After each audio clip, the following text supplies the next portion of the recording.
Chapter 39 Welcome Home. Clanhead, might I have a moment of your time? She could have pretended to not have heard him had she not been an Inuzuka, but even knowing that there was no way anyone would believe her if she claimed so, she briefly considered trying anyway as her heart sped up slightly. The look he had given her earlier when speaking of the wolves had been easy enough to understand. She didn't know how he found out what he was going to do with that information or why he wanted to talk to her, but she didn't like it. No one was supposed to know no one. And yet he did. If word got out about her relationship to the wolves in a month, it would be nothing to worry about an alliance with an up-and-coming group, despite it being rather out of character for the impolitically inclined Inuzuka. Some was something easy enough to accept. The same was true of it being revealed in 2 weeks.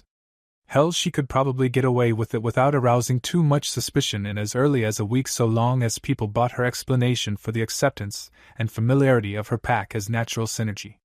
It was a stretch, but it could be pulled off. Less than that, however, would be impossible to explain. Well, not explain, the explanation was plain enough. No, it would be difficult to lie about, because that was what she was really doing in the end, wasn't it? Keeping her relationship with the wolves cloaked in secrecy, because it had been going on for over a month, and her daughter was currently working in a rather high position as the governor of Nami no Kuni. Nami no Kuni wave. How had he learned about the takeover? Was that how he discovered her own clan's involvement? Did he see Hana, or perhaps just some of her daughter's entourage? What exactly did he know? She wouldn't be able to know, not for certain, the true extent of his knowledge, and even a basic understanding would be limited almost exclusively to what he told her. She could usually detect lies, and she could sometimes understand what emotion the clan head was feeling, but dealing with a Yamanaka was never easy, and you couldn't be sure what they were really thinking. Much unlike herself, who was probably filled with minute tells for the Mindwalker to take advantage of. Perhaps that's why he was interested in speaking to her now. Turning away from the doorway, sweet freedom escaped just beyond her reach. She met his eyes, knowing immediately that he had probably picked up on the nervousness in her own. Sure, what she did wasn't technically illegal, but that didn't mean having her actions known wouldn't cause her trouble amongst the other clans and even Konohagakure no Sato itself. The fact that the wolves were now a noble house, when was she going to be informed? Wouldn't help much. Then again, every bit would help if it was known she had been consorting with a potential enemy all this time. The potential would keep her and her clan out of the fire, but they would still be in hot water. Fortunately, she mused, if everything went to hell, her clans would have the support it needed. They could flee to the capital as friends of the House of Wolves, or seek asylum in Hai no Kuni's ally Nami no Kuni as partners of their daimyo. Actually, neither of those sounded too bad. They would actually have more status and influence with those options than they did now as one of Konoha's greater clans. It was kind of sad now that she thought about it. I suppose I could spare a moment or two, she answered back as calmly as she could. Regrettably, she had just spoken in a very unseemlike manner, and she recognized it just as quickly as Inoichi did. Those still around them had no doubt taken note of such as well. It would seem some of her other relations were going to cause trouble too. She had been spending too much time with Mai as of late. Sweat starting at the back of her neck, she tried to ignore her rising unease as Inoichi rose a single brow in question. She didn't dare look away to see what looks others were shooting her. Doing so would have made her look as nervous as she was feeling. You have my gratitude in advance. I know you must be busy. Sim flinched ever so slightly at what they both knew was a blatant untruth. She didn't have a damn thing she needed to do, and they both knew it. Hopefully only she knew it was because her daughter was currently working for the betterment of the clan, leaving only the daily Konoha paperwork for her to take care of each morning. Have to see to the territory, you know. Can't be having newcomers thinking they can steal from my pack. Making up something and passing it off as a unique clan matter was the best she could come up with on such short notice, but it was also arguably the best considering her clan and her usual actions. He seemed surprised at first, taking the bait, but then he seemed to realize something about her words and narrowed his eyes. Ah yes, your pack. There must have been quite a few more bursts than normal these recent years, he commented almost offhandedly. It seems to have increased rather drastically. Damn him, and his insight. Still, she had to give him props for that. It was a good catch of words she hadn't realized slipped. And for him to think of her words from the perspective of the Inuzuka, to come to a true conclusion with barely a moment's pause. There was a damn good reason the Yamanaka had always dominated the TNI department.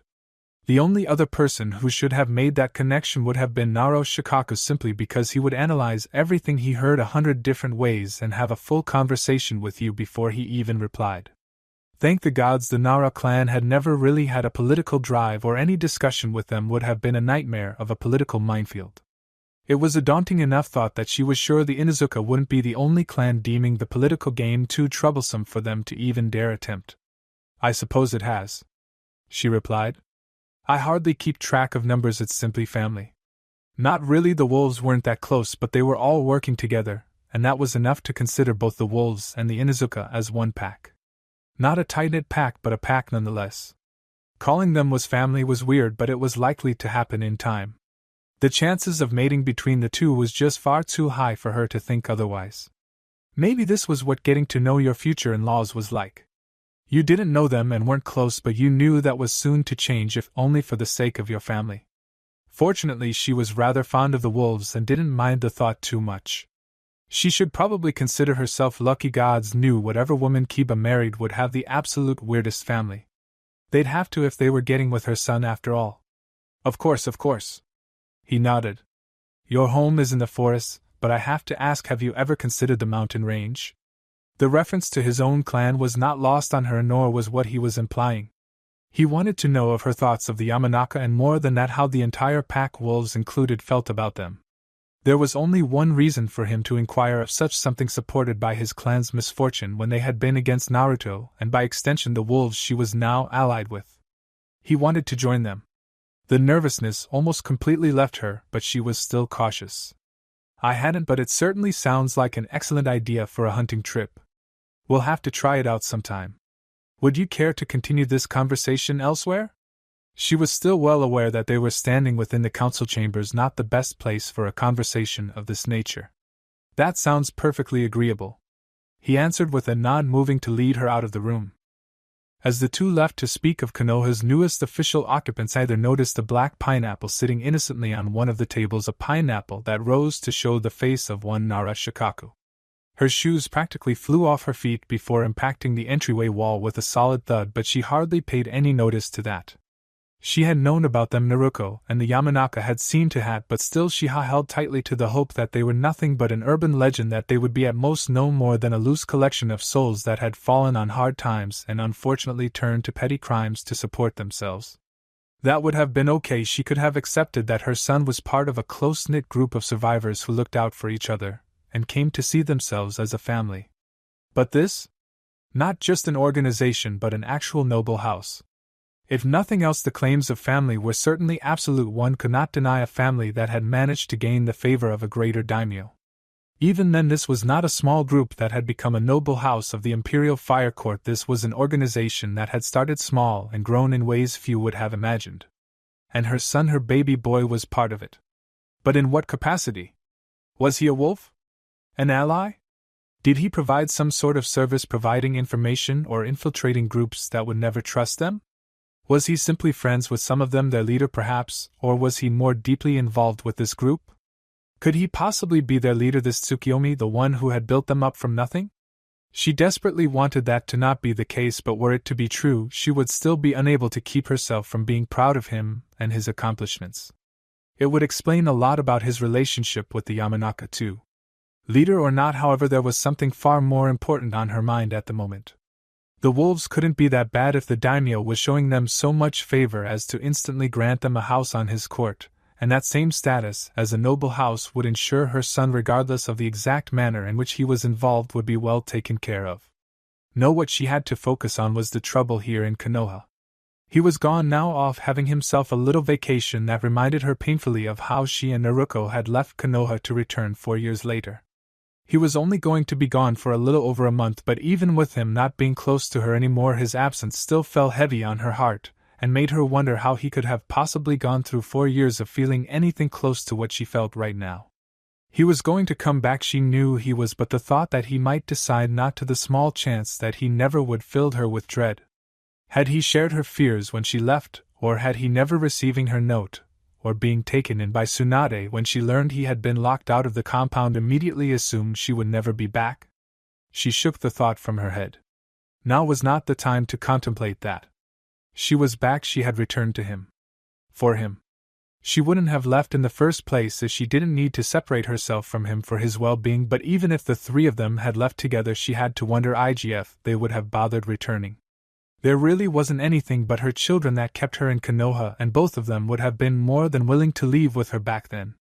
Considering how wrong they had been about how the Kyuubi's chakra was affecting Naruto, it would have been better to simply take him with her then, and avoid all of the problems they were having in Konoha. Problems, admittedly, that wouldn't have existed if she stayed either. But as she said, it wasn't time for those particular thoughts to haunt her. Naruto was out of the village, and that meant hopefully that he'd return with a fresh perspective and be more open to her efforts to restore the family to what it was before she destroyed it in her haste to protect him. And when he did return, the last thing she needed was for his attention to be caught by other things spinning out of her control. Things like the Yamanaka clan. Inoichi. She practically growled the name as she thought of the head of the Yamanaka clan. He was up to something, she knew it, but she just couldn't figure out what. He was approaching some for fuck's sake, unless he was trying to court her, tying the clans together, and perhaps using the increased weight to wrest the Yamanaka from her grasp. Maybe, and that could be done with their heirs too. She couldn't imagine why he had wanted to speak with her after the meeting about the wolves and their recent movements. Something was up there, she just didn't know what. It wasn't a surprise that he knew about the wolves being in Wave. Her daughter's friendship with Ino was likely to thank for that, but his confirmation that they had completely taken over. One could have gathered such from simply knowing the wolves as he seemed to and making the logical conclusion, but that didn't feel quite right. She knew she was missing something, maybe even a lot, she just didn't know what it applied to. Was she missing something with the way Inoichi had known about the wolves? He had seemed just as surprised as the rest by the fact that they had become a noble house that couldn't have been it, not fully. Was it his actions with Sim? What could he actually do that might affect her, or rather what might he be trying to hide from her? A frown crossed her lips. He was definitely trying to hide something, but what was it? And more importantly, how would it affect her son? Slowly the carriage rolled to a halt just off the main roadway. It was always odd how little use it seemed to receive, considering it connected Kanehagaku no Sato with the capital of Hai no Kuni. Then again, not many traveled between the two regularly, and those that did were usually messengers that moved by foot. Carriages and horses simply weren't readily available for the average traveler. It also helped that the trade routes for some strange reason were not the same as the main roads. Why they didn't just make one larger road he'd never understand. A warm body pressed itself deeper into his side as the wolves began setting up a perimeter around what was to be their temporary camp, but other than that made no signs of waking. That, however, could be attributed to the fact that the person curled into his side wasn't asleep and hadn't been for several hours. With his journey nearing its end and their inevitable separation approaching, it had been harder and harder for her to drift off to sleep. Of course, while sleep was nice when you had almost nothing else to do, he doubted she wanted to spend her limited time with him sleeping. She much preferred he had found spending her time cuddling with her last precious person. And there was simply no way he could not indulge her. She mumbled something into his side, but whatever words left her lips were drowned in his shirt. What was that, Makoto Ka-chan? He could feel her smile even before she turned to show it to him, her black eyes almost shining with happiness. Well, they were shining with unspent tears, but tears of happiness, so he supposed that was close enough. I love it when you call me that, Naruto-kun. Giving a chuckle, he ran his fingers through her hair. I know, Ka-chan, I know. What was it you were trying to say? Her smile turned into a frown, though even then it was more of a pout in his eyes. I don't want to go. Almost as if she believed they were to be separated at that very moment, her arms wrapped around his torso and pulled her body closer to his. If he minded at all, he didn't show it. You know that's not a choice, you're not a wanted criminal, she was considered dead after all. But they'll do whatever they can to eliminate you. Her pout deepened. Are you sure? I could be used to restart the clan, they wouldn't want to pass up on that. At her words a growl left the back of his throat. He would be the first to admit he was rather possessive of what he had, and right now she was his. Of course that caused some problems. It was hard for her to stay away from him, and when they were together like now, it was hard for her to leave. As her last precious person, she had a tendency to be nearly as possessive of him as he was her, and her desire to protect him often led to her trying to convince him to leave the wolves and stop being a shinobi for Konoha. It felt nice, he supposed, but it could become a bit irritating. He wasn't about to let all his work go to waste, and while she knew this, it didn't stop her from trying. Her having someone else in her life would have her toning it all down, but he couldn't accept the idea of someone else having her. No. His hand left her hair as his arm wrapped tightly around her. You're mine. Art this? She giggled softly. Don't worry, Ka-chan's not going to leave you. Her head turned away from him to rest back on his torso. Still her voice had lowered until it was just a breath above a soft whisper. I could be in Konoha, I could take care of you. Wouldn't you want that? You escaped them, the High Council's going to want control of you. It wouldn't surprise me if they turned your escape into you going rogue. Even if they let you live, they would take you from me. She gave a disappointed sigh but didn't argue his point. She knew of the massacre after all. Even if they were to restore her clan, she'd be kept under constant guard, and it was likely after the first few kids she would be eliminated so they could control the birth of the new clan. But if I could return, you'd want that, right? Leaning down, he kissed the top of her head. Of course, Ka-chan. I'll see about getting you a wolf mask so we can smuggle you in every so often. That caught her attention, and her eyes turned back up to meet his. Really? The sheer innocent hope made her seem almost childlike. Really? At his confirmation, she tightened her already iron grip on his body nearly to the point he couldn't breathe. A few moments later her voice was almost timid, but none of the hoe had left it. See, can you get me in today? It was obvious she didn't want to leave him, and if he were honest, he really didn't want her to either. Frowning, he mulled it over, aware that her eyes were still glued to his face as she eagerly hoped he would let her. While it was because he held the key to getting her, and the thought that she was deferring to him for permission reminded him of his pet lamb and only further endeared her to him. It also made this harder because he really didn't want to see the disappointment on her face were he to deny her. That alone wasn't easy. How could anyone deny her anything? But he couldn't ignore facts just to make her happy as much as he'd like to. The House of Wolves had just came into being, and they were about to become an official part of Konoha. Actually, if the runner he had sent to Konoha managed to arrive, which he was certain of, they were already an official part of Konoha. Now, however, they were going to be seen regularly. At the moment, there was only a small force in Konoha, mostly left to protect Mai and Hinata, but with Naruto's return there was bound to be an increase even if he didn't order it. Sai the bastard would no doubt send a full guard behind his back, and that was if he was lucky. Naruto was half expecting 2 full guards and supplementary forces to the base in Konoha. Considering a full guard ranged between 10 or 12, even 13, occasionally often jokingly called the Baker's Guard, there was going to be a dramatic increase in the presence of the wolves. And while it might slightly alleviate suspicion, having a group no one saw was guaranteed to put the shinobi village on edge. It would also focus their attention. As much as he'd like to take her into Konoha now, just wasn't the time. I'm sorry, Ka-chan, we're going to be watched too carefully. Oh, okay. The crestfallen look her face adopted had him nearly smuggling her in anyway and damning the consequences, but he had to think about more than himself in this situation. Despite wanting her with him and not wanting her to be disappointed, bringing her right now would be bad for both her and the wolves, and he couldn't do that to either. No, it was better this way. She had looked away from him, trying to hide her disappointment at being denied both the chance to spend more time with him and see her home again for the first time in years, and he corrected that using his free right hand. I'll bring you to Konoha with me when everything calms down, Ka-chan, he assured her. I promise. She didn't bother asking if he really meant it, that would be pointless. Naruto never promised anything. He was a man of his word, and because of it he never gave it. For him to promise meant he'd do everything he could to make it happen, and that was enough for her. All right.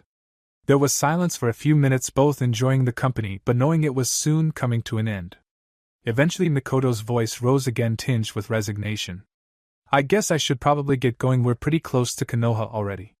Both knew it had been a risk coming his far, but it had been worth it in the end. We are, he acknowledged. It was good to see you again, Ka-chan. She gave him another smile, slightly subdued by their coming parting.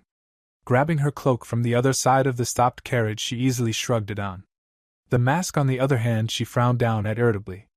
She hated the damn thing, and she hated more the thought of hiding her face from Naruto. It made her feel untrustworthy, funny considering she was his spy, like she was hiding something from him. She wasn't, of course, but that couldn't rid her of the feeling. You'll keep sending me letters, won't you? She asked, turning away from the hated mask to meet his gaze. Spending time with him had comforted her, but it was still one of her fears that she'd be left with nothing once again. She couldn't stand the thought of losing him after everything else that had been taken from her by her traitorous Itachi, taken from her by Itachi. He was no son of hers. No, her only son was before her, grinning gently in a way that warmed her heart and convinced her everything was going to be okay. Of course, and if a raven is unavailable, I'll beg a favor from one of O's children. She shot him a puzzled look, having no idea what he was talking about, and he made no effort to explain. He'd leave that as a little surprise then. Speaking of children, he continued, catching her completely off guard. I'd like to ask you to deliver this to the wolves for me if it isn't too much trouble. He pulled a letter from beside him and made to hand it to her, as she stared at him blankly, desperately trying to figure out how the wolves were related to any children the 12-year-old daimyo might have. He didn't really have any pups running around, did he? And pups? She sounded like Tsum. His voice pulled her from her musings. I figured you might like to meet the rest of the family. Rest of the family? Did she have a daughter-in-law then? Grandchildren? The thought wasn't unpleasant by itself, but the related idea that Naruto might be married with kids certainly was. Her family? He gave her a strange look. Of course, he said, slightly confused. What else would my pack be? She could not begin to describe how relieved that made her. Of course he would consider the wolves his family, but how did that relate to children? You mentioned something about children? The wolves, naturally. He explained, wondering why she had difficulty understanding this. I'm the father of the wolves, and that makes them my children. Ah, yes. Now she felt kind of stupid. She should have been more than capable of making that connection on her own. And then he remembered he had asked her to do something for him. Oh, of course I'd love to meet your family. I guess that kind of makes them like my grandkids, right? He raised a brow. I suppose it does. Well, it did if she were his mother, but despite his words he really didn't see her as such. An aunt, maybe a very close aunt at that, or perhaps even a sister. Hell, there were some times she felt more like a daughter, but she was looking to fill the void of her missing family, and that left only two positions for him to fill in her mind. He could be her husband, or he could be her son. Considering he was 12, she made the only logical choice. Still, it made her happy and took no real effort on his part, so he indulged her. He did have to wonder, however, how long it would be until she no longer needed someone in that role. Would his feeling of it even allow her to reach such a state, or would she simply choose the other path and start looking to him in a romantic light? Already her actions were far from what a mother should be, so it wasn't too hard to imagine that she was just trying to be close to someone, and with what had happened to her family, that was the first relationship that came to mind. In that case it was by name, only that their relationship was that between a mother and son. Eventually he knew she would have to realize that for herself, but when? And more importantly, what would she do? Would she try to keep things the way they were? Would she act differently? Maybe she would just give their relationship a new name, and leave it at that. But true nature or not, she currently did her best to fill the role of mother in her life and look to him as her son. Indulging her, as he did, much like a father wrapped around his daughter's finger, he would play along until she grew tired of it. Though I don't think any of them would be able to see you as such. Why not? She seemed slightly distressed at not being able to take on the role of grandmother, or the idea that his family wouldn't accept her. He didn't know. You're too young. It was simple enough, but she was rather partial to his compliments, he had noticed during their journey. Knowing that, he continued. And far too beautiful for them to think of you as a grandmother. A faint dusting of red painted her cheeks, as he had expected. Really? She tried to act shy, but it was obvious she was just after more compliments. Despite knowing this, Naruto gave a grin and, like with most things, indulged her. Like a goddess. He thought that was pretty funny personally, considering that Hinata had been named a goddess by her cult. He had been named after a god because of his status over her, and the woman he was complimenting had claimed the position of his mother. After all, what could the mother of a god be but a goddess? A soft giggle left her lips before she leaned in for a quick hug, planting a small kiss on his cheek. You're so sweet, Naruto-kun. Write me soon, okay? He gave her a single nod, and with a smile she left his carriage. He had no doubt that by the time he were to leave himself, she'd be out of view. Shaking his head, he made to leave anyway. After all, this was their first break in hours and the last one before they reached Konoha. He might as well make the most of it. They had snuck him into Konoha easily enough, not wanting to give people any further reason to believe him to be Tsukiyomi. As it was, the less people that knew, the better.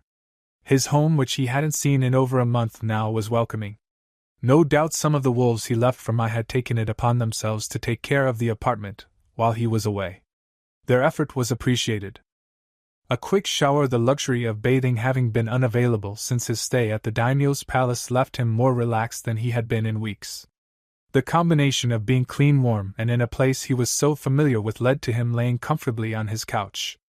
It came as no surprise that he soon fell asleep. Later, perhaps minutes, maybe even hours, he felt hands gently cup his head and lift it into the air. He didn't bother so much as opening his eyes at the feeling. Not only would the wolves have stopped anyone who could have meant him harm, but the actions were far too familiar for him not to know exactly who was in his home with him. True to his expectations, a weight settled on the couch where his head had been, and he was gently lowered to rest on the person's lap. Cracking a single eye open confirmed it as Mai, who smiled softly down at her lord. Leaning down to kiss his forehead in a surprising display of affection, her smile grew ever so slightly. "Welcome home, Naruto-sama." Tired as he was, it didn't stop the smile that spread over his own lips. It felt good to be back. When nimble fingers began running through his crimson hair and a soft hum filled the air, he relaxed even further, sinking again into sleep's comforting embrace. Mai seemed pleased by this, her smile becoming serene as everything returned to how it should be. She was here for him again, by his side as she was always meant to be. With tender fondness she continued to gaze down at her lord. If she had any say about it, this is where she'd always be. But even if she wasn't, she'd always be waiting for his return. "Welcome home, master." Because even if she wasn't always with him, she'd always be there for him. Chapter 40. The ungodly hour of 11. Pale light grew in intensity until the room was awash with the burning orange of a dying Sunday. Still she maintained her position as her fingers gently trailed through his crimson hair, her soft sound of her humming filling the otherwise silent apartment. Much to her disappointment, it was not to last. She wasn't sure when she noticed the change in her lord's face, nor could she tell you the exact moment two brilliant purple eyes had opened to watch her as the land of Nod lost its grasp upon him. But when she did notice, her soft smile grew. "Good evening, Naruto-sama," she greeted him. "Did you sleep well?" He made no move to remove himself from his position resting on her lap or stop the fingers that slipped through the mess of crimson atop his head. Similarly, she made no move to stop, intent to have as much contact and spend as much time as she could with her lord now that he had returned to her. Her humming too did not stop, pausing only long enough for her to greet him before resuming the soothing sounds in hopes of keeping him as relaxed as she could. "I did." His voice, like her humming, was soft, having lost the commanding nature it usually possessed. Whether that was due to her presence, the fact that he had just awoke, or in some effort to not drown out her humming, neither could say for certain. "Anything happen that requires my attention?" He did not miss the frown that momentarily crossed her face. "Perhaps." She kept from giving him a straight answer, knowing that the news would not please him. Having just gotten him back, she was loath to upset him, and she was absolutely certain he would immediately throw himself into his work until everything was sorted out to his satisfaction. Unfortunately, that meant she'd get very little Naruto time. "Are you sure you want to know now?" she asked. "You only just got back, you should rest." He raised a brow in inquiry, noting that she for some reason didn't want to tell him what had happened. Whether it was because he needn't bother with trivial matters at this time, or because something big had happened, he wasn't quite sure. But if he had to guess, it would probably be the latter. "What happened?" "Nothing that can't wait until at least morning," she insisted, one hand moving from his hair down to his neck and shoulders, noting the rising tenseness. Putting off telling him was already making him agitated, but how much worse would it be to tell him what news a runner brought only hours before his return? Hoping to relax him, she began lightly rubbing his muscles as her humming resumed. It wasn't working. "My." The softness in his voice had been drained away completely, replaced by a hard, commanding tone he so rarely took with her. "We caught 2 spies in Wave," she answered, and she sighed slightly in relief when she felt him relax beneath her. It wasn't much, but it was noticeable. "Spies? Is that all? To whom did they belong, Danzo?" Spies were common throughout the elemental nation, and there had been a respectable number hovering around Wave ever since his takeover. Their presence would never disappear, but the numbers would decrease soon enough. It was nothing to be worried or upset about, and he momentarily questioned Mai's hesitance to tell him. Perhaps it had been the first option, something so common and unimportant that there was no use bothering him with it quite yet. Not as far as we can tell. No, Rude has been rather open about their identity, which I think is so Danzo can taunt us if one of his agents gets deeper into Wave than we've been allowing them. Naruto nodded. He thought of doing the same thing to Rude just because he knew his wolves had the same training and were familiar with the Shadow Organization. Then do we know who? Not completely, she answered. The first was captured, the second killed. Her voice trailed off, not sure what part to mention about the situation first. Does she get the bigger part over with first so the other isn't so bad, or does she build up so she can stop if he gets too angered? And? The father of the wolves prompted. His eyes had closed again as he enjoyed the gentle ministrations of her nimble fingers. The bigger news first, she decided. When he asked for more, she'd give him the details they knew and he could direct his anger accordingly. And there was a third. She stopped there, waiting to see how he'd react.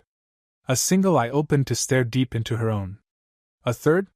There was a growl to his voice, one so subtle it was nearly inaudible. Why, yes, there was a third spy. She paused for a quick breath. He got away, Naruto-sama. There was a deep breath and heavy tensing of coiled muscle beneath her fingers, but other than that he did not speak. Fist held to his side tightened and relaxed almost to the beat of his heart, as he did his best to bleed off his rage. He got away, you said? Naruto confirmed. She gave a nod. That's right, Naruto-sama. Another deep breath was taken before his fists relaxed and fingers splayed against the soft blue fabric of his couch. All right, continue. She looked at him hesitantly, wondering if it was really such a good idea. She knew, however, that disobeying a direct order would be an even worse one. He gave her a lot of leeway, an unbelievable amount that let her do almost anything she pleased, and with his own forces no less, but in the end she still answered to him. She still belonged to him. They were all wearing tags, he growled beneath her, already sensing where this was going. Even civilians knew that tags was short for exploding tags, arguably the most dangerous of a shinobi's tools. The third managed to remove his own right before the detonation, but our wolves weren't able to react in time. The way she referred to them as our wolves, as if shared equally between them, was not lost on him. That did not, however, keep it from being effective. She cared for the wolves too, she had been one, and they were both working to take care of them. She wasn't just the bearer of bad news, she was one equally or almost equally affected by it. It helped him calm himself, if only a small fraction. He couldn't let emotion rule him right now. His wolves needed his leadership, and he couldn't do his best for them if his judgment was impaired in any way. There would be time to rage and mourn later. A sudden calm came over his body, all tension melting away as his voice lost every hint of emotion. It was not the soft, friendly voice he had used when he woke, nor the commanding voice that replaced it when she hesitated to answer him. There was nothing, no rage, no sadness, no way to tell what he was thinking. This was without a doubt far more terrifying than the risk of him having an explosive outburst. His frozen fury, the calm anger that had become infamous within the pack, left no signs of its presence. Serenity on the inside, a raging inferno within. She had never actually borne witness to this, but she had heard of it. The first time it was observed had been on the day he graduated the academy, and nearby wolves had mentioned it when he met his mother for the first time in 4 years. Their words hadn't done it any justice. While there was no outside sign that he was displeased in any way, there was still a feeling of imminent danger that surrounded him, and a cold that seemed to grasp her heart. Perhaps it was just her who felt it, though, as she had come to know him well over the past few years, and the utter serenity he exuded at the moment was completely wrong. He shouldn't be calm, not after hearing what he had, and she knew that well enough. That the complete lack of reaction he was now showing sent shivers down her spine. This being resting on her lap was not her Naruto-sama, not at the moment. He had fallen from his pedestal to temporarily prowl as a wolf once more. It was horrible. It was beautiful. A man to a beast, and yet he did not seem a beast. But she knew better, she knew him, and this falseness was not her lord. But it would do her lord's bidding until he could return. How many did we lose? A half guard of 7 was caught in the blast, only 2 made it out. I see. And we don't have any idea who did this? She tried hard not to cringe at the complete casualness in his voice, as if talking about the weather. She knew he was furious, more upset than she and Sai combined could match, but knowing this without being able to see it made her skin crawl. Perhaps this had been a bad idea. They should have left this to the wolves to manage, an internal issue sorted out by Sai, and if they could have convinced them, which wouldn't have proven too difficult, Orochimaru. She was sure the snake sage would be happy to help deal with those who sent the spies against his godson. Konoha, she continued before he jumped to the wrong conclusions. But we're not sure who's behind it. One of the survivors was close enough to the captured spy before the detonation to identify him as a Yamanaka clan member, but we don't know about the other two. Is that so? Well, I guess I'm going to be paying Inoichi a visit then. We'll have to get to the bottom of this.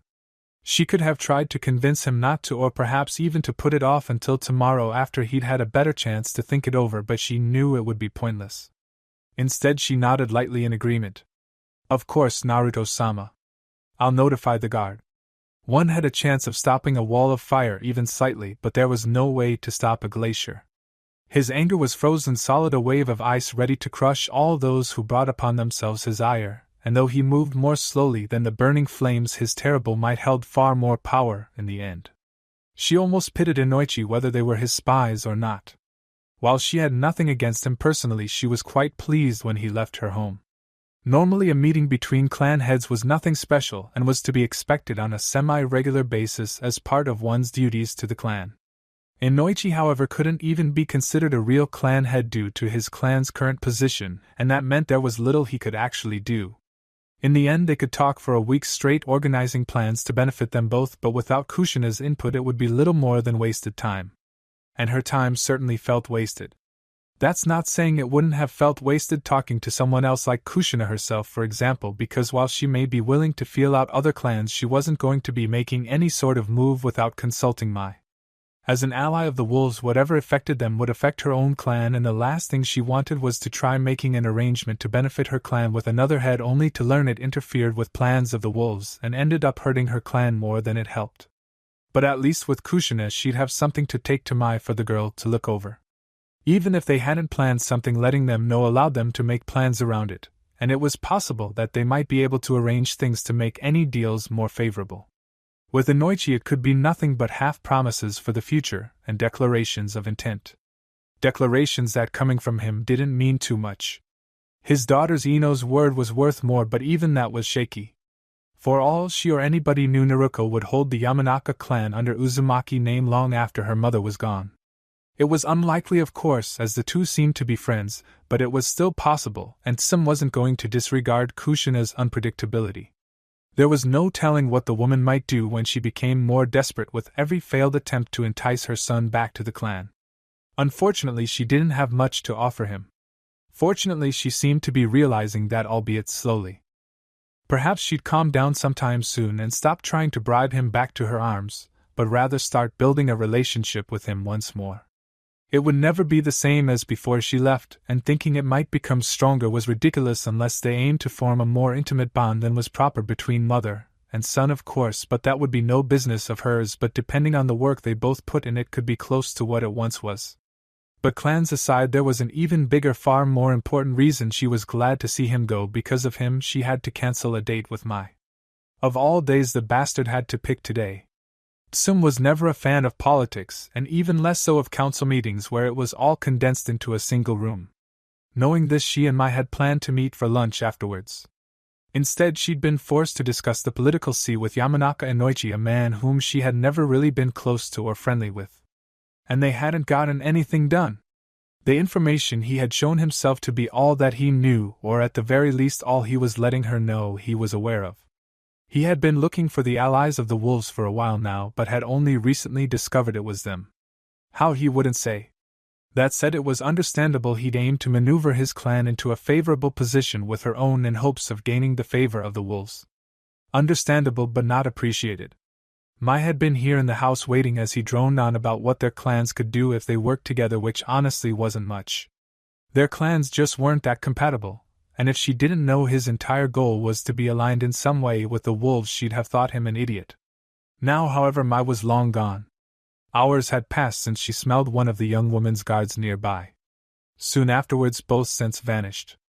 Evidently something had come up and stolen away any chance of them getting dinner instead.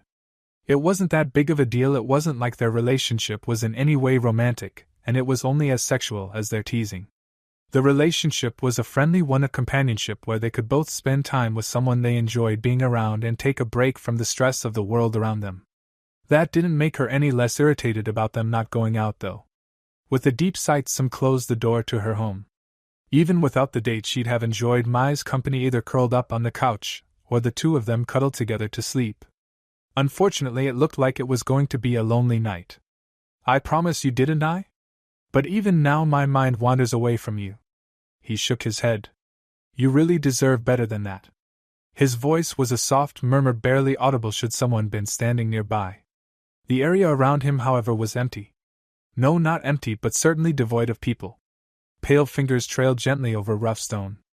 They never bothered smoothing it. Nature would take care of that within the next few years. He couldn't see the name carved into its face, as the sun had finished its descent earlier that day, but he didn't need to. He knew exactly what it read. Yamanaka Tatsuki. His voice had dropped even lower, a faint whisper that even he couldn't hear. The grin that came to his face was tiny, an almost unnoticeable upturning of his lips. You know, you've probably been the source of most of my trouble.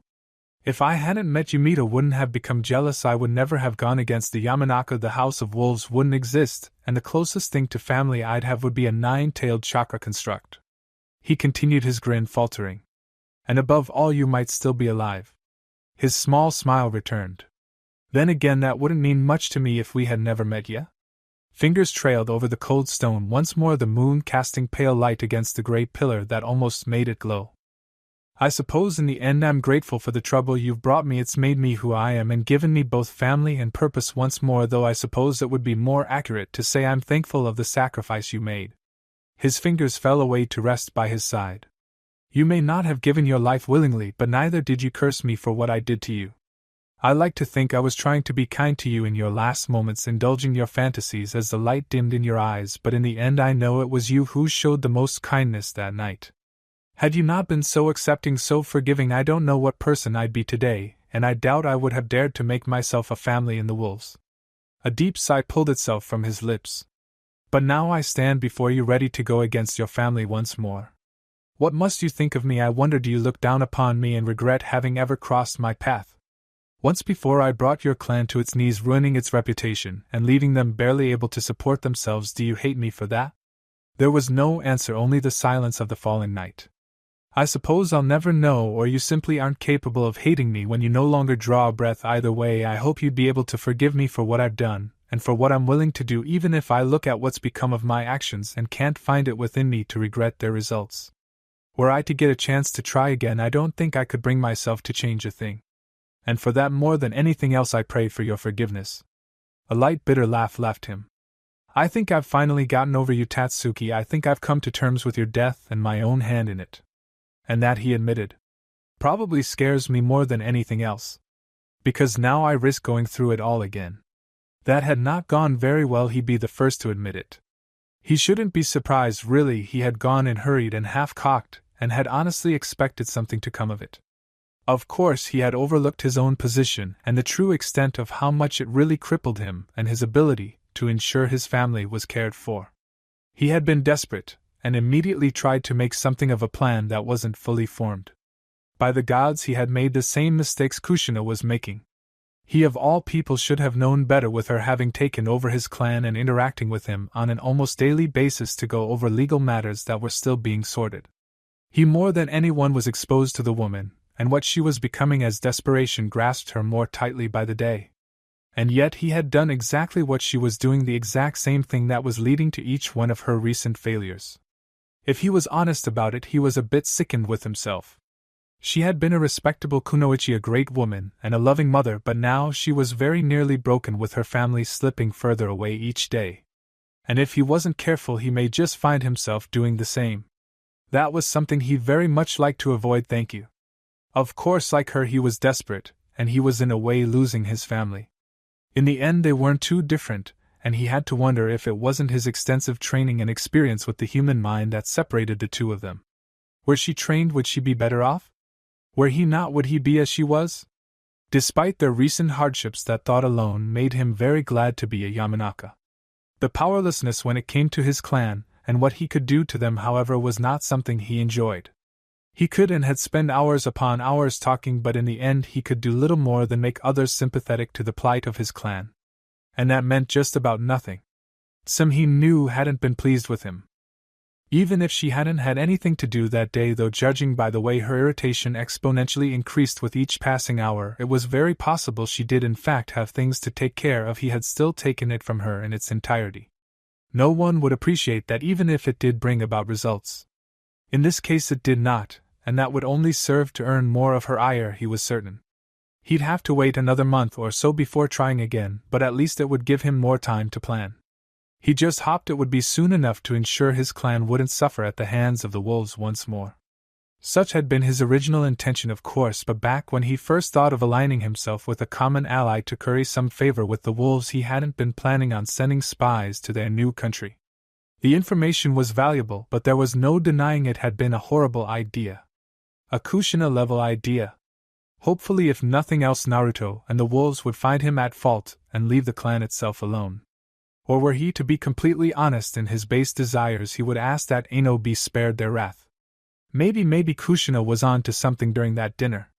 A marriage between the two would protect the clan and, more importantly, protect his precious daughter. Of course, now he really sounded like Kushina, and his plan was worthy of being called one of her own. Hell, it was one of her own.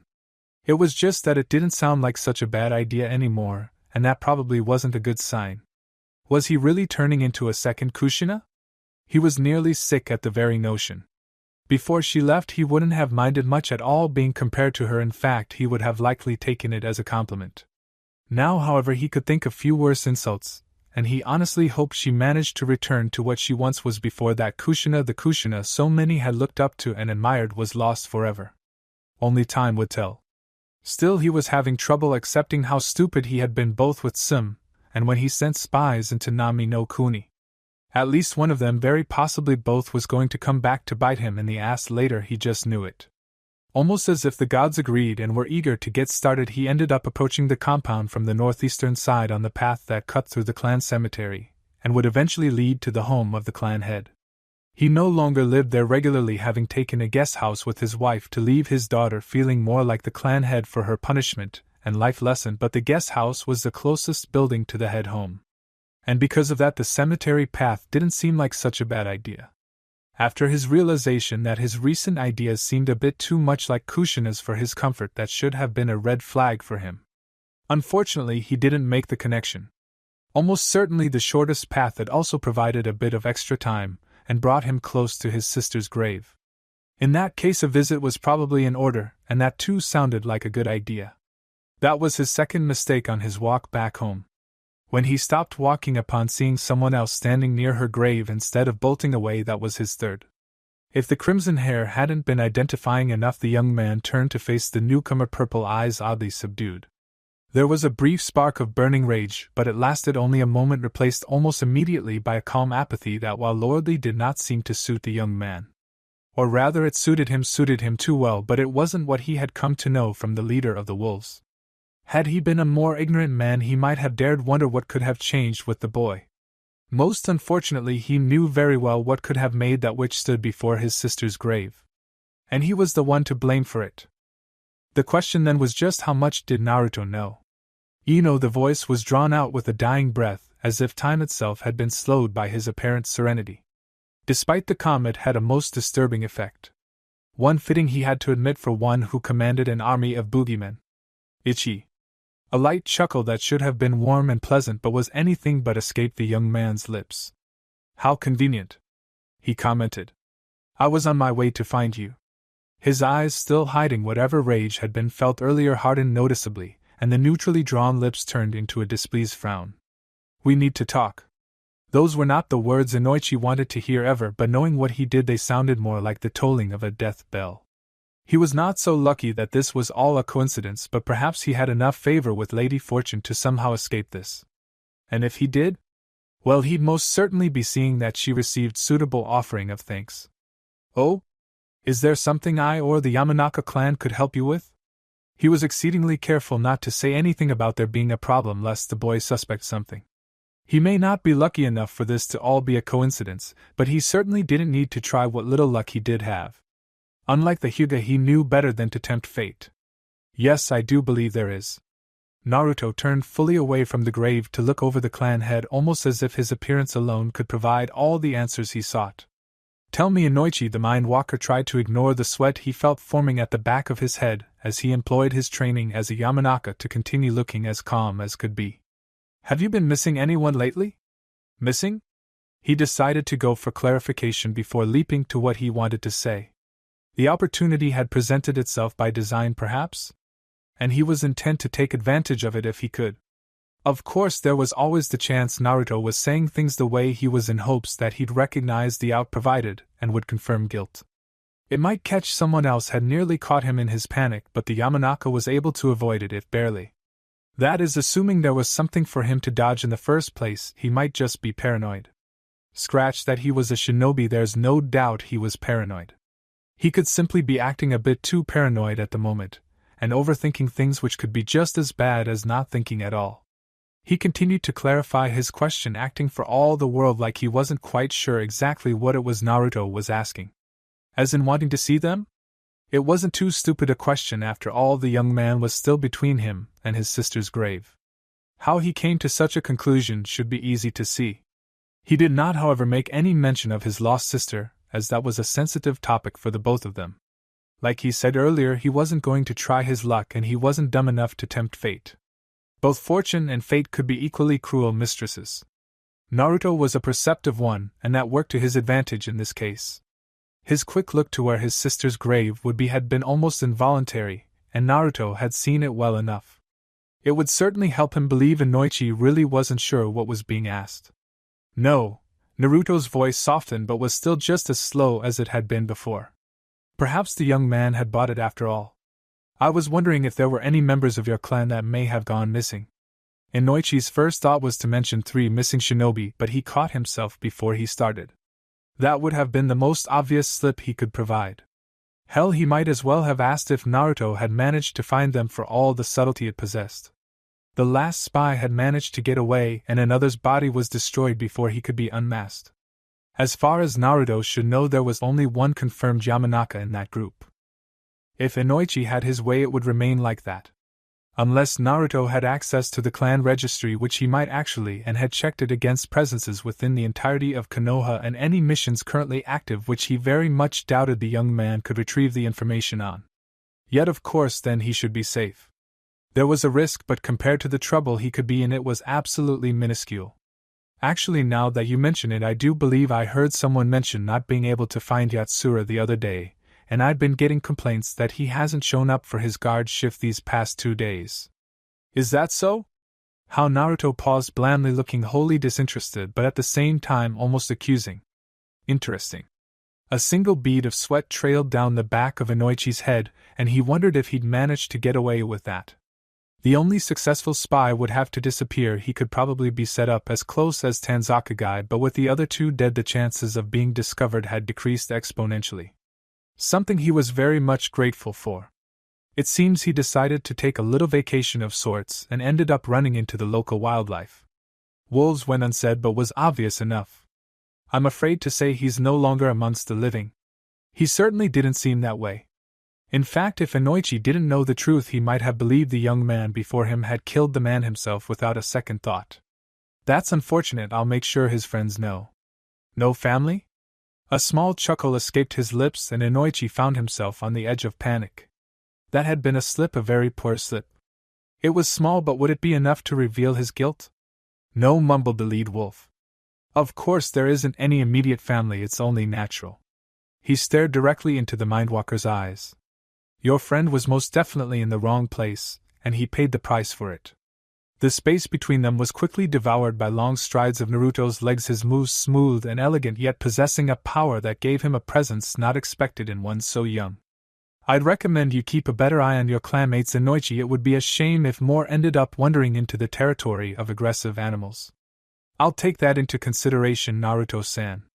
Thank you for your advice. Naruto continued to stare at him for a few moments more, separated only by a scant few feet, before nodding in acceptance. See that you do. With that he swept past the head of the Yamanaka, only to pause a few feet away. And Inoichi? He called back, not turning to face the man he was addressing. Yes? If I find you were responsible for him being in the wrong place, we will devour you. He turned his head just enough to meet the taller blonde's eyes. And as angered as I am, that might just be literal. finished he said of again fading into the early night, and leaving Inoichi staring in horror. A shiver worked its way down his spine, his stomach churning. There were many things one could do to send a message, and the one chosen was usually determined by the exact message you wanted to send. But to actually consume an enemy? There were many ways to interpret that message, but Inoichi knew that sending a message wouldn't be the goal in that case. No, they were not trying to say they were above them in the food chain, or that they were brutal. They would consume him simply because to them he was nothing but flesh. And what does a wolf care for the name of the hot meat that sates its hunger? This was not a message, it was a threat, a promise that if he was the one who had injured the pack, he would be used to feed the pack. It was fitting, or it would be if they truly were wolves. But maybe, just maybe, even if they weren't wolves, they weren't quite human either. And that was a thought that would rob him of sleep this night. It was not the brightness of the rising sun that awoke him that morning. Instead, it was when his guard wrapped tightly in his arms naturally squirmed in his grasp, and her soft voice interrupted his dreams. The voice wasn't directed to him, not at first at least, but rather to someone else in his room. Which meant Mai or another of his guards. Considering the masculinity of the voice, it probably wasn't Mai. Whatever conversation the two of them were having concluded, and he faintly heard the door click shut. Unfortunately, that was not a sign that he would be able to return to his rest. The body in his arms turned to face him before trailing fingers over his cheek. "Naruto-sama," they whispered. "You have a guest." He didn't reply in hopes they might just let him sleep, but that didn't seem to work all that well. "I know you're not asleep, Naruto-sama." Her voice was half admonishing and half playful. He was sure if he were to open his eyes it would be to an amused grin. "No thanks to you," he grumbled, still not opening his eyes. "Whoever's here can wait a bit. They can't be too important, or they'd know not to come this early unless it was an emergency." "Early?" He could hear her giggle. "It's nearly 11, Naruto-sama." "Oh, was it that late already? Damn." He shouldn't have been that surprised he didn't get to bed until early this morning, because he was too busy poring over Mai's reports, too angered by the news of his lost children to hope to sleep at a decent time. He eventually calmed down enough to sleep sometime around 4, and sleep had done well to dissipate most of his remaining anger. He was still rather upset, of course, but the cold fury of burning rage kept under careful control by sheer resolve alone had run its course. There was now a slight emptiness, a faint throbbing of pain within his chest, despite not personally knowing those lost. Because close to them or not, they had been under his care, they were his responsibility. And he had failed them. But while he was saddened by their loss, he would not be brought down by it. Instead, he would use it to push himself to new heights in hopes of being able to prevent a similar tragedy in the future. He would not succeed, not at first, and he would continue to lose wolves, this he knew well enough, but each time it happened he was determined to have done better than the last. It was this thought that allowed him to release his otherwise all-consuming rage, and continue to be the leader his children needed. Telling Inoichi they would eat him had helped too, though. Still, he hadn't been asleep for an abnormal amount of time, and that meant everything else could wait for now. "So?" he asked, pulling her closer to his body and slowing his breathing in preparation to return to the embrace of sweet sleep. "It's the goddess, she needs to speak with you." He didn't even hesitate in his response. "Which one?" he mumbled. "Hinata or Mikoto?" "Hinata or Mikoto?" "Ah, that's right, she wouldn't know about Mikoto, would she?" She had been part of his group when she visited, but her name hadn't been spoken, and she exited and entered his carriage wearing her mask to protect her identity. "Don't you mean Hinata no Mikoto?" "No, Hinata or Mikoto. There's two." "Oh." She paused momentarily, not having expected that, but quickly resumed speaking. "Well, it's Hinata no Mikoto who's here for a visit. And she can't just join us for now? We can talk later." "Join us?" "She's like 12. At that he did open his eyes, one brow rising in question. "You realize I'm 12 too, right?" Her embarrassed blush was well worth the effort of moving his eyelids. "My apologies, Naruto-sama, it's so easy to forget sometimes." She hesitated before continuing. "Did you still want me to invite her to your bed?" Naruto blinked a few times as he processed her words. They just sounded so dirty despite remaining proper. It was like listening to a polite anko if he thought about it. And the very notion of such was simply far too strange for his tastes. "No," he sighed. "It's fine, I'll get up." With Anko on the brain, he half expected his current companion to make some comment about being able to help him get up. Instead, she simply nodded before slipping out of his bed and quickly making her way out of the room. He didn't think to mention the fact that her uniform was still here on the floor. Rolling out of bed with a groan, he contemplated throwing on a shirt before deciding not to bother. Hopefully his wolf had left to start some coffee because he was not yet ready for today. Stretching as he walked, he left the room and headed to the kitchen. Much to his delight, she was indeed making coffee. Slipping into a seat at his table, he gave a nod of greeting to the former Hyuga heiress sitting across from him. After a mug had been placed before him, and he had taken his first glorious sip, he turned his attention fully to the young woman who had come to visit him at the ungodly hour of 11. There was really nothing different about her, he noted idly, other than the size of her current blush. Whether it was due to his shirtlessness or the half-naked woman returning to his room for her clothes, he couldn't tell. He also couldn't bring himself to care. So Hinata, his voice broke the silence. You needed to see me? Yes, I've been instructed to invite you to the compound. An invite to the compound? His brow rose. Whatever for? Hayashi-sama never properly thanked you for defending the clan's pride. Come again? Defending the clan? When had he done that? When you stopped Ino from pushing me around. She offered helpfully. Oh yeah? It could be seen that way, he supposed, but they were going to thank him for it? And this late? He had to wonder why they'd even, of course. It was really more of an excuse than anything else, wasn't it? Just a way to meet with him. Very well, he wasn't opposed. So they want me to visit sometime? Tea tonight if you're available. She answered. Hayashi-sama was planning on hosting a dinner for you. I see, I guess I should notify Mai and see about finding something to wear then. Thank you for bringing this to my attention, Hinata. Let your father know I accept his invitation. Of course, Naruto-san, her face light up in red once more, this time in panic. I'm sorry, I'll let him know, Naruto-sama. He waved her off, unconcerned. It's not like he had ever instructed anyone as to how he wished to be addressed, people just did it on their own. It's fine, don't worry about it. You can address me however you like. She nodded in acceptance but wasn't about to tell him she liked calling him Naruto-sama. Besides, he had just given her permission to do so, hadn't he? He whistled a jaunty tune as he strolled down the streets, one hand in his pocket, and the other holding open his favorite literature.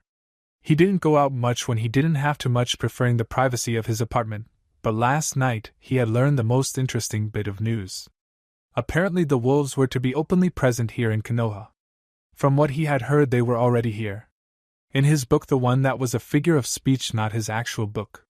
He would never dare put anything personal within the glorious pages of Jiraiya-sama's writing. That was a good thing. A very good thing.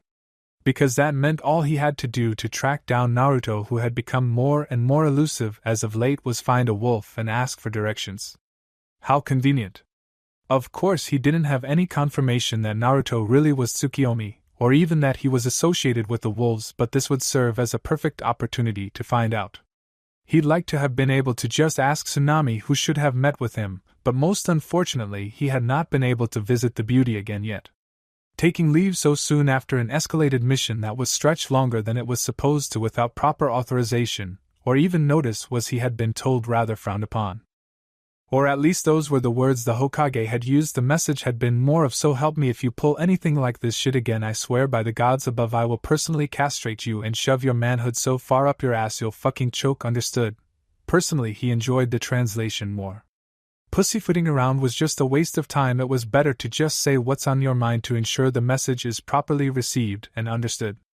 Other than that, the only thing that he didn't like about what the Hokage had really meant to say was that he was under the impression his entire manhood would fit up his rectum before he started choking on it.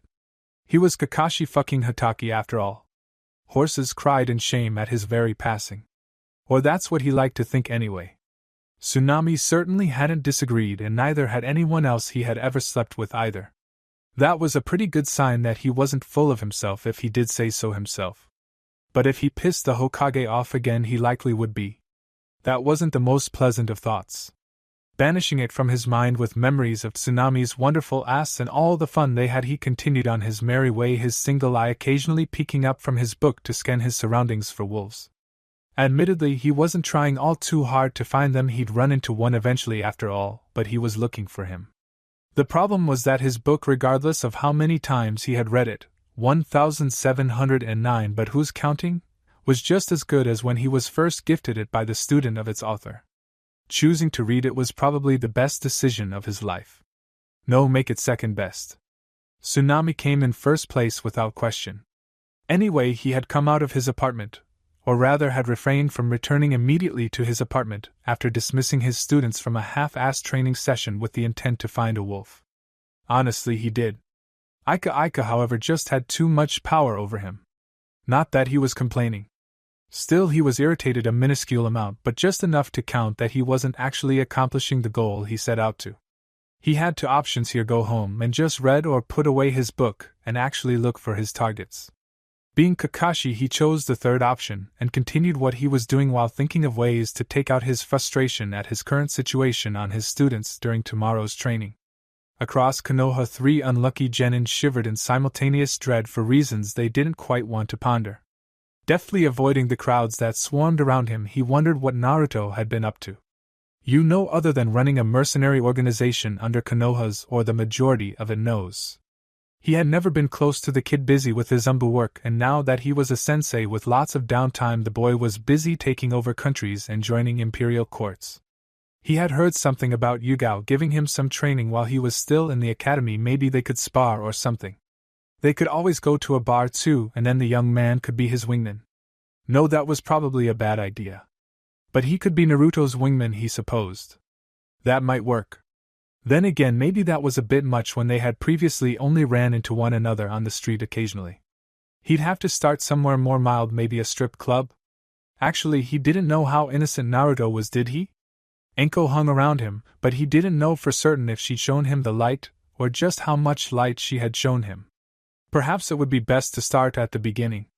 Okay, not the beginning, he wasn't giving the talk, but the next logical step, Ika. He could give the boy his first copy to start his collection off, just as his sensei had given him his first Ika. It would be a bonding experience, something good for the boy. Now, was hiring a pair of whores to act out scenes too much? Yeah, it probably was. Just one then to read it to the both of them naked, of course. Inuzuka Kiba considered himself a pretty laid-back guy, one who, while energetic, wasn't bothered by much, and had just as much chance of laughing at your insult as punching you in the face. The idea that his mother might have a lover, however, was definitely something that bothered him. It wasn't like he didn't know about sex and didn't understand how his mother might have been lonely all these years, but it was his mother. The idea that someone was sleeping with her just felt wrong. If she had remarried, it might have been easier for him to accept. After all, it would only be expected that a married couple share a bed. It would be easy to overlook some of the activities they might get up to in said bed. The problem in this case was that he hadn't even met the bastard. There was some fucker in his house sleeping with his mother, and he didn't have the faintest idea who it was. His mother had always been rather upfront, with a tendency to be brutally honest, so for her to be doing this in secret had him suspicious. Were it not for her recent good mood, he may have wondered if she was being blackmailed or otherwise forced into the situation, but she seemed pleased enough with whatever hidden arrangement she had. Well, until yesterday at least.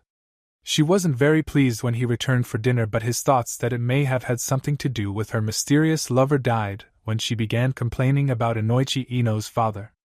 Normally she'd be irritated, but this went beyond every other time he had seen her ticked off, even those times he did something really stupid. So while he was fairly certain her bad mood wasn't directly related to her secret lover, it was likely caused because she hadn't been able to meet with him due to an extremely long meeting with the Yamanaka head. Was she perhaps getting close to her lover? Might this not be some casual fling?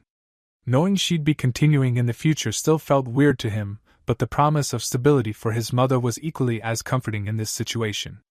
And then there was the third part he wasn't too sure about. If this was going to become a permanent thing, would he be meeting the fucker? It would put his mind at ease to have a face to associate with her lover and a way to track the bastard down if he hurt her, but if they were important enough to her for her to introduce him to her family, would he be able to refrain from slugging him? Mentally he cursed the habit he picked up being on Kurenai's team and having lived his life around two women with exceptional hearing. They may not have minded as much as his sensei did, but you really couldn't mutter anything under your breath when those two could probably hear a butterfly's wings beat. Or they could when you said something bad about them, at least. This would be so much easier if he didn't know anything about what his mother was getting up to when he was out training. At first he hadn't thought much of her wearing pants again before noon. He only saw her in passing when he had to run home to pick something up after all. The fact that she wasn't lounging on the couch or sitting behind her desk in a bathrobe didn't seem important at the time. Then came the dishes. He didn't do them very often, but even he could recognize when there were more dirty dishes than there should be with a family of 3, especially when he was only here for 2 meals and his sister was usually here for just 1. Someone had been over. It was easy enough to see, but it could have been an old friend of hers stopping by for a visit or a meeting between clan heads. But as the extra dishes became a more frequent occurrence, and his mother stopped wearing pants regularly, he had started to become suspicious. With Hannah gone doing something for the clan, something he as the child of the head would usually be informed of, and him spending most of his time training and doing missions with his team, the house was mostly empty for the better part of each day. And that had him realizing that ever since he had started at the academy, the house had only his mother within it. Only his mother, and whoever had been visiting her. The connection had been made then, and everything started to make just a bit more sense. Her happy mood, her work being done more quickly. She even left food in the fridge a few times because she was out with friends. She never went out with friends. He had cursed himself then for being so blind, and again for choosing now to start seeing what was really going on. Blissful ignorance lost, he had to face the fact that some asshole was getting with his mom regularly for who knows how long now. There was really nothing to Kit now, though, was there? She had a lover, and he wasn't going to try to stop that. It wasn't good for his health, you know. He'd put him in his place, of course, that was his mother, but he would let her make her own decisions. Unless she was getting with Hyuga Hayashi. That's where he drew the line. The man was a huge ass, and his mother deserved better. The fact that he liked Hinata, who very well might become his sister-in-law in that situation, had nothing to do with his averseness to it. No, not at all. Seriously. Okay, maybe a little bit. She was a woman on a mission, or so she liked to think, sneaking her way to her target to fulfill her objective. She paid no mind to all who stared at her, ranging anywhere from veteran Umbu to the most unaware civilian child. As far as she was concerned, not a single one actually saw her, as she dived from roof to roof.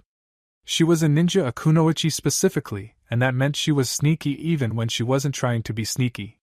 This wasn't really the case, but no one was about to break it to her.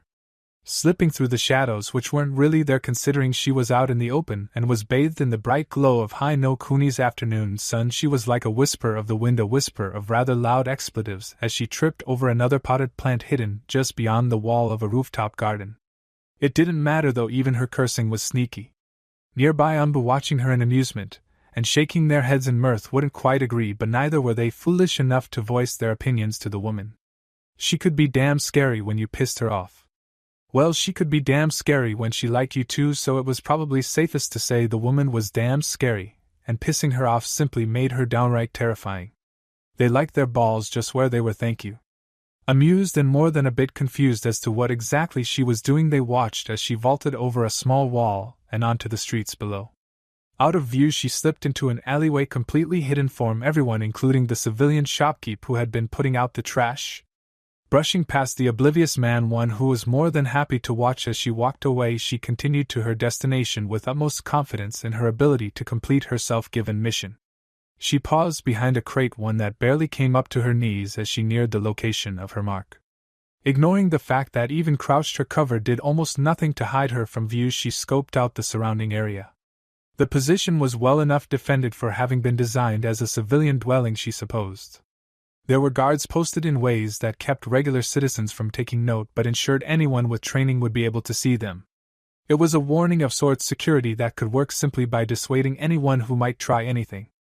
Unfortunately for them, and fortunately for her, it made them easy to locate so she could find some way to avoid them. Even now they had no idea she was there, watching and waiting to slip past them and get to the one protected inside like the chewy center of a hard candy.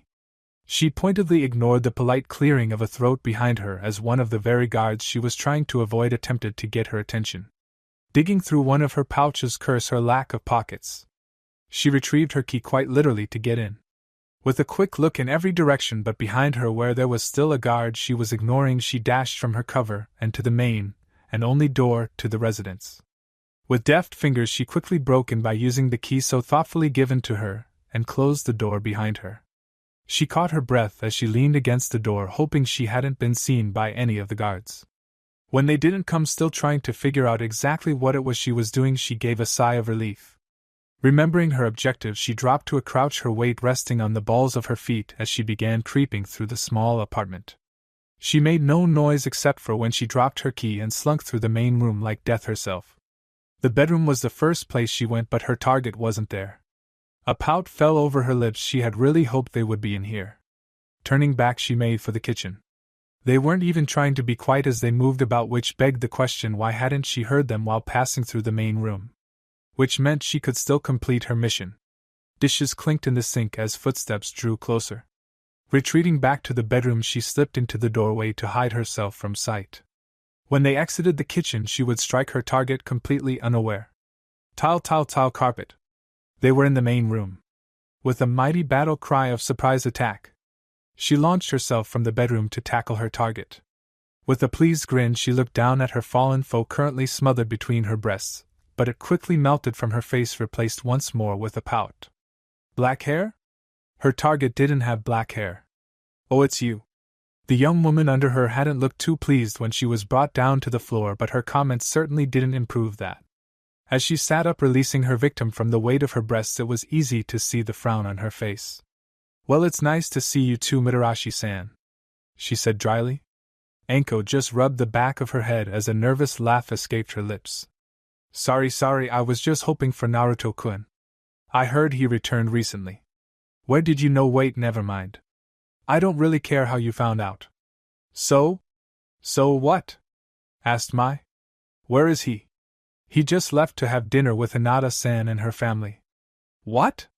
He went to see her first, not the great and sexy Mitarashi Anko? She crossed her arms and huffed in annoyance. That's bullshit.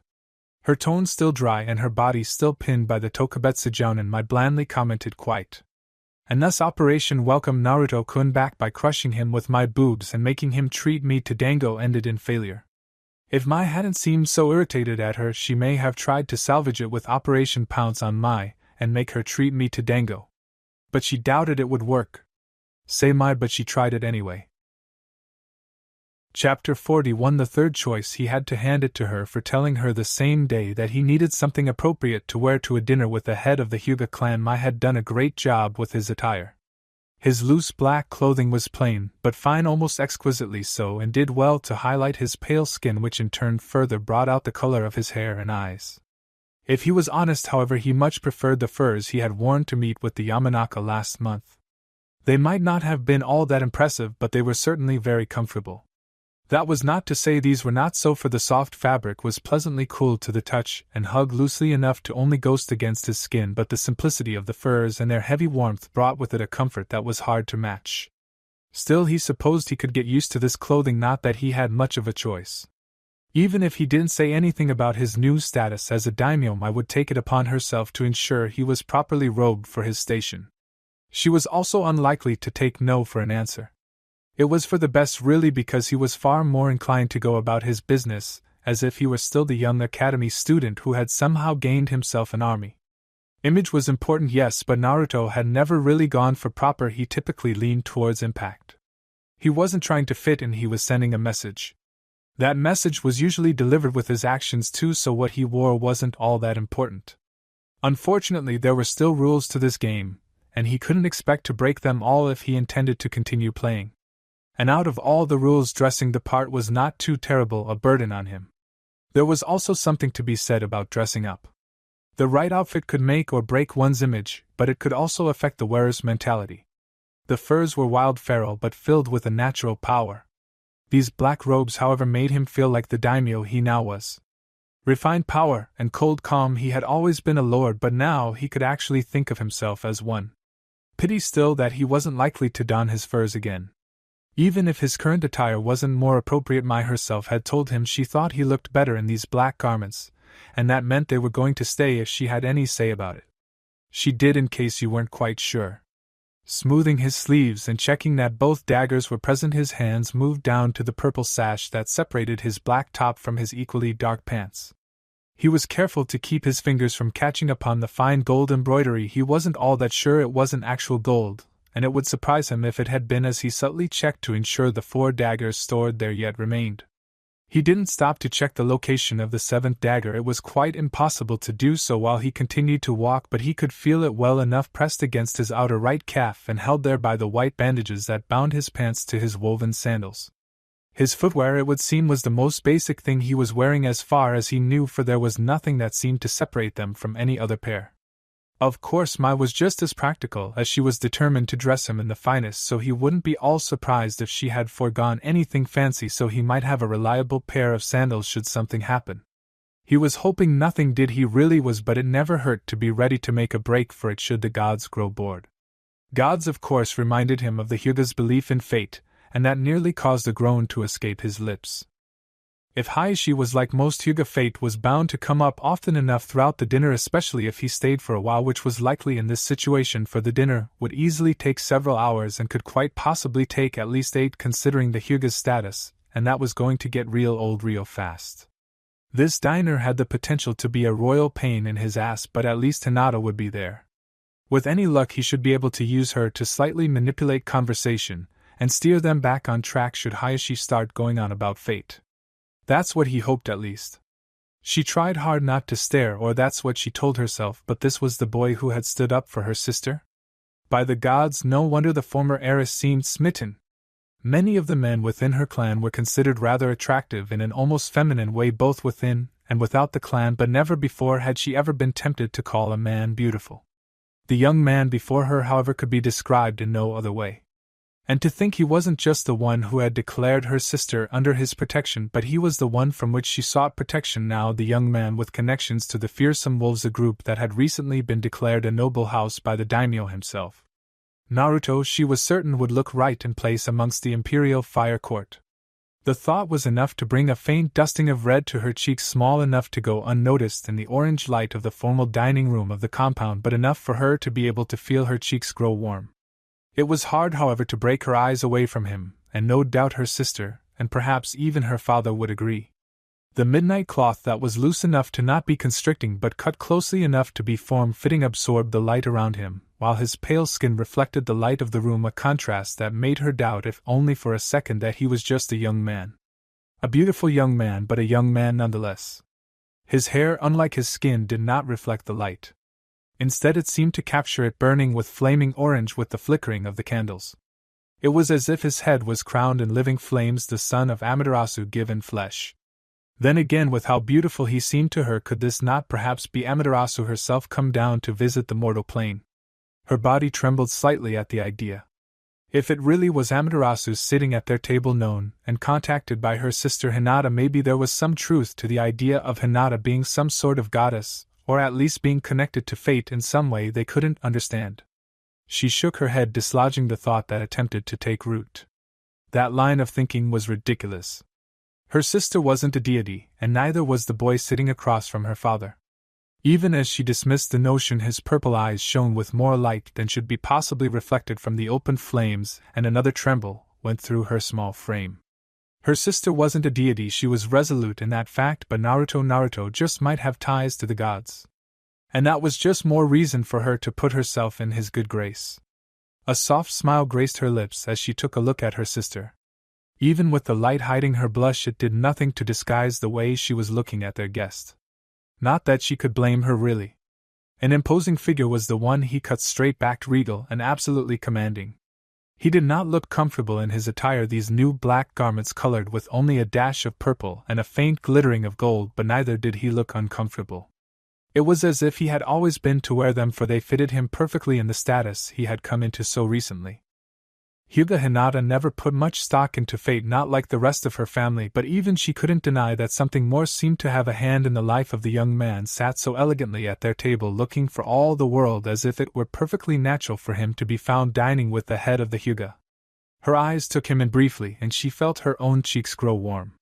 His attractiveness was undeniable, something made obvious by her younger sister's poorly hidden attempts to stare at him throughout the dinner, but there was a large difference she was learning between when he was simply going about his business and when he was taking care of it. The confidence and authority that rolled off him filled the room, drawing all eyes to him and commanding their full attention.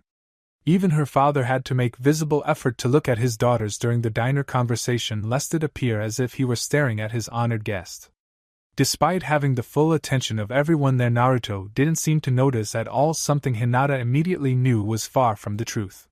Still, he simply sat there, the faintest of smiles tugging at his lips as he politely responded to her father's words.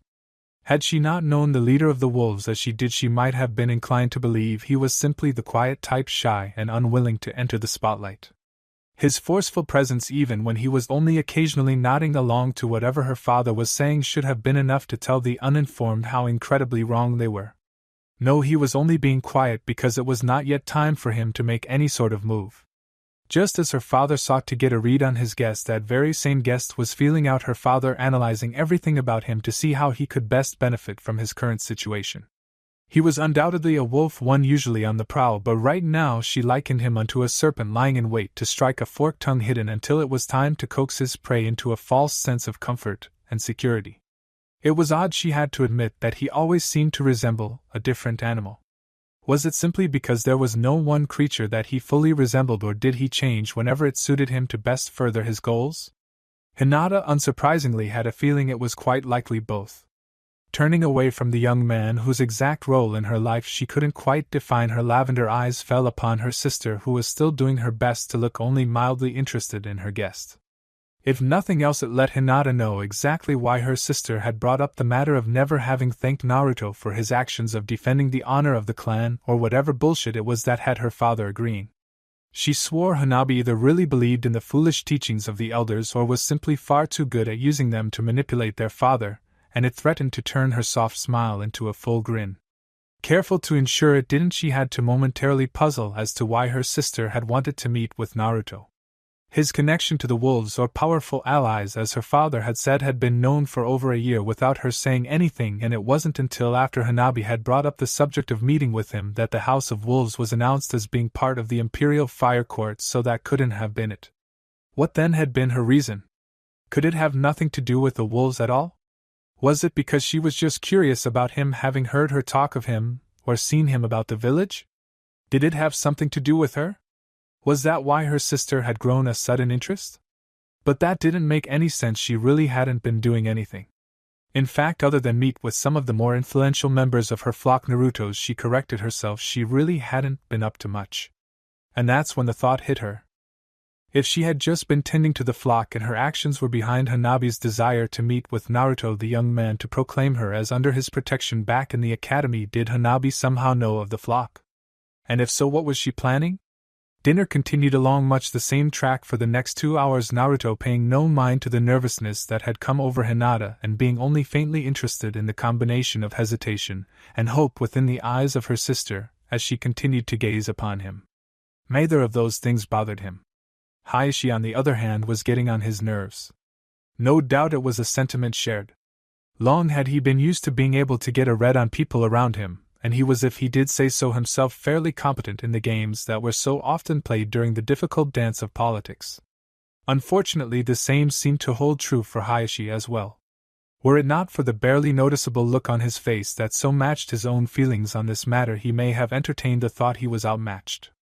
This was better, this equality, but it made it no more tiring to deal with. Other than the slow progress, as both attempted to get a feel for the other without showing their own hands, which admittedly might have been easier if the clan head had been inclined to underestimate him, things were going along quite well. Music fouled the air from an adjacent room, passing through the thin walls with an only slightly muffled ease, and the food was good. The atmosphere, while formal, was still warm and decently comfortable to one who had already dined at the daimyo's palace. All in all, he was quite enjoying himself despite the tedious nature of his current game with his host. Still, he couldn't help but be a bit grateful towards the youngest daughter, the one who didn't seem quite able to decide if his being there was a good thing or not, when she spoke up for what had to be less than the dozenth time that evening. "Father, we've been dining for some time now," she started. "Perhaps we might break for a few minutes? I could show our guest around the gardens."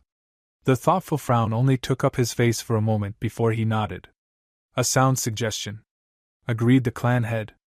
"I'm certain we could all use a moment to stretch our legs and let our meal settle." He turned to his eldest daughter. "Inform the kitchens that we've finished with the meal and we'll have something sweet when we return." It was obvious to Naruto at least that he wanted a moment to himself so he might think over the meeting thus far without having to continue conversation. It was understandable, and Naruto had to mentally tip his hat to the man. As he would be touring the gardens with the heiress, he wouldn't have the same advantage. Knowing this, he couldn't help but meet the man's eyes smirk and incline his head the barest amounts to say he knew very well what was being done. He knew and he approved. A similar smirk, though noticeably smaller, ghosted over Hayashi's lips, and for a moment it looked like the man didn't know if he was more disappointed at being seen though so easily or amused that the boy did in fact seem to be his match. It was an odd thing, no doubt, to the both of them. Not often enough did they find themselves challenged. Despite himself, and even knowing what was going on in the clan behind the man's back, Naruto found himself liking the head of the Hyuga clan. It would be a shame if he got in the way. The sun had fully set sometime during their dinner, and now only a shiver of warmth remained in the night air, soon to be chased away as night fully overtook the world. There were few lanterns lit around the compound, likely due to the fact that the sentries didn't need it to be too bright to detect intruders, but the full moon was more than enough to light the darkness around them. Other than the faint rustle as a gentle breeze caressed nearby plants and the occasional swishing of their clothing, there was little other sound as they walked over the path of the main Hyuga gardens. He expected there to be at least someone around, but perhaps they simply had a tendency to retire earlier than most of the village. That, or someone had arranged for privacy.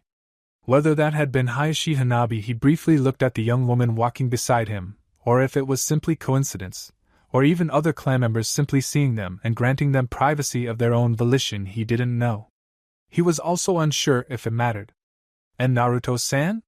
Her voice broke the comfortable silence that had been between them, and he looked back at her. She had spoken, and yet her eyes dared not meet his own, almost as if she were scared. No, she didn't seem scared, more like hesitant, worried. Yes, Hanabi-san? He gave her a soft smile, more to reassure her than because he was enjoying her company, which in fact he was, but that was beside the point. But whether she actually managed to see it remained unknown to the young daimyo. Might we sit for a moment? She asked, gesturing to a nearby bench. I would like to speak with you. Raising a brow, he frowned. This was odd. He honestly had no idea what she might want to speak to him about. Then again, he also couldn't think of anything she might want to talk about that would necessarily be a bad thing, and so with a curt nod he agreed. Certainly. The two of them moved to sit upon the cold stone of the bench, and silence descended once more. This didn't bother Naruto any. He could wait to hear that which she wanted to say. And if she didn't say it? Well, he'd be a bit curious, but at no real loss as far as he knew. It was nearly 5 minutes of silence later that she had screwed up her courage and dove straight in. I know of Hinata no Mikoto. A brow rose, but he made no other indication he had heard her. Still starting with that? He knew she was the heiress now. Shouldn't that mean she was being trained to be the next head? Hayashi knew the game he played damn well too, so was she doing this on purpose, or was she simply hopeless when it came to subtlety? Had he been a lesser man, she would have been dead as soon as the words had registered, and he would have worried about who else might have known, and how it was she found out later. Luckily for her, he was not a lesser man, and he was smart enough to hear her out before he decided on which course of action he wanted to take. Of who now? She shot him a slight glare, her sharp features reminding him of her father. It was obvious who she took after, and it would seem he would be at a bigger disadvantage than he had previously realized. While Hayashi had time to mull over his thoughts in peace, he would be continuing with the game, albeit at a lesser level. If this had been the man's plan, Naruto both cursed and applauded him. If not, well, he was still at a disadvantage, wasn't he? I know you know. He couldn't stop the slight smirk that tugged at his lips. And now I know you know. I know what exactly? She scowled, something that was really more adorable than anything else considering her age and small size, and shot him a dirty look. About Hinata no Mikoto. What is it I'm supposed to know that you know I know about Hinata no Mikoto? She growled, actually growled. He was starting to like this one. Before grabbing the front of his shirt and pulling him closer to her. Their noses were touching before she realized there was a blade to her throat, and his amused expression had completely melted off his face. Slowly she released her hold on him, her eyes never leaving the cold metal held against her skin. We'll think better of trying that again now, won't we? She barely kept herself from nodding. Why, yes. She most certainly would. That had nearly cost her life when all she intended to do was glare at him and tell him to knock it off. Now you were saying? He prompted as he returned his blade to the purple sash wrapped around his waist. I know what Hinata's doing. She began again. It was obvious she was going to have to be completely open and hope she was right. There was little chance of being wrong, but a little chance was more than enough for something to go wrong. And I know the wolves are with her. Do you now? How interesting. He didn't sound interested, not in the slightest, and the way he frowned down at her like an angered god had her wanting to shrink into herself. Never again, she promised herself, would she be so foolish as to touch him without permission. At least not until they were on at least friendly terms. She had to remember that this wasn't someone at the academy, or a lesser-ranking member of the clan. This was not even an equal, he was superior to her. Riling her up or no, she should not have dared to be so free with her actions. She was the Hyuga heiress, the daughter of Hayashi. She was better than to lose control like that for even a second. I know you have ties to the wolves, close ties, and I'm not so foolish as to think that even if my father and the elders win, our clan won't fall apart. Win? What is there to win? The clan. Her answer was immediate. Hinata has a following of branch members, and eventually either she'll make a move or my father will learn and take action. Either way, people associated with the main branch, people like me, will lose. Oh? One brow raised in question, curiosity plain on his face. And how do you figure that? Even if the branch members don't kill us all, the clan itself would collapse without them. Either way it will be weakened, but with the wolves supporting my sister it won't affect them as much. I see, so are you trying to say you wish to support your sister? Her eyes immediately flashed with rage. No! She practically spat. I will not join her, as she destroys our clan. The young girl seemed to deflate beside him. But I can't do anything to stop her. Why is it then you wish to speak with me? Because I want out. I may not be able to stop our fall, but I'll be damned if I'm taken down by my sister. You're with the wolves, and the wolves are allied with Hinata. I suppose I could talk with them. That's not what I'm asking for. And what you are asking is... She hesitated for a second before damning her pride and tossing herself to the ground before him, prostrating herself at his feet. Protection. Her voice was somewhat muffled by her position, but he heard her well enough. I ask for protection under you, Naruto-sama. He blinked several times as he processed what she was saying. That had been wholly unexpected. Here he was prepared to cut her down to keep Hinata's actions a secret, and she was willing to throw away her pride for just the barest hopes of saving herself. He had not seen this coming, but as a smile stretched across his face, a small chuckle escaped his lips. He may not have ever considered this happening, but he certainly wasn't about to let this opportunity slip through his fingers. Moving from the bench, he had just enough room to crouch down above her. Cupping her cheek with one hand, he brought her face to look at his own. Do you have any idea what you're asking? He questioned. Do you truly comprehend what it is you're doing? Why, yes, Naruto-sama, I know what I'm asking and what position I'm putting myself in, but I don't have any other choice. I will not survive on my own, and the only way to live with a Hyuga would be to hope I'm spared long enough to plead at my sister's feet. I would rather have the choice of pledging myself to another than be forced into such a position. Admirable, he supposed. Rather useless for her in the end, but who was he to complain? With both daughters of the clan head, the Hyuga were as good as his already. Not that they weren't already, but this only further guaranteed it. He thought briefly of using her to turn more of the Hyuga to his side before things came to a head within the clan, but decided better of it. People would become suspicious, and that wasn't good. It wasn't time for Hinata's little cult to be discovered, not yet. He'd simply squirrel her away until everything had passed, and she could either be used to support Hinata's rule or could be placed in the position as head to command the clan as he willed. Either way, he would have the most powerful clan of the most prosperous village under his control. And that was not something to be taken lightly, especially when he was the daimyo of a foreign country. That thought brought a frown to his face. He would definitely have to keep his and the wolves' involvement in this completely secret. The last thing he needed right now was the daimyo of Hai no Kuni thinking he was trying to take control of his hidden village. The man would be understandably nervous were he to know another daimyo, even an allied one, had any sort of control over a large group of warriors that were sworn to his country. It would look far too much like he was trying to use their alliance to take Hai no Kuni as his own, not a hard conclusion to come to when his ascension to the status of daimyo was through the exact same means. But that was a matter to be worked at later. He would not allow this opportunity to pass him by. And if in the end he had to abandon her in order to keep the rest of his plans? So be it. It wasn't like her sister wasn't already his and through her the clan itself. No, this was just extra insurance, extra opportunity, and he was loath to go without now that it had been presented to him. Very well. He finally spoke. You are attending the academy, no? I am. She nodded as much as she could when he held her chin in his hand. Tomorrow I will send someone to retrieve you afterwards so that we might speak more about this. You will know them by my sash. Follow them, but do not approach until they motion you to join them, understood? Perfectly, Naruto-sama. I will do as you command. It was obvious that it hurt her to say those words, but that brought a smirk to his lips. She may have harmed Hinata at one point, but he really didn't have anything against her. The fact that her actions solidified the former heiress's loyalty to him was already a point in her favor. There was also something to be said about a prideful main branch member surrendering themselves completely to his will. The wolf within him was pleased. Come stand, it is time we return to the presence of your father. He stood nudging her up, using the hand that yet cupped her chin. We've left him enough time to gather his thoughts. Yes, Naruto-sama. She was submitting now, knowing she had to rely upon him to escape the fate of her clan, but how long would it be until she could surrender no longer? At what point would her entire being scream in anguish at her lack of pride and force her to act out against him? When she was safe? Sooner? Smirking, he looked down to see her standing there, eyes to the ground, waiting for him to take the lead. Like a snake ready to strike, a wolf ready to pounce, she bid her time. She was cowed now out of necessity and fear, but it would not last forever. If he was honest, he was looking forward to the moment she could take no more and lashed out at him.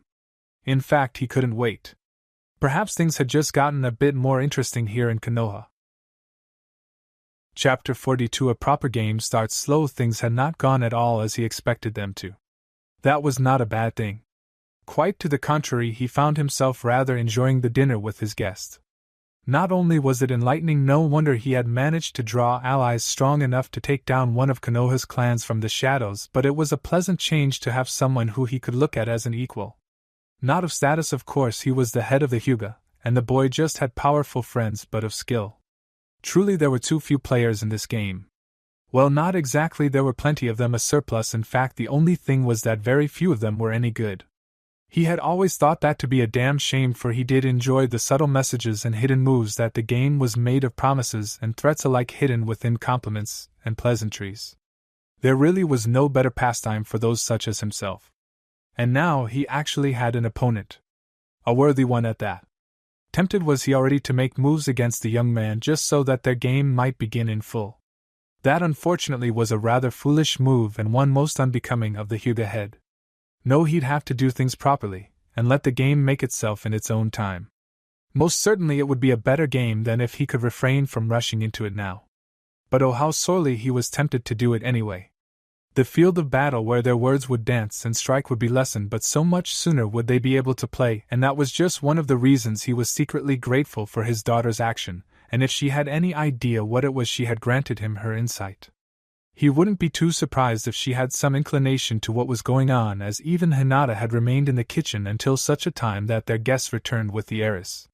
If the daughter that had never even reached the stage where he would begin to teach her in the ways of the game could read into the events around her well enough to act properly, then there was no possible way that Hanabi hadn't.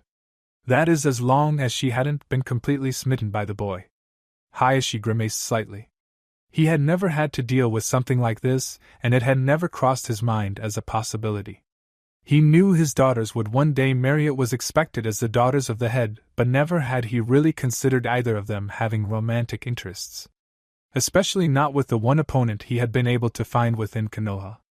Hiruzen and Danzo were here obviously, but not only was it bad form to get between two opponents, especially when they had been playing their game for so damn long, but going against the Kage could be considered bad form, and any association with Danzo was usually seen poorly by, well, everyone really. Every shinobi at least, and any civilian who wouldn't mind wouldn't think enough of the old war hawk for him to be seen as a suitable opponent of the Hyuga head. No, neither would do, but now that he had found someone, his youngest daughter, who really was still too young for that sort of thing, seemed to be rather taken with him. Admittedly, he too had struggled to look away from the young man who was undeniably very attractive. Truly fate had smiled upon him to give him an opponent who could both act and look the part he was to play. Then again, the Hyuga deserved no better. And if Hanabi really was taken by him, then he could accept that. Not only would it add more dimensions to their game, but Hayashi didn't have anyone else who matched up to the boy at the moment. For now at least he was the best suitor she could have. That could change of course, but if she wanted to have her crush now then so be it. Either she would get over it by the time he found someone better of her he would prove to be the best choice in the end, or she would be married to someone else anyway. That's how it was for the daughter of the Hyuga, she would expect no less. Which meant of course she accepted the risk of the situation if that's what it had been, and if she proceeded it would be on her own head. Well, that was if she was really trying to send such messages to him, he supposed. He had spent the evening starting his first game in many years and his mind was working overtime to analyze everything that happened tonight. That said, it was possible he was seeing things that weren't there, subtle messages and signals that only existed because he believed them to. Hanabi and Hinata weren't the players, but they were on the board and that counted for something, right? Right. Maybe he needed to take his remaining time in peaceful solitude to calm down, but just a little. Couldn't be letting his guard down around the boy now, could he? While he knew for a fact his face was exactly the same way it had been for the duration of the dinner, almost serenely unchanging, only faintly interested, and with the lightest of polite smiles, but he was also well aware that his eyes must have been dancing with victory. From the moment he had returned to the dining room trailed after by Hanabi, Hayashi's countenance of a polite host had slipped the barest amount, and a frown that transitioned between thoughtful and displeased would ghost over his face for a fraction of a second every so often. His eyes, despite attempts to keep his attention firmly on his guest, would look between him and his youngest daughter as if it would explain the change that had taken place during the young man's brief recess in the garden. Naruto wasn't worried about the older man assuming he and his daughter had been behaving improperly. They were opponents after all, and they were still starting the game, but it was obvious he suspected something had happened between the two of them. He just couldn't figure out what. Amused not that it showed beyond mischievously pleased eyes, Naruto had decided not to volunteer any information to the man. If he wanted to know, he could ask, or better yet play the game in a way that brought it to light. Of course, he could not remain both suspicious and the gracious host for the entire night if he ever wanted to get the game truly started. I admit, Naruto-san, I find myself pleasantly surprised. Started Hayashi, I knew you were an exceptional young man already. You'd have to be to stand up for my daughter and make the connections you have, but you have greatly exceeded my expectations. Thank you for such kind words, Hayashi-sama. He inclined his upper body forward slightly. You are most gracious to gift them upon me. Still his eyes practically shone with victory, and Hayashi didn't for one moment believe in the boy's false humility. It is no burden upon me to speak the truth, Naruto-san. You deserve my praise and more, not just because of your actions with my daughter but also because of what you've managed to accomplish since then. Surely you know graduating the academy is no arduous task, Hayashi-sama. You yourself went through it at the beginning of your own career, did you not? His blank face slipped enough for a small smirk to tug at his lips. It was beginning in earnest now. Of course, of course. The frown was brief and quickly replaced by a ghost of a smile on the face of the Hyuga head. But we both know you've been up to quite a bit more, haven't you? Have I? He feigned confusion, only the barest amounts. I'm afraid I couldn't possibly know what you are speaking of. Just a simple boy starting his shinobi career. Terribly dull, really, for a man in your position. Oh, don't go selling yourself short now, Naruto-san. The smile was now fully displayed. It was small, yes, but it was plainly visible, a rare thing indeed. You declared yourself against an entire clan and managed to come out unscathed, sparred against a kunoichi that had been trained by one of Konoha's finest for years, and have found yourself running missions on occasion with Tokubetsu Jounin Mitarashi Enko. There are few people who can claim to be in her favor. You know, the fact that a genin knows her personally alone is already incredible. Hayashi wasn't particularly fond of the woman, but neither did he hold anything against her. She had a job, she did, and she did it damn well. She was eccentric, crazy, but most shinobi and kunoichi regrettably were. And while he spoke of knowing her, the most impressive thing was that he had survived her. She was a violent woman with a rather bad temper, so either the young man at his table was very good at reading others and acting accordingly, or he was very, very skilled at dodging and hiding. Then again, maybe he was good at both. Perhaps I am merely fortunate, suggested the young daimyo. Perhaps, conceded Hayashi. It was small, too small for his liking, but they were both starting to stretch in preparation. They had viewed the water earlier, now they truly tested it. Soon, hopefully, they could dive in. But not today. Unfortunately, this would be as close to the true game they would come this night. And so it was, the rest of the dinner passing calmly. It wasn't long until he was thanking his hosts and going on his way. Only 2 of the 4 were happy with the results. It was actually a bit concerning because for the first time in many years he truly didn't know what to think. Considering he was in Nara, one might understand why such an event was so strange to the man. It went against his very nature to be unable to simply analyze anything really and come to a conclusion about it. In this case, however, he was at a complete loss. Moves were being made around Konoha, nay, the land of fire at the very least, but to what end? Who were the players, what was the game, and who would be caught in the middle? Tsum and Inoichi had been talking loud enough for him to overhear it all, and he was smart enough to understand everything they had said well enough to note Tsum had chosen a side and Inoichi wanted her help to do the same. Of course, he also knew that neither was a player in the game. Not truly, anyway. That could be attributed to the fact that the game he spoke of, the real game, was the one that spanned the entire world. They played their own games, yes, but they couldn't really be considered players at this point, only pieces with more freedom than others. But if that was the case, who was the player they were allying themselves with, or were they too not even the player but rather a higher-ranking piece? There wasn't enough information, and he had not participated as peace player or otherwise in quite some time. It would be easy for him to join in, and he could do very well. But should he? Was it worth it, whatever prize was currently held for this game being played so close to his home? It was a small game, still things were either too calm nor too hectic for it to be too large at this point, but it would undoubtedly grow until the victor joined as a true player of the game, unless they already had. And if it was a player who just so happened to be working in Konoha for whatever reason now, did HEW really feel up to the challenge it would be to start at the beginning as a mere clan head? Shikaku didn't like this, not at all. TCH troublesome. If there was a state beyond complete boredom, Kato Shizun was there. Or rather had been there. For a very long time. Never before would she ever have dreamed of missing being dragged around Fire Country and babysitting one of Konoha's Sannin. But if nothing else, at least she was doing something then. That's not to say she didn't do anything here in Konoha over the past 4 years, but she hardly called working part-time in the hospital exciting. Useful, yes, she had helped plenty, but she had done the same when on the road. And those who didn't have regular access to highly trained medical personnel were also a damn more appreciative of what she did for them, especially when she usually couldn't bring herself to change them for her services. The people here, both shinobi and civilian, were just a bunch of entitled assholes. But that really wasn't the problem, was it?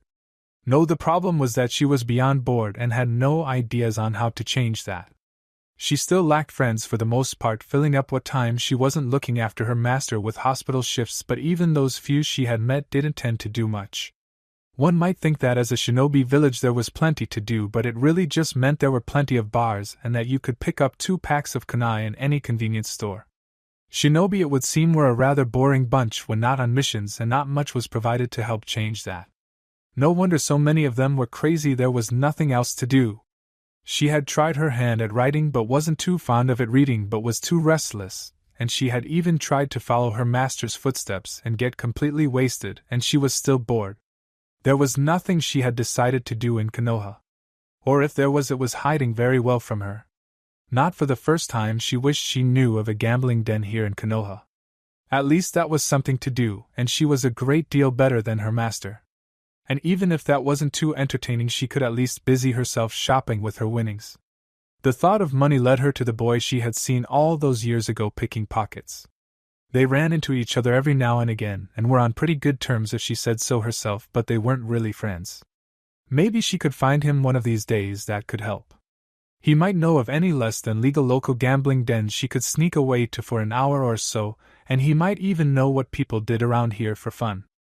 She might be able to offer him some training if he wasn't too busy with whatever team he was placed on, and if it came down to it, she knew just how successful he was in his first profession. Not that being a shinobi was too different, it just had additional facets, and may even be able to convince him to give her a loan.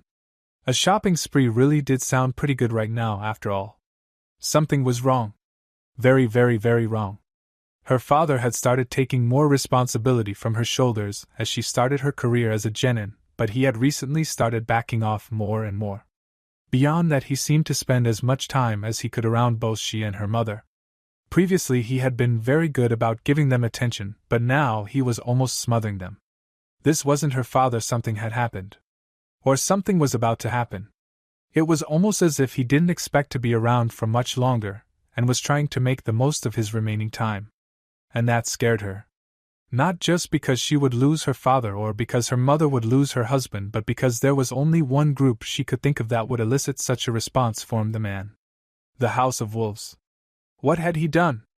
It didn't take too much work, not with the access and resources she had within the clan as acting head, even if Kushina outranked her, to discover the disappearance of 3 clan members. One returned. By the time she went to confront him about the disappearance, he was gone. And so was a sizable chunk of their limited funds. Kushina made sure the clan needs were met, but anything extra was hard to come by. Simple theft seemed obvious, but Yamanaka Ino wasn't going to believe that for a second. Between the way her father was acting, the 2 missing shinobi, and the fact that the 3rd had returned only to vanish again, she knew something had happened, or better yet, that something had failed. Something against the wolves. Internally she cursed. She thought her father of all people would know better, but it would seem recent events had gotten to him and begun taking their toll. She didn't know what he had decided was a good idea or how it had backfired enough that the only remnant of it vanished with enough money to set up a new life, but she did know that in some way it was going to affect her clan. Once again the jaws of the wolves were posed over their throats. And she didn't even know why. Unlike Ain, which was forever cursed with hot air from high no kuni, Nami no Kuni was blessed by colder sea breezes that kept humidity down and made for an all-around more pleasant experience. It also served to taunt her with all of Aim's flaws when that was her next destination, almost as if it was trying to convince her to stay in the land of the wolves, something she'd be all too happy to do if it didn't mean sacrificing inside knowledge of an S-class organization that may at one point pose a threat to Naruto and the wolves. Still, if nothing else, it was a nice reprieve before she had to return to the land of rain.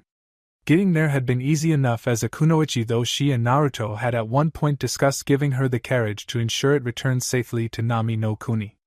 The idea was scrapped both because she needed to get back to the land of rain and because his trip wasn't over yet, but Makoto wasn't sure if she preferred it that way or not.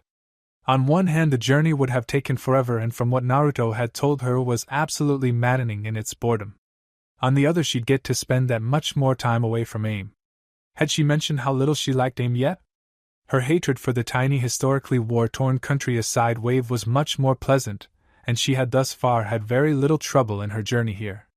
Thrice had she seen wolves, and thrice had they not even made a move to approach her or impede her travel. She had to wonder when it was word of her had been sent back to their territory, because her welcoming hadn't been nearly this warm in the impassive "we hold nothing against you but you still aren't important enough for us to make any sort of effort toward you" sense when she approached Naruto's carriage week prior. Not willing to look a gift horse in the mouth, however, she merely carried on. The town itself surprised her somewhat, as it would not be long until she needed to start calling it a city, but other than that nothing really stood out. Well, other than the scaffolding that was rising prominently above the treetops in the distance. She hadn't heard anything about that, but then again she really didn't hear anything about Naruto's operations. That could be attributed both to the fact she never really asked and that it was a bad idea to send such information to a spy. The point was to have intel coming from them to give you some sort of advantage that was rather soundly negated if the flow went both ways. Of course, as had been said, she really hadn't asked either. She was far more interested in Naruto and his well-being than whatever things he was having his wolves do. She recognized the importance of the wolves naturally, but only because they were important to him. That is, after all, why she had agreed to deliver this letter for him. She couldn't, however, help but think there was more to his request than he had let on. Was it really because she was there and wouldn't be accompanying him into Konoha that he had asked her, or did he need her to be in Nami no Kuni for some other reason? The first thought to come to mind was that he wanted the wolves to become accustomed to her, and her relation to him, their leader. That could also be said as he wanted to introduce her to the wolves.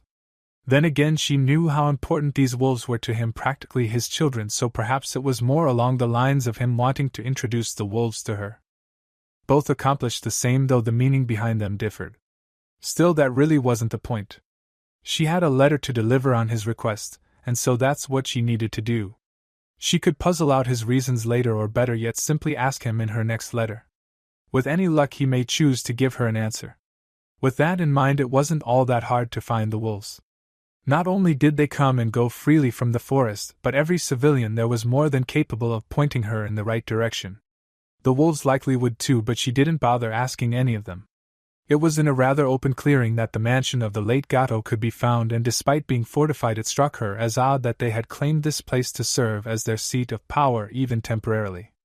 The entire thing just screamed target to her. Of course, there weren't all that many other options for them, were there?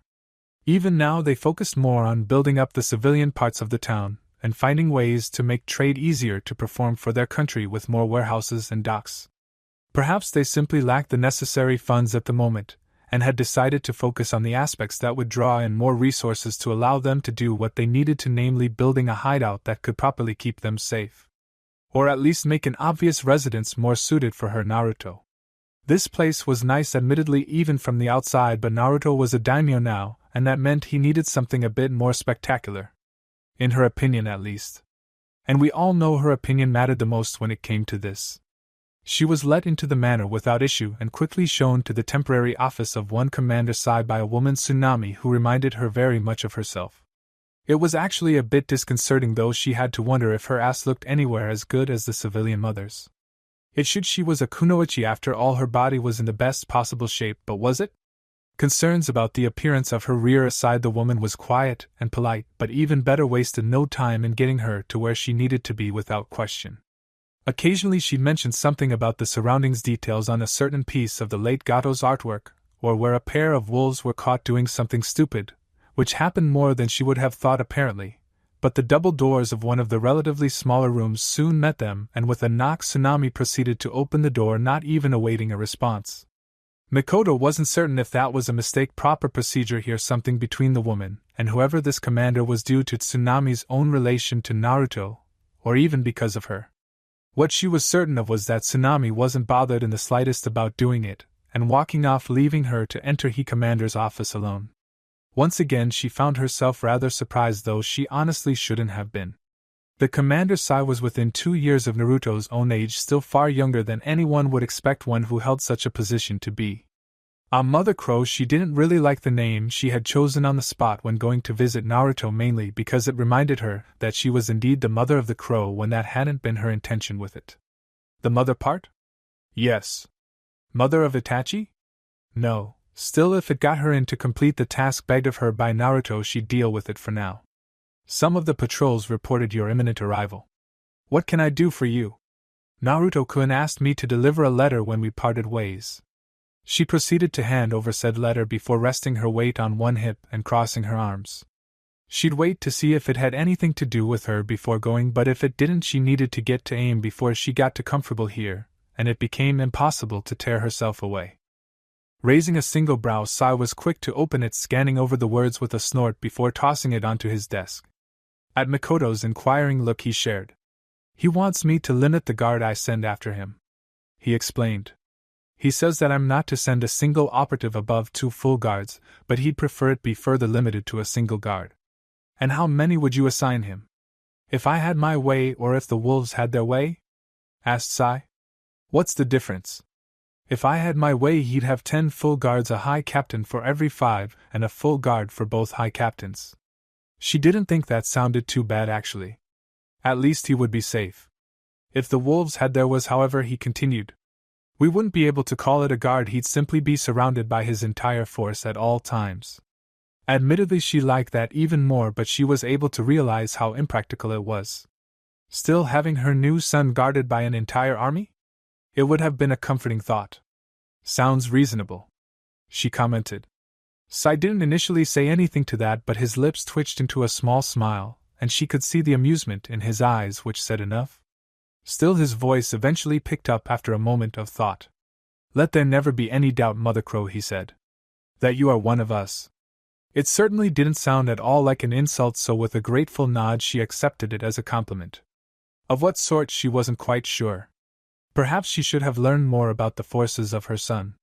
Silence stretched out for a few uncomfortable moments before she spoke up, inquiring about any additional content that may have been featured within the letter. Anything else in it?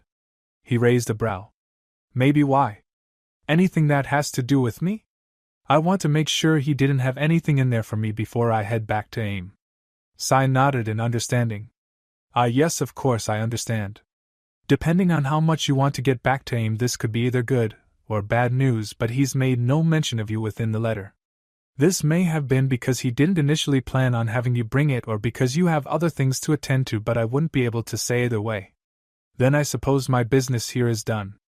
Is there somewhere I could obtain provisions before I leave? I don't know exactly what your relation to Tsukiyomi-sama is, but he seems to accept you. That really didn't answer her question at all. Our storerooms and armory are open to you. Ah, much better. Though she did find it odd that he would refer to her son by that name when it was obvious she already knew his true identity. A safety measure perhaps, but from what? They were all wolves and she guessed tsunami, so why would that be a problem? Thank you. Still, he was giving her unrestricted access to their own supplies, so at least she could show some gratitude. Naruto would likely kick the boy's ass if he didn't, but it was still appreciated that he had done so without her threatening him with her son. I'll seek out Tsunami again to guide me there.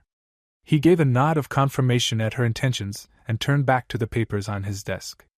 Before he could even resume writing, footsteps sounded down the hall as a young woman in her late teens entered the room without so much as a knock.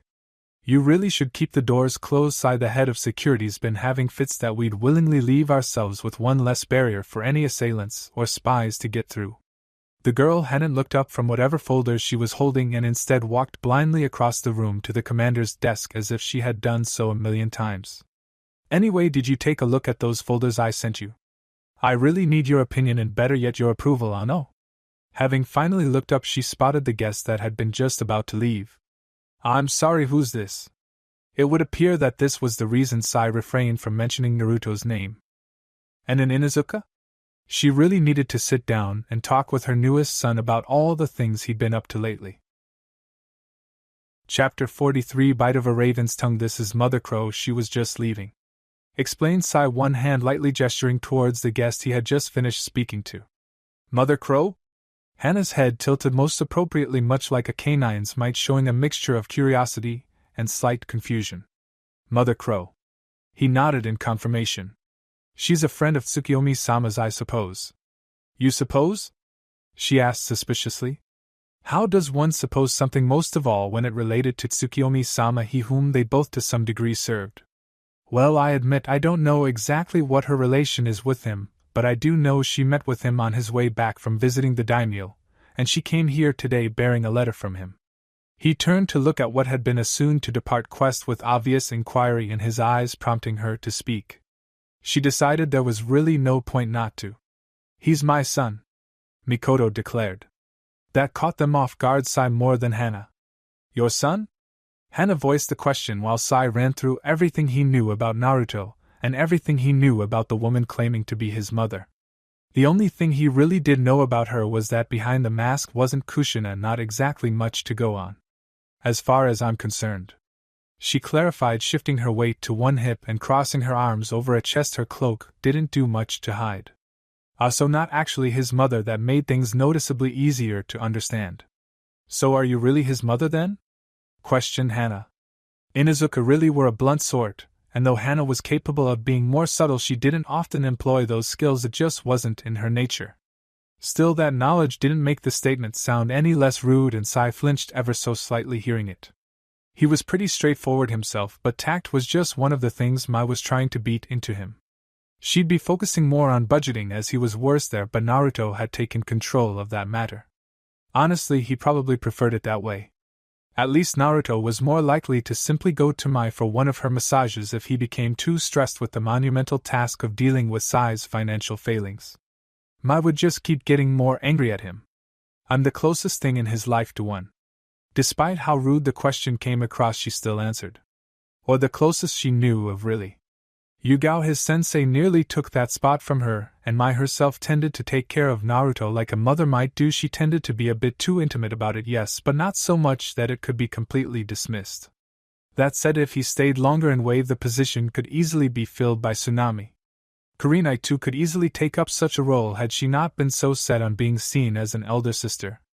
In fact, Mikoto was only the closest thing he had to a mother because she was the only one who had declared herself such, and he saw no reason in arguing against it when it made her happy and didn't inconvenience him in the slightest.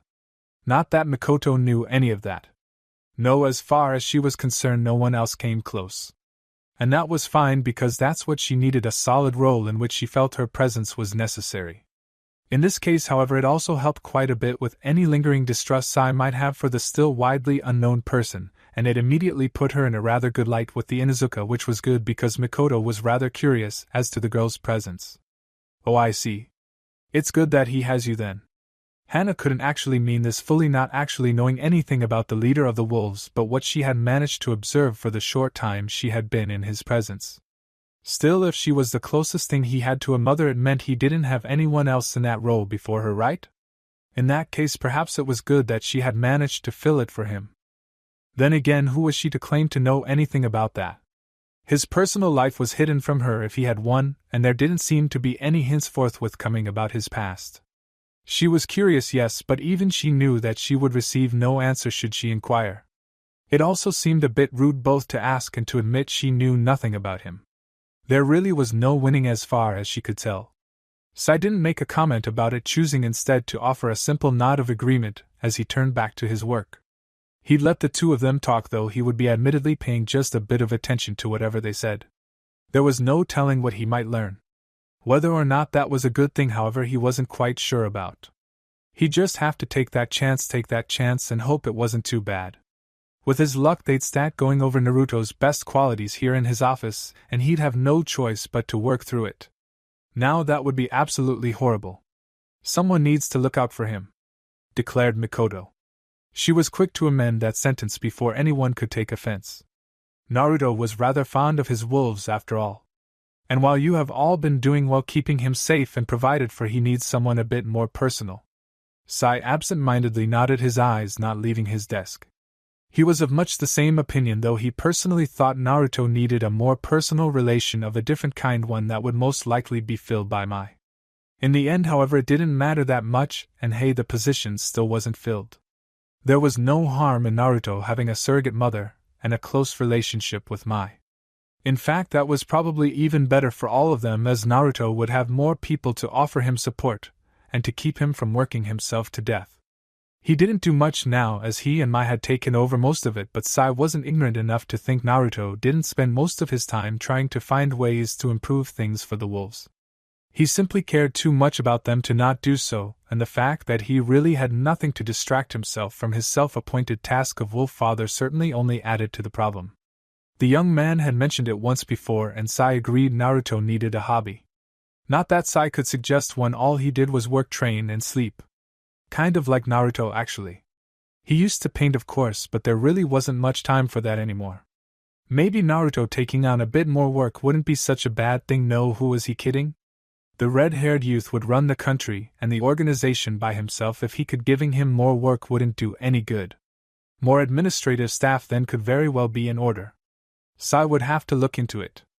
But that was something for another time, and so he returned his attention to his work, only slightly paying attention to whatever might be spoken next.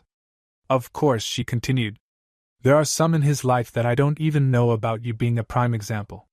She gestured lightly to Hana to indicate who it was she spoke of. So while I do fill a rather important role, I can't help but wonder if I might not be the only one with a close relation with him. Raised brows clearly indicated an implied inquiry. I actually don't know him all that well, we only met briefly before he left for Hai no Kuni. I see, Mikoto commented lightly, pondering. So you aren't close then? I'd think that with you being an Inuzuka you must be pretty close to be trusted with any information pertaining to his actions. Hana was about to speak when she caught herself eyeing Mikoto critically. How much do you know about his projects anyway? I've not heard of you until now, and yet to claim to have such an important role in Tsukiyomi-sama's life. She trailed off, eyes narrowed at the cloaked form of the woman across from her. Almost nothing, admitted Mikoto. These people were trusted by her surrogate son. It was best to be as open and honest as she could, lest she end up driving a wedge between them and her son. The young man needed all the help he could get to ensure his safety, happiness, and well-being. She wasn't going to risk any of that just because the girl was suspicious of her. As she should be. The last female Uchiha thought wryly. She was a spy after all, and one that was just now being introduced to the group she was providing information for. It was understandable, really, even if she didn't like it. Who were any of them to question her? It was only because they did so for Naruto's sake that she allowed it. She had to constantly remind herself that he would be upset with her should any wedge be driven between them by her hand. Him being upset was just about the last thing she wanted right after losing him completely. There was nothing that could possibly be worse than that. Even so, it took monumental effort on her part to remain civil with those he had chosen to surround himself with. As far as she was concerned, they would never be worthy of even the barest scraps of his attention. Not that she was about to say anything either to them or to him. If he wanted them around, that was completely up to him, even if she didn't feel they were good enough. Then again, who besides herself could ever be worthy or not? She had no choice but to play nice for Naruto. Still, she wondered how long she'd actually manage before she started to let them know exactly what she thought of them. Breaking from those thoughts, her voice flowed clearly despite her mask. My position does not provide a suitable environment for a backwards exchange of information, she continued. Dare I say, should information travel both ways, it would risk rendering my own role rather pointless. It didn't take long for Hana to understand what it was the woman was alluding to. You're a spy. It was both question and accusing declaration. Maybe. Makoto gave a lazy shrug, but it was rather pointless. Both Sai and Hana now knew of what she did for Naruto, even if she wasn't going to come out and declare such in any situation. It didn't matter all that much, but it was hard to think yourself a spy when you go about releasing such information freely. That would certainly explain the ravens, Sai mumbled quietly. It made sense sort of, though he couldn't fathom why she'd go by Mother Crow if she used a different bird. They were similar perhaps, but still different species. Hana, with her exceptional hearing, was able to hear him clearly enough. The reason he always had to be very careful about what he said, lest he give away something she was not yet permitted to know. Ravens? I train them, offered Makoto. They make good messengers. Then why Mother Crow? She asked the question, a thankful sigh, and been unwilling to. Because I made it up on the spot when I went to see Tsukiyomi, and it flowed better than Mother Raven. A shrug ended the sentence before she continued. It's fitting in its own way, but I'd rather not talk about it. Honestly, I'm not too fond of the name, but it helped Tsukiyomi identify me in Hai no Kuni. Oh, I see. It made sense sort of, but she still found it kind of odd. Still wasn't really the point. The important detail was that Sai had personally borne witness to communication between this woman and Tsukiyomi. Claiming to be his mother was one thing, but being able to back that up with the fact you were acting as a spy for him helped. Though that did bring up the question, why is his surrogate mother acting as a spy for him? She questioned with a slight tilt of her head. He seems to take great care in ensuring those close to him are properly protected. I can't divulge that information, not to you, Makoto continued before Hana could object. It's linked too closely to my identity. Suffice to say, I had the opportunity to join an organization that may have posed a threat to Tsukiyomi in the future, and joined to keep him informed. I guess I can understand that. Hana didn't like it, but she could accept it. How long have you been doing this for him? Sai spoke up from his desk, only briefly looking up from his work to meet her eyes as he asked his question. Since before he had you wolves. That was all she was saying there, rather than risk giving more clues about her identity, but it was enough. With a nod, Sai accepted her answer. It would explain why he had never heard of her before, as Naruto still had a terrible habit of keeping things to himself instead of letting others help him. Mai was still working on fixing that. Unfortunately, she wasn't making nearly as much progress as any of them would like. Now, if you're done questioning me, I'm still rather curious as to the presence of an Inuzuka. I know your clan members are loyal, which would make them an attractive choice for Tsukiyomi to work with. She really didn't like using that name for him. But you look far too much like Tsum for her not to be your mother. I can't see you being here without the clan itself being involved. Hana blinked twice, caught off guard by how accurate that was. The woman was not a spy for no reason, evidently. Even Sai, still trying to focus on his work enough to actually do something more than listen in on their conversation, rose a brow in a silent sign of being impressed. It wasn't too large a leap of logic to be difficult for people to figure out, but the fact that few outside the wolves knew, and most of those were the Inuzuka themselves, remained. Now there was one more. Of course, it was never going to stay secret for long, or even for as long as any of them would have liked. Global operations, noticed by Danzo previously, had spoken of as much, and the likelihood of someone discovering more than they were ready to be released to the world only increased now that they were out in the open. If they were lucky, however, being in the open would give anyone looking plenty to see and perhaps distract them from some of the more sensitive aspects. You know, like the alliance with the Konoha clan. That was a pretty big one. They would much rather save until after the Hyuga had been sorted out. One clan at a time was plenty, thank you very much. Or that was Sai's opinion at least. If Naruto thought he could take on that much which wouldn't actually surprise him all that much, then he might be alright taking it on, but Sai would much rather focus on one task at a time. Then again, even if Naruto didn't think they could do more at the time, he would never let anyone, perhaps save those closest to him, know. It would be bad for morale after all. No, he'd much rather drown in work than risk putting them in a worse spot. Instead, he would stand tall and proud, a symbol of hope for his children to rally around. And if that was the case, then well, they might just be able to manage both clans at once. It was amazing what the wolves would do for Naruto, and his confidence would only increase how hard they would fight for him. Admittedly, he also a wolf was no exception. Though he certainly didn't mind. His attention was pulled from his thoughts, which had equally pulled his attention from his work, the pile of which was not growing any smaller when Hana began her own explanation. He already knew this naturally, so there was no point in listening in, but it was distracting nonetheless, and with a sigh he surrendered to the fact that he wasn't going to be able to get any work done with the two of them in his office. Unfortunately, asking them to leave now would just seem rude, and Naruto apparently held the cloaked woman in high regard. Lovely. Mother is aware of my current role. We've decided to ally ourselves with the wolves when they reached out to us. You say that almost as if you had a choice. The voice didn't change, but the words themselves were almost barbed, not quite in contempt or pity, but something more akin to scornful amusement. Evidently she would not manage to remain civil for long. Besides the thought that this might upset Naruto, she didn't much care, or rather she was exceedingly pleased to be able to let the girl know exactly how well she thought of her any others who believed themselves worthy of her son's attention. And if Naruto did hear of this? Well, she tried, didn't she? Sai found his eyes moving from his desk, where he had foregone any attempts at his work, to the two women standing near it. She wasn't wrong, he realized, and doubtless Hana recognized the same, but to hear it was new. It had been since the arrangement was first offered, an unspoken truth. No, that wasn't quite right. My head, she claimed, mentioned that the wolves would find someone else, but at the same time the deal offered had been one that couldn't be passed up. Not by any shinobi worth their headband, at least. So while there had been the light thread of missed opportunity, never had it been spun to sound as if the Inazuka themselves were not the ones to decide. Sai would be the first to admit he wasn't one for the games played and plots laid within the political world to any degree, really. He much preferred the cut and dry hierarchy of a military group. Well, make that paramilitary, there were politics involved with regular militaries. Actually, now that he thought about it, a lot of paramilitary groups were deep in politics to keep themselves operating too. Damn, what were they then? The House of Wolves to which they belonged was undoubtedly political, but the organization itself was really just set up where people were chosen by either Naruto or himself, and then did their assigned tasks simply for the sake of obeying Naruto. And while that did seem a bit odd to some, it was a very easy setup, one where you simply did as you were expected, and were thus part of the group that served Naruto, who in turn was doing what he could to serve them.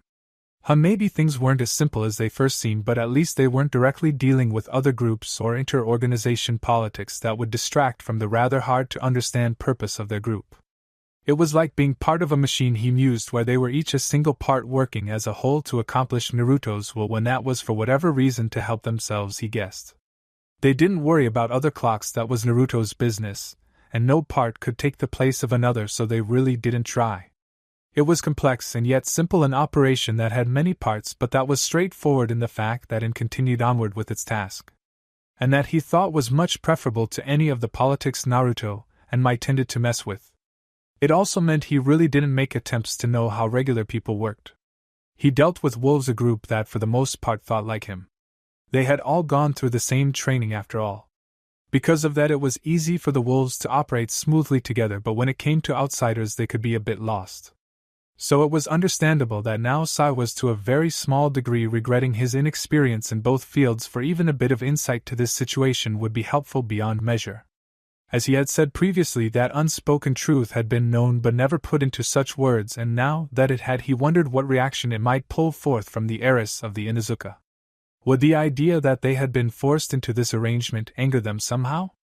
Would it breed resentment to the point that they started to separate, or worse, stand against them?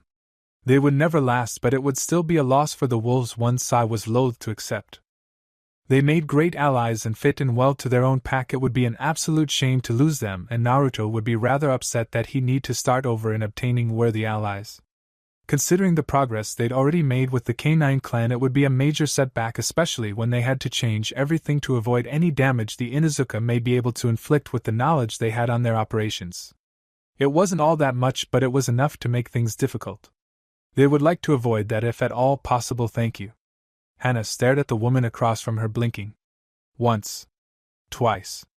The words were processed, and eyes narrowed, the barest of growls escaping her throat. Idly Sai wondered who he was supposed to support should the two of them come to blows. One claimed to be both the mother figure of his boss and a spy in another organization, but the other happened to have been granted control over the civilian matters of an entire country by that same man.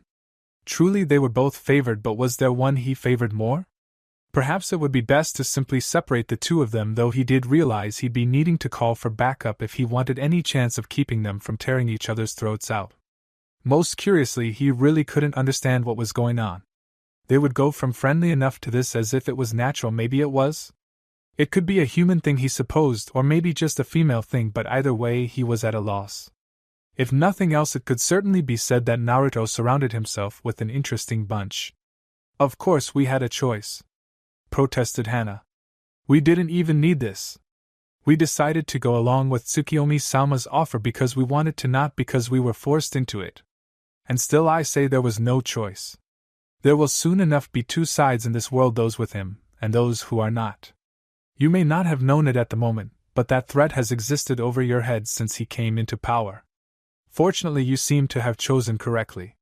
Now that didn't sound right at all. Naruto wasn't planning world domination. As far as he was aware, that was just asking to be a target, and would cost the lives of far too many wolves to achieve. How well, he had to wonder, did this woman actually know Naruto? Then again, how well did he? Was it possible that she actually knew him better than he did? The very thought made him uneasy for some reason, but he couldn't quite identify why. We joined Tsukiyomi-sama because we recognize the benefits, not because of some threat that has never hung over us and never will. Because you chose correctly? Because if we had been threatened, we wouldn't have joined. We are with him completely of our own free will. It was our choice to accept his offer simply because we recognized its worth. Don't you dare try to claim we joined him for the wrong reasons. I won't hear it. That's so? Mother Crow almost seemed amused now, much to Sai's confusion. Damn right, that's so. The more you try to say differently, the more you're saying he may have chosen poorly. Neither I nor the other Inuzuka will stand for that, and while I can't speak for the wolves, I'm certain they would support us against your words. Mikoto froze, her entire body noticeably tensing, and what little amusement had been seeping into her voice at the goading of the Inuzuka heiress vanished without a trace. Watch yourself, she all but hissed. I'm questioning you, not Tsukiyomi-sama. And my presence was by his decision. You question his judgment by suggesting anything against the truth of the matter. The Inuzuka joined with his pack willingly, and we will stand by that decision regardless of what you claim. You don't even know his name. I don't need to, Hana declared. We will call him by whatever name he wishes of us, and if he should one day choose to share with me his name, so be it. Until then, he is Tsukiyomi-sama, father of the wolves and leader of this great pack. For truly this combination of Inuzuka and wolf was great, a pack they had never dreamed of being possible. The Inuzuka had always been small and mobile even back in the days of the clan wars, but with the boosting of the wolves the combined clan was easily triple the size. And they were growing. That was to say nothing of how their territory crossed borders, or that the leader of this pack was allowed to sit amongst the Imperial Fire Court. The Inuzuka, one had to admit, would never have accomplished something like that on their own. Mikoto thought a moment before giving a shallow nod. Very well, she admitted. You had a choice and chose correctly. Just remember that once made, this can't be undone. I expect you to give your all for him. I don't need you to tell me what the Inuzuka pack was already intending to do. My mother might rule the clan, but even she has accepted him as the current alpha of the combined pack. We will serve him as if he were of Inuzuka blood. I don't want you to serve him as if he were of your clan, declared Mikoto, turning to leave. I want you to serve him as if he was your entire world, your very reason for living. He should be the cause of every breath you draw. She paused as she neared the door, peering her mask over her shoulder to face the young Inuzuka woman. I want you to serve him as if he was your god. He is Tsukiyomi no Mikoto, Hana proclaimed. Lord of wolves and god of the moon. No one would dare claim otherwise. Good. Before Mikoto could leave, Hana managed to fire off one more sentence that had her freezing in her tracks. Safe travels, Ba-chan. What? It was half hiss, half outraged cry. Hana just shrugged. You are the mother of Tsukiyomi, are you not? If he is our father, you are our grandmother. Try not to frown so much you can't afford any more wrinkles. Clenching her fists, Mikoto just barely managed to bite her tongue and storm off. A rather remarkable show of control, really. As she left to hunt down Tsunami to be shown the supply rooms of the wolves to leave as soon as possible, Sai and Hana shared a look. There was something off about that woman. Maybe it was because of her role as a spy and the stress that could bring, maybe it was just her. Either way, she didn't exactly seem normal, not with the way she seemed to go between pleasantly curious and hostile like that. Then again, they weren't exactly the most normal themselves, were they? A young man commanding armies for an even younger lord and the heiress of a Konoha clan acting as the public ruling figure for the sole settlement within what had almost always been one of the wealthiest countries of the world. And with just a peek out one of the office windows, one could if only just make out the scaffolding that was part of the outpost being constructed by another hidden village. The village hidden in sound, the village of Orochi fucking Maru. No, they were certainly not the most normal of individuals, and that led to them being a rather abnormal group, but that woman seemed to be more off than the rest of them. Of course, we already mentioned the fact that Orochimaru was working with their godson in fortifying a country. Was it that out of place for the woman who believed herself to be the boy's mother to have more issues than the rest of them? The more he thought about it, the more it seemed to fit. In the end, he merely shrugged and returned to his work. Naruto attracted the oddest people, and that was good enough an explanation for him. Hana, on the other hand, was having a harder time getting her head around it, but that was understandable. After all, in Inuzuka, Hana was far more normal than Sai. Not that such a statement actually said much, though. One might be forced to admit he was a rather average wolf, but the wolves themselves, twisted through training and attempts at conditioning, were only normal enough to pass as being rather strange to the public. Not a suspicious strange, but at the very least eccentric. That hadn't exactly helped them blend in when they were living amongst the populace of Konoha as sleeper agents. It was a miracle they managed to avoid being discovered, honestly. So to say Sai was an average wolf meant he was quite odd, and therefore saying Hana was more normal than him really didn't say anything at all. Personally, she liked to think of herself as rather normal, but then again, she had joined a growing organization that had just taken over a country, and set their leader up as a daimyo welcomed into the Imperial Fire Court, and she hadn't even spent a day contemplating that decision. Perhaps she was less normal than she'd like to think. Oh well, at least things with the wolves involved were interesting. That had to be worth something, no? Chapter 44, Blood of My Enemy. When the need to inform Mai of her meeting with Inoichi had her going straight to the girl she had developed a rather friendly relationship with, some had not for even the barest of seconds considered that the young woman might not be alone. Well, that wasn't completely true. A guard of wolves was to be expected, but she hadn't thought the busy young woman might be sitting at a table sharing a meal with someone other than herself. More than that, she hadn't expected that person to be Tsukiyomi himself, the top of the food chain. She had most certainly not considered that she might further be invited to actually join them. Understandably, she was caught more than a little off guard. Initially, after informing one of the wolves who had been near the Inuzuka clan compound that she needed to speak with Mai immediately, as anyone knowing of their alliance was definitely something that had to be shared with the voice of the moon, and being led to a small apartment building near the market district, she had expected that the home she had stepped into under the watchful gaze of wolves belonged to the young woman she had been spending so much time with lately. She had been quite wrong. A wolf having entered before her, the mysterious Tsukiyomi had been given enough warning to cover his face from her sharp eyes, and even as she entered, the kitchen guards took visible positions around the room. And for the first time ever, she bore witness to the man to whose hands she had all but placed the future of her clan into. She didn't know quite what to make of him, honestly. He wasn't all that tall, standing not much higher than her own son, though her son was admittedly slightly taller than most of his peers, only the Aburame heir being taller, and last Uchiha matching almost to the millimeter, and his form was lithe in a way that showed very little strength. At the same time, he carried himself even sitting like a man who wielded great power. Perhaps that was what threw her off the most. Just looking at him, she could see he wasn't very strong physically, that is, and yet she knew he carried political power of great weight. It was power, just not the kind she was used to dealing with. Not directly, at least. Still, whether he personally had great strength or not, he nevertheless commanded such, it was undeniable. So with great care to remain polite in the presence, and the home which was a bit difficult to wrap her head around. The man lived in a rather inexpensive apartment in the Mart district? Really? Of Wave's daimyo, she took an offered seat at his table and gratefully accepted the food placed before her by one of the wolves. The daimyo seemed to look over her in curiosity for a few minutes, his head tilted just so, and she had to wonder if the young man, for by his stature she couldn't believe him to be any more than 20 years of age, had ever seen her before despite having chosen them to work with.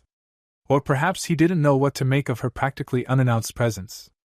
That thought reminded her that this was in fact their first meeting, and that even though he had chosen her clan, her actions today would define his first impression of her. Hopefully in a positive light. So it's not that I'm not happy to see you, but what brings you here tonight? Mai's voice as always was pleasantly polite, but it lacked the usual warmth some had become accustomed to.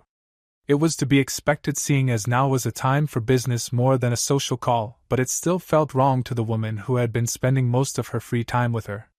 Tsum took a quick glance at the leader of the wolves, who remained silent and regally relaxed in his seat.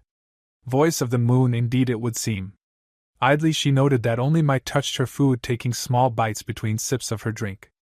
She herself, despite not wanting to seem rude, was rather hesitant of simply sitting down and sharing a meal that she had interrupted, mainly due to the fact that the interruption was rude already, and Tsukiyomi was unable to continue with his meal with her present, as it would require him to reveal his face.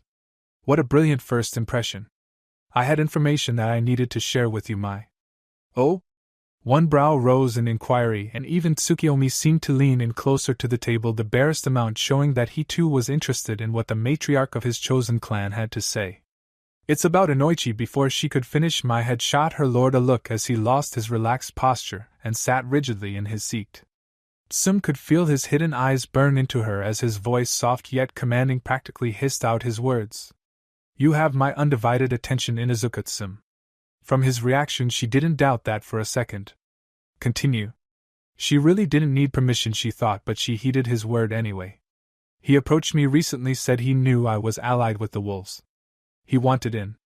Tsukiyomi was silent for a moment, moving not a muscle as Mai gazed at him, worry in his eyes. Then in a single instant he seemed to relax completely. Tsum could feel the smile hidden behind his scarf, and she was certain that had they not been obscured by the shadow of his hood his eyes would have been laughing. At what, however, she did not know, and it made her uneasy. What about any of this was amusing? He knew, did he? She wasn't completely convinced it was actually a question, but she still answered. He did. I'm not sure how he figured it out, but he approached me directly about it.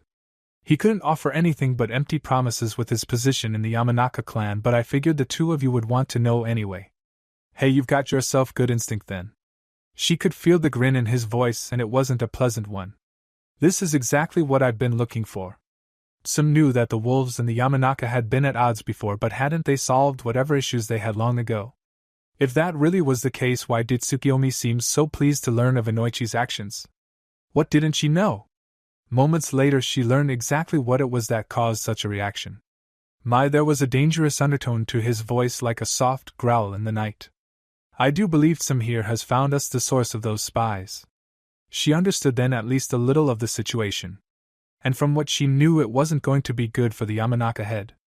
A shiver passed down her spine. She was infinitely glad she hadn't made any solid arrangements with the man. It was wary glances she shot his way, unsure exactly how he would react now that the one behind the death of his children was more or less confirmed. It wasn't a perfect certainty, but it was close enough for Naruto to act on, that much she knew without a doubt. What she did doubt was the course of action he would take. Her dark eyes followed him as he reclined in his chair, more relaxed than she'd seen him since she told him what happened. She was happy about that, not so much when thinking about what he might be about to do. Still, for the remainder of the dinner, which was really just she and Tsum finishing their plates in the presence of Naruto, her lord seemed to be in high spirits. Well, high in the sense that his more negative emotions now had something to focus on, and the thoughts of bringing pain and misery to them he found appealing. It wasn't until Tsum left for her own home that everything changed. In the dark of night they bayed, eager for blood. Figures of shadows sliding through the world like the breath of forgotten gods. The village hidden in the leaves did not wake on the passing of the pack, nor their herald, a smaller figure that launched itself over rooftops and through alleyways like an acrobat of a midnight carnival. He was their king, their god, and tonight he would see them fed. Wolves flew behind him, leaping great distances to remain at the heels of their master. He hardly noticed, all his attention focused upon the task at hand. More than a message beyond justice, this was revenge. And he could hardly wait. While his pack nearly salivated at the thought of spilling blood in his name, he too felt his mouth water at the idea of taking reparations for his lost children from the flesh of his enemy. The hunt was on. They had not been subtle. With the crashing sound of a shattered window, Tsukiyomi himself led the charge, quickly followed by his wolves. Darting around him, they converged upon their startled target, and had him pinned to the wooden floors of his bedroom before the rest of their comrades had finished slipping into the window. 2 wolves immediately took post at the door, as yet another slipped through it just in time to force Inoichi's wife away from the bedroom door that closed behind him. With the door secure, they had a moment, but nothing longer. Even now he could hear the man's wife screaming, and it would not be long until Yamanaka clan members came to investigate. If they were smart, they would recognize the wolves for what they were, the top of the food chain, and stand down. Tsukiyomi did not have great faith in that happening. In fact, he had no faith in that happening. He knew for a fact that these people, the same who thought it was a good idea to stand against him before, would all too quickly try the same again. Foolish perhaps, but entirely too human. He understood that well enough. Purple eyes turning from the guarded door and down to their captive, a wicked grin grossed his lips. He had a feeling, of course a suspicion, but now it was all confirmed as much as it possibly could be. It was a pity really that the one now held down spread eagle on the floor had to be Yamanaka Inoichi. He had thought highly of the man, still did, and it was a horrible waste to do what he was about to. He knew why the man did what he did, understood that things had happened beyond his control, and approved of the steps taken in such a situation. What then determined he had done something wrong was the simple fact that it had been against him, and had led to the loss of his children. That was unacceptable, even if the mentality behind the actions taken were admirable. Inoichi would have to pay regardless. With nary a thought, chains darker than the hearts of men slithered across the floor, roughly rubbing the hardwood as they rattled toward the target they bound tightly. Inoichi securely within his grip, the wolves backed off without command. Inoichi, Inoichi, Inoichi! Tsukiyomi shook his head in disappointment as he stepped towards the bound man. I applaud your efforts, really I do. In fact, you nearly managed to get yourself out of the mess you found yourself in. But the fact remains that you should have known better than to try hiding this from me. He gave the man an odd look, mostly because his face was still hidden behind his usual scarf and hood, which meant no one knew what sort of look he was actually giving those around him. Still, his head tilted just so to indicate some sort of change. What that was remained at best guesswork, but curiosity didn't seem too far off. I gave you that warning, you know. I had been unaware that it was really you behind it all, but it was still a chance for you to come forth, or at the very least run far, far away. The man had stopped struggling against the chains, aware that it was futile. Still, he did not gaze up in fear at his captors, but rather in a quiet resolve. He fully expected to die this day for his mistakes, but there was still one last thing he needed to do before then. It was only with tremendous effort that he managed to ignore the panicked shouting of his wife outside the door. I should have, yes, but that would only have confirmed the fact that the Yamanaka were behind it. I couldn't do that to the clan. Naruto nodded twice, recognizing the sentiment, but quickly returned to shaking his head. It could have confirmed that it was you behind it, Inoichi. Even concerned with the safety of the clan, your daughter would be more focused on avoiding our ire, and any members of the clan acting on their own you would have turned over to me to protect your family. He stopped moving to gaze silently at his prey for just a moment. I know it was you and you alone. Previously your clan wished action to be taken and your heiress complied, but in this case it was the conscious decision of one man. It wasn't a good one, you see. No, agreed Inoichi. It wasn't. But what's done is done. Quite right, Inoichi, quite right. Are you ready to face the penalty for your actions? Inoichi's eyes darted briefly to the door behind which he could still hear the sounds of his hysterical wife. With a sigh he turned back to Tsukiyomi, turned back to Naruto, and asked for what had sealed his fate. How did you discover it was me? You approached some too early. That said everything he needed to know, but even as he nodded in understanding, Naruto continued. Had you waited longer it wouldn't have been so out of place to have discovered her connection now that the wolves are more open, but to discover it so soon? To discover it just as a spy in the company of a Yamanaka escapes our maws? He sked lightly in disappointment. You were so close, Inoichi, so close, and now you force my hand. Very well. His eyes closed, waiting for his end. From the words of Naruto, it was only he to be punished for his actions, and that was good enough for him.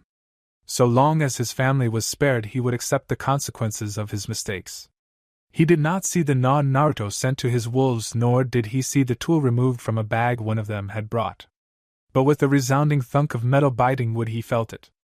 Even as he clenched his jaw to bite back the scream that wanted to tear itself from his throat, the wolves moved away from his severed arms, wasting none of the precious little time they had. Inoichi's eyes opened just in time to watch the two hand axes crash down simultaneously on his kneecaps.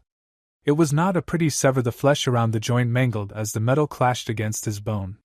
Unlike his arms, which had been cut off at the shoulder, they left his upper legs, though the reason behind that he could not fathom. Nor was he even going to attempt to try. He was only vaguely aware of the four wolves, two of which had just been wielding those axes that went to work field dressing his wounds, cauterizing them just enough to prevent him from bleeding to death. What he was hyper-aware about, however, was the approach of Tsukiyomi, who silently accepted a blade from a wolf without taking his eyes away from the limbless man before him. Through the pain, he noted with curiosity the oddness of the particular blade. Beyond the wicked curve not seen often in the hands of shinobi, there was something off about it. It took a moment for him to realize the blade was glowing red-hot, probably by a low-powered katan jutsu. He also had enough time to realize how strange it was that they were addressing his wounds when their lord was readying for the final strike. It seemed to his pain-addled mind like quite the waste of effort. Unless, of course, the pain was the entire point. It would be a few moments still until he realized that knife wasn't meant to end his life, but it also wasn't something he would ever be able to tell others about. For that knife had been for his tongue. With quick movements, the muscle had been removed from his mouth, and Naruto looked at his prize curiously before turning his attention back to the newly crippled shinobi. "I told you, Inoichi, that you would be devoured." He began to walk away then, even as his wolves set about wrapping the removed limbs and placing them in the duffel bag that had held the axes used to remove them. "But you don't need to be dead for us to do so. I have taken your legs to remind you the folly of trying to run your arms so that you might not act, and lastly your tongue so you cannot speak." He continued towards the window he had entered in as he spoke, paying no attention to the man. "You might not even be hearing his words. There are ways for you to get around this, I am sure, but I do hope you have learned today how foolish it would be to attempt so." He turned now to address the man one last time this night.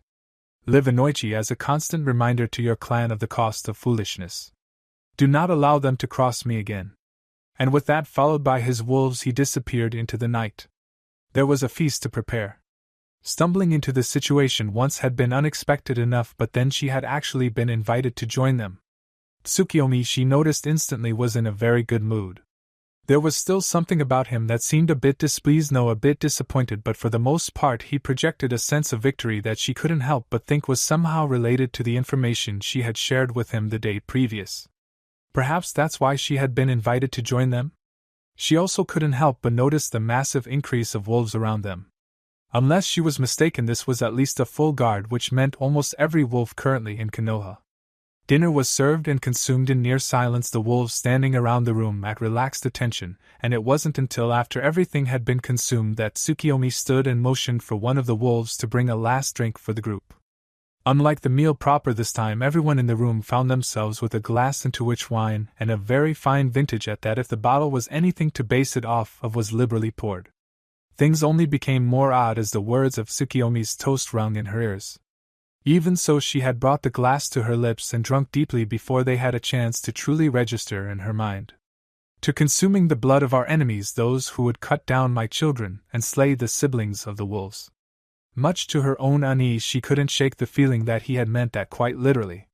Looking down at her half-filled glass, a shudder ran down her spine. He hadn't, had he? It would be a week until the fate of Yamanaka Inoichi escaped to the public of Konoha, and the second that some heard it, she knew with absolute certainty he had. She was surprised at first that every single one of them seemed so energetic, but it didn't take long to figure out why. The spy that had killed their kin and injured two of their members had been discovered, and while the spy himself hadn't been found, the one he answered to had been. More than that, the wolves had gotten a hold of him. His limbs, it was said, had been severed from his body, and his tongue, the very same one that had given the spies their orders, was cut out of his mouth by Tsukiyomi himself. They had left the man alive, a reminder of what price crossing them carried, but he was undoubtedly defeated, another foe of the wolves vanquished. hopefully for the last time. Then again, she didn't think the wolves would mind crushing them again, however many times it took to get the message across that they weren't to be messed with. Eventually it would sink in, not just for their current enemies, but for the entire world. Still, now wasn't a time to think of that. Now was a time to celebrate the fact that the one who had stolen from the pack their fellow wolves had been punished for his foolishness. She soon learned that there was more cause for celebration than even that, for Tsukiyomi, in a barbaric gesture that appealed to the animalistic nature of his pack, had sent to them blood and flesh of the aggressor to be consumed this night. He had told the man the fate that would await him before his identity had been discovered. "We will devour you." And now, from what she understood, that was exactly what the wolves were about to do. Almost the entirety of the wolves stationed here in Nami no Kuni, which made up most of the wolves in the pack itself, were gathered together to share this meal. She found herself the only non-wolf present, seated between Sai and Yodo, the survivor of the event that had led to this. High Captain Kigo, the one who had been with the guard that caught the spies and received a face full of explosive note for the effort, was seated beside him, still covered in bandages. Yakushi Kabuto sat on Sai's other side, and beside him sat one of his leaders from the sound group. Seated before them were the wolves', excitement nearly palpable in the air.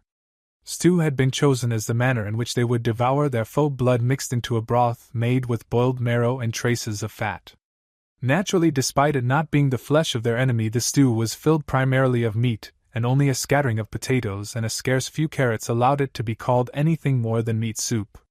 Of course, that was for the celebrating masses.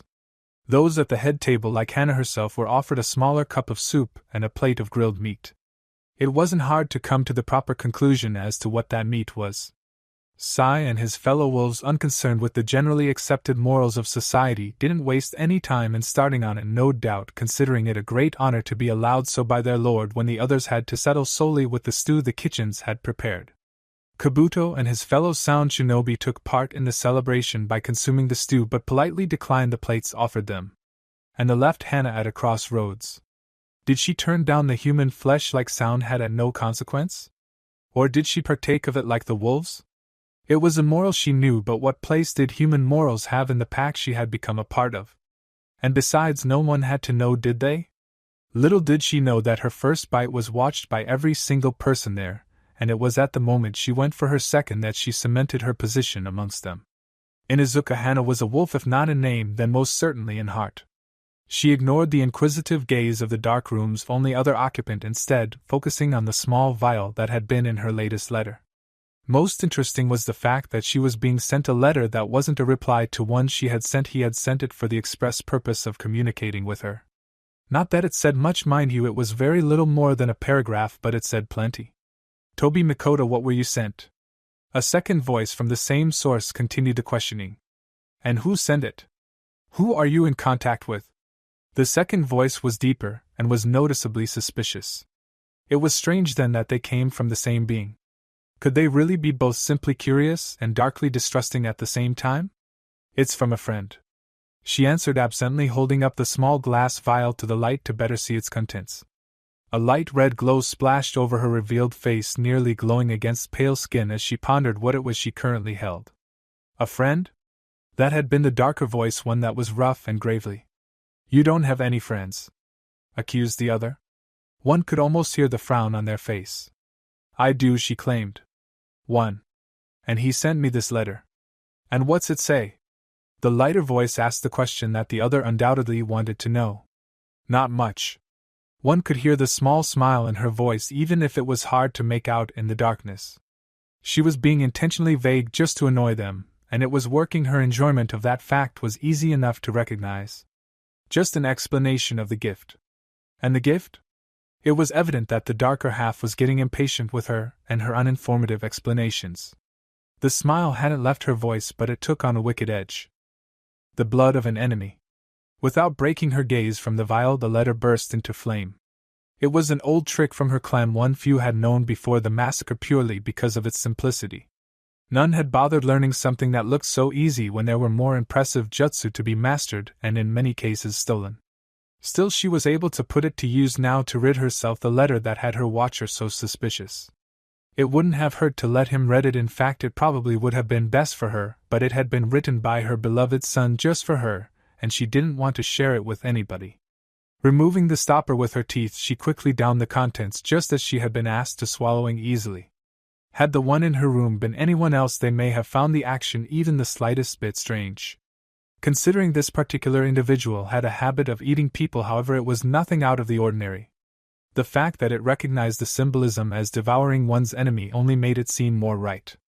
Giving a shrug, the being with two voices left the woman's room. He didn't know who her friend was or what enemy had been vanquished, but so long as it didn't affect the plans the master had entrusted to it before his demise, it really didn't care what she got up to. In fact, so long as the others believed her to be who he claimed she was, she could go ahead and do just about anything she wanted to. Pain believed her to be the powerful apprentice and voice of Madara, and the others saw her somewhere between childish and psychotic. Something like this wasn't likely to change either of those views, and that suited him just fine. If she wanted to go about drinking the blood of her enemies, so be it. He just hoped that next time she might offer him some.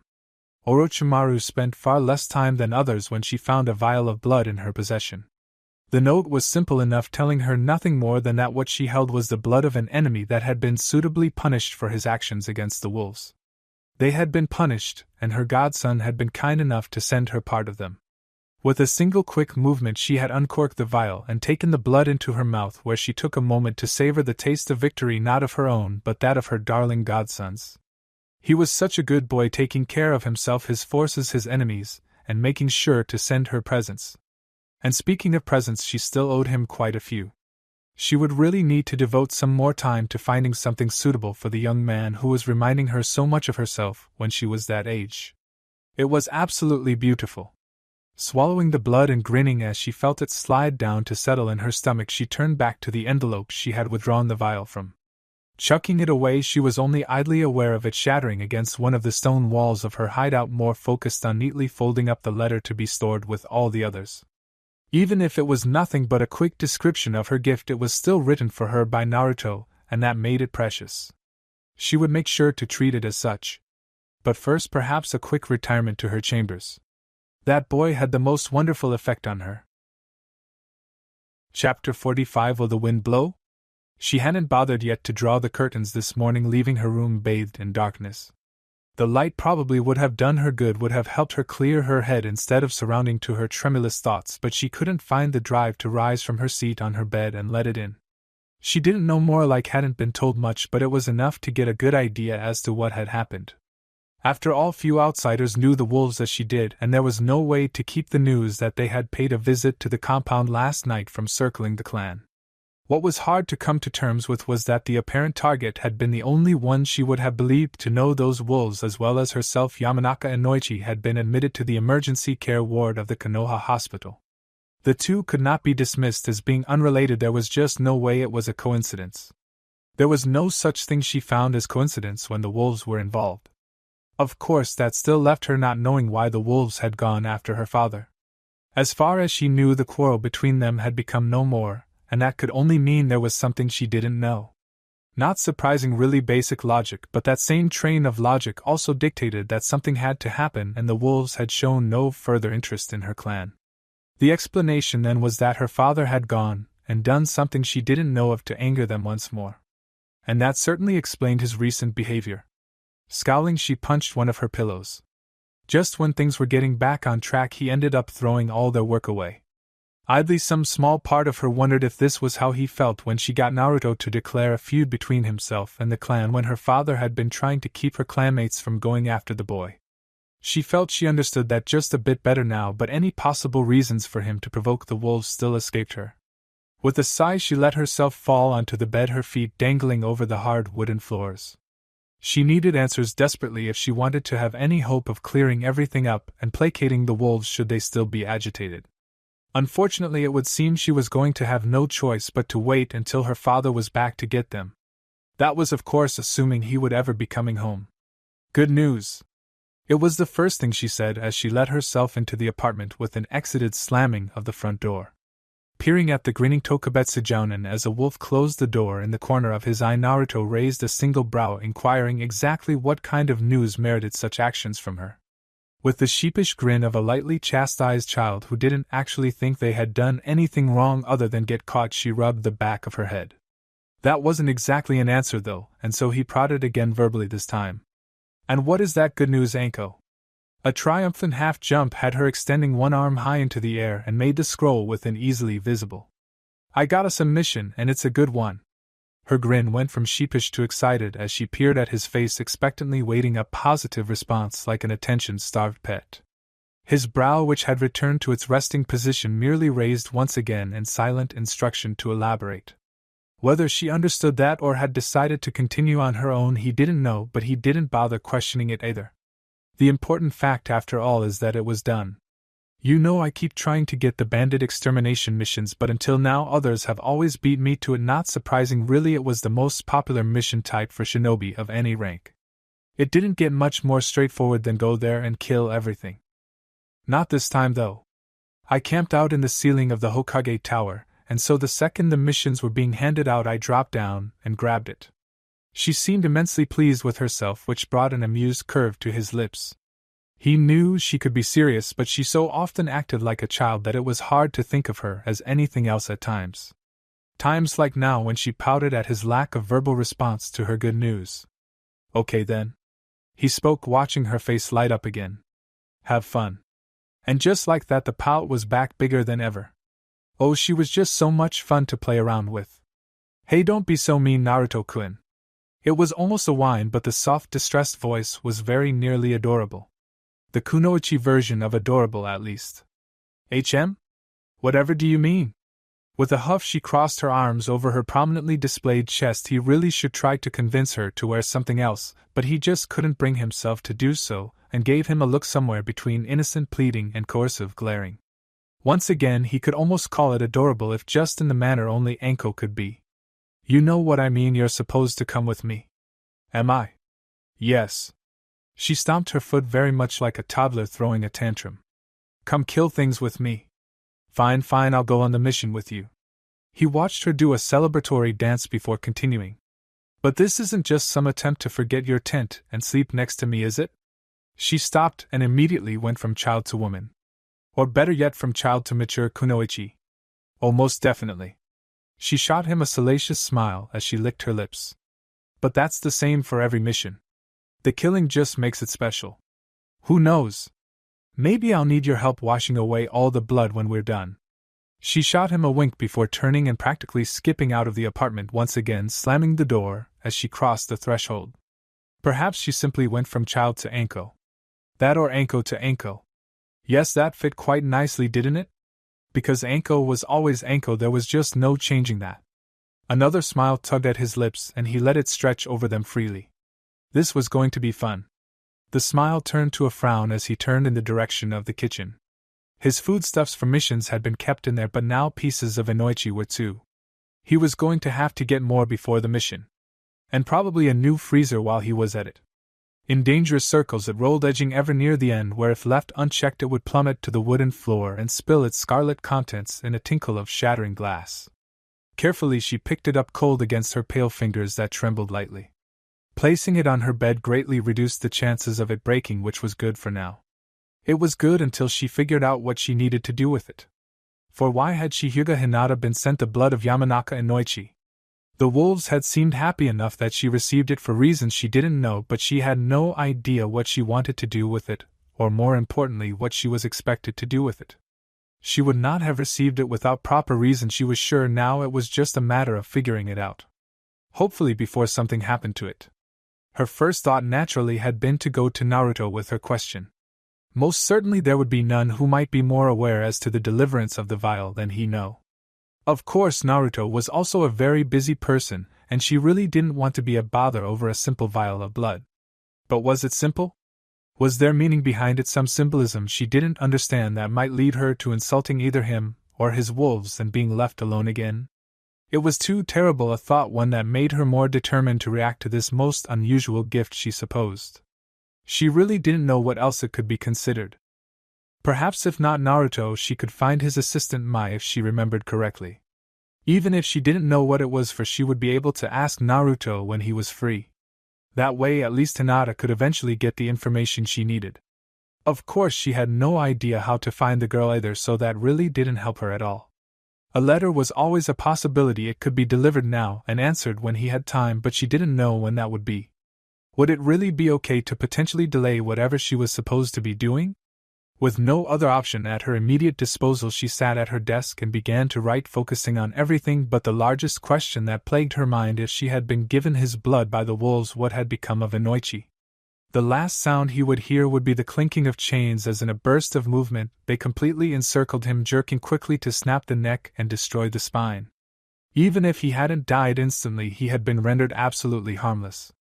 From his nearby position, perched in a short tree and surrounded by bushes that came up high enough to cover most of his crouching position, Naruto watched dispassionately as his chains, with a single command from him, dragged the body away and into the nearby shrubbery at the bottom of the hill. These fools must have, though setting up their base in the middle of a valley in the northwestern part of the country would in some way fortify them against assailants. He almost pitied anyone who thought it actually gave them an advantage when not just one but both of the hills that formed the valley were covered in dense foliage. Foliage he was taking ample advantage of. With a finger to his ear, his short-range mic switched on in a crackle of static. "Southeastern sentries clear," he reported. "You're free to start when ready, Lust." "Understood, Wrath. I'm starting the distraction now." The explosions were loud enough, but it was impossible to miss the bright flashes of light they produced in the early dusk. Of course, that was the whole point. It wouldn't do a lot of damage beyond the risk of a fire starting, but even that wouldn't be too hard for the bandits to put out with their numbers. Not that it would work in their favor, obviously, for if they were all preoccupied saving their camp from a fire, they would never see the approach of death. A large fire, unfortunately, would hinder them as much as it did the bandits, though the thought of just setting it all alight and waiting for it to die out was definitely tempting. The fact that they'd be up all night standing guard over the shouldering remains of the wooden fort, waiting until there was enough light to search by and the fire had died down enough to allow them to sift through it, had been what kept them from going that route.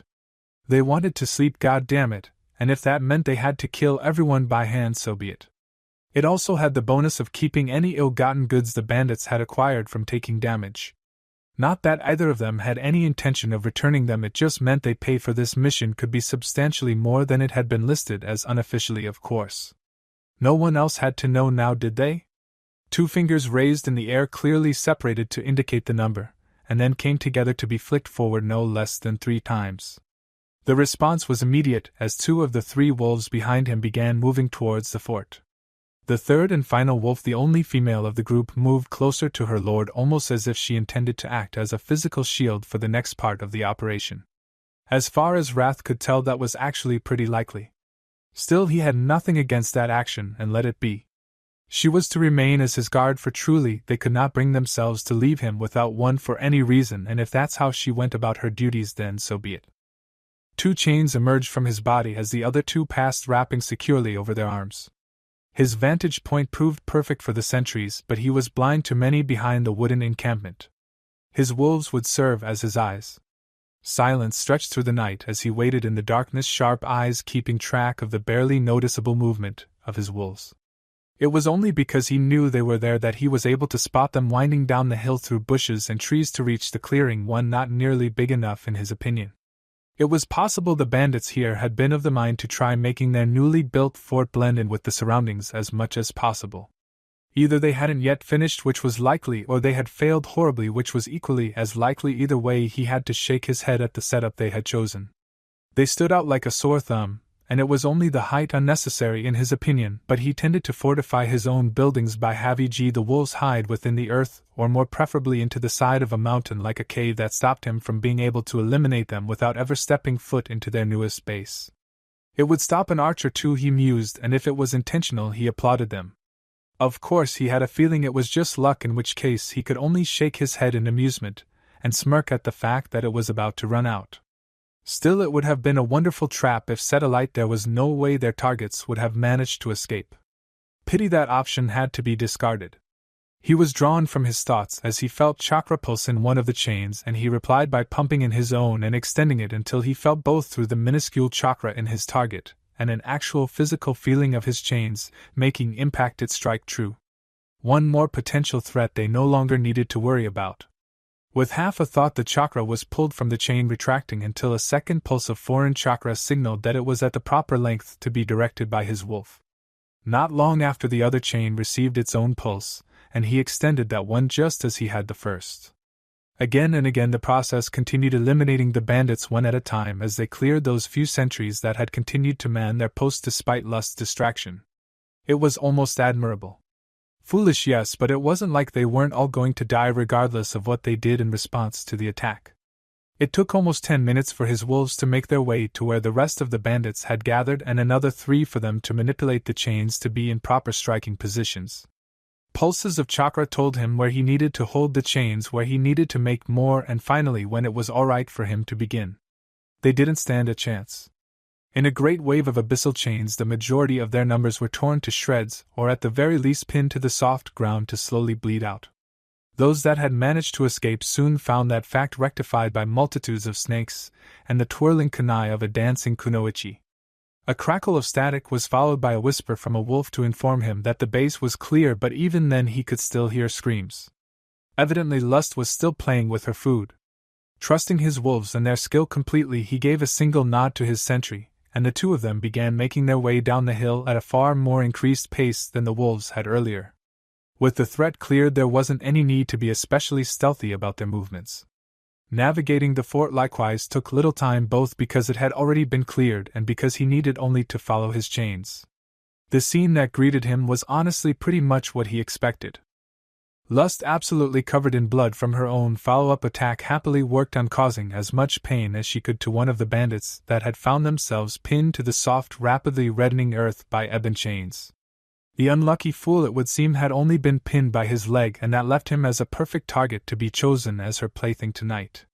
In this case, Wrath could say without a doubt that he truly pitied the unfortunate man. He himself had absolutely no desire to be submitted to her less than tender mercies. At least in a situation like this anyway. Having heard his approach, she looked up from her work, a bright grin on her face. Whether that was Fro being able to kill and torture bandits seeing him, or a mixture of the 2, he really didn't know. What he did know was that she had soon pressed herself tightly against him, and was hugging him for all she was worth. Idly he noted the fact that he would, despite having been far removed from the actual battle, be leaving it covered in blood. He really should have expected that, considering who it was he had gone on the mission with. See, I told you this would be fun. Still not letting him go, she grinned down at him, relaxing her grasp just enough to let her do so. Yes, of course, lots of fun. He agreed, rather neutral about the whole thing. It was a job, and while he appreciated the straightforwardness of it, he didn't get much enjoyment from killing strangers. If he knew them particularly for having wronged him, or his children, well, that would be a different story. Ah, you don't sound too happy, Naruto-kun. He could both hear and see her pout, and had to admit it was a bit strange when she was covered in blood. This is more of your thing, Anko, and now you've gone and covered me in blood. Nope, not Anko. She removed one arm from him to wag her finger in his face. I'm Lust, remember? You just called me by name. This can't be about keeping to the code names. Why he let her choose them, he had no idea. It's Lust, if you want me to invite you to join me. A smirk had taken its place upon her lips, her eyes playful. With a sigh, he decided to bite. Invite me to what? Nope, you said it wrong. Try invite me to what, Lust-chan? A dry stare was the immediate response, but he eventually decided not without another sigh to humor her. Invite me to what, Lust-chan? Her smirk became a saucy grin. Why, to join me in washing the blood of course. It only took a moment for him to understand, and suddenly it didn't seem like such an inconvenience. Not with incentive like that, at least. Something had changed, it was rather hard to miss. Before, the wolves had shown proper respect due to her station. She was after all chosen by their lord, but now they seemed to treat her as if she was one of them.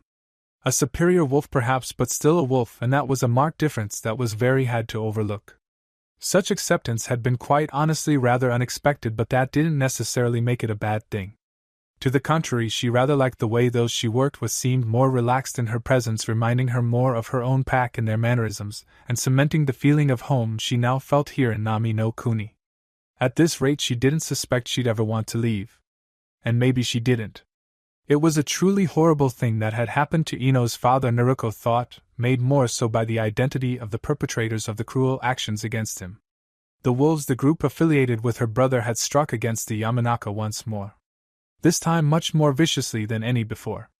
Just thinking about it sent shivers down her spine and threatened to relieve her of her last meal. Arms severed at the shoulder, legs managed and removed at the knee with all the finesse of a sledgehammer, and worst of all in her opinion his tongue cut straight from his mouth. Ino had shared of course her suspicions that her father may have made the first move, keeping with the trend that in conflicts between the Yamanaka and the wolves only ever seemed to react, but even then what could he have done to warrant such an extreme reaction? This wasn't like dragging their name through the mud that could be recovered. No, this was permanent as death.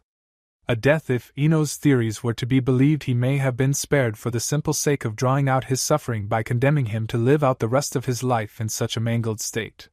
It was cruel, it was ruthless, and it was exactly the kind of thing she could see the wolves doing to ensure their point got across.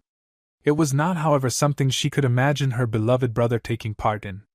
She was coming to think, though, that perhaps she didn't know him as much as she'd like to think, at least not anymore.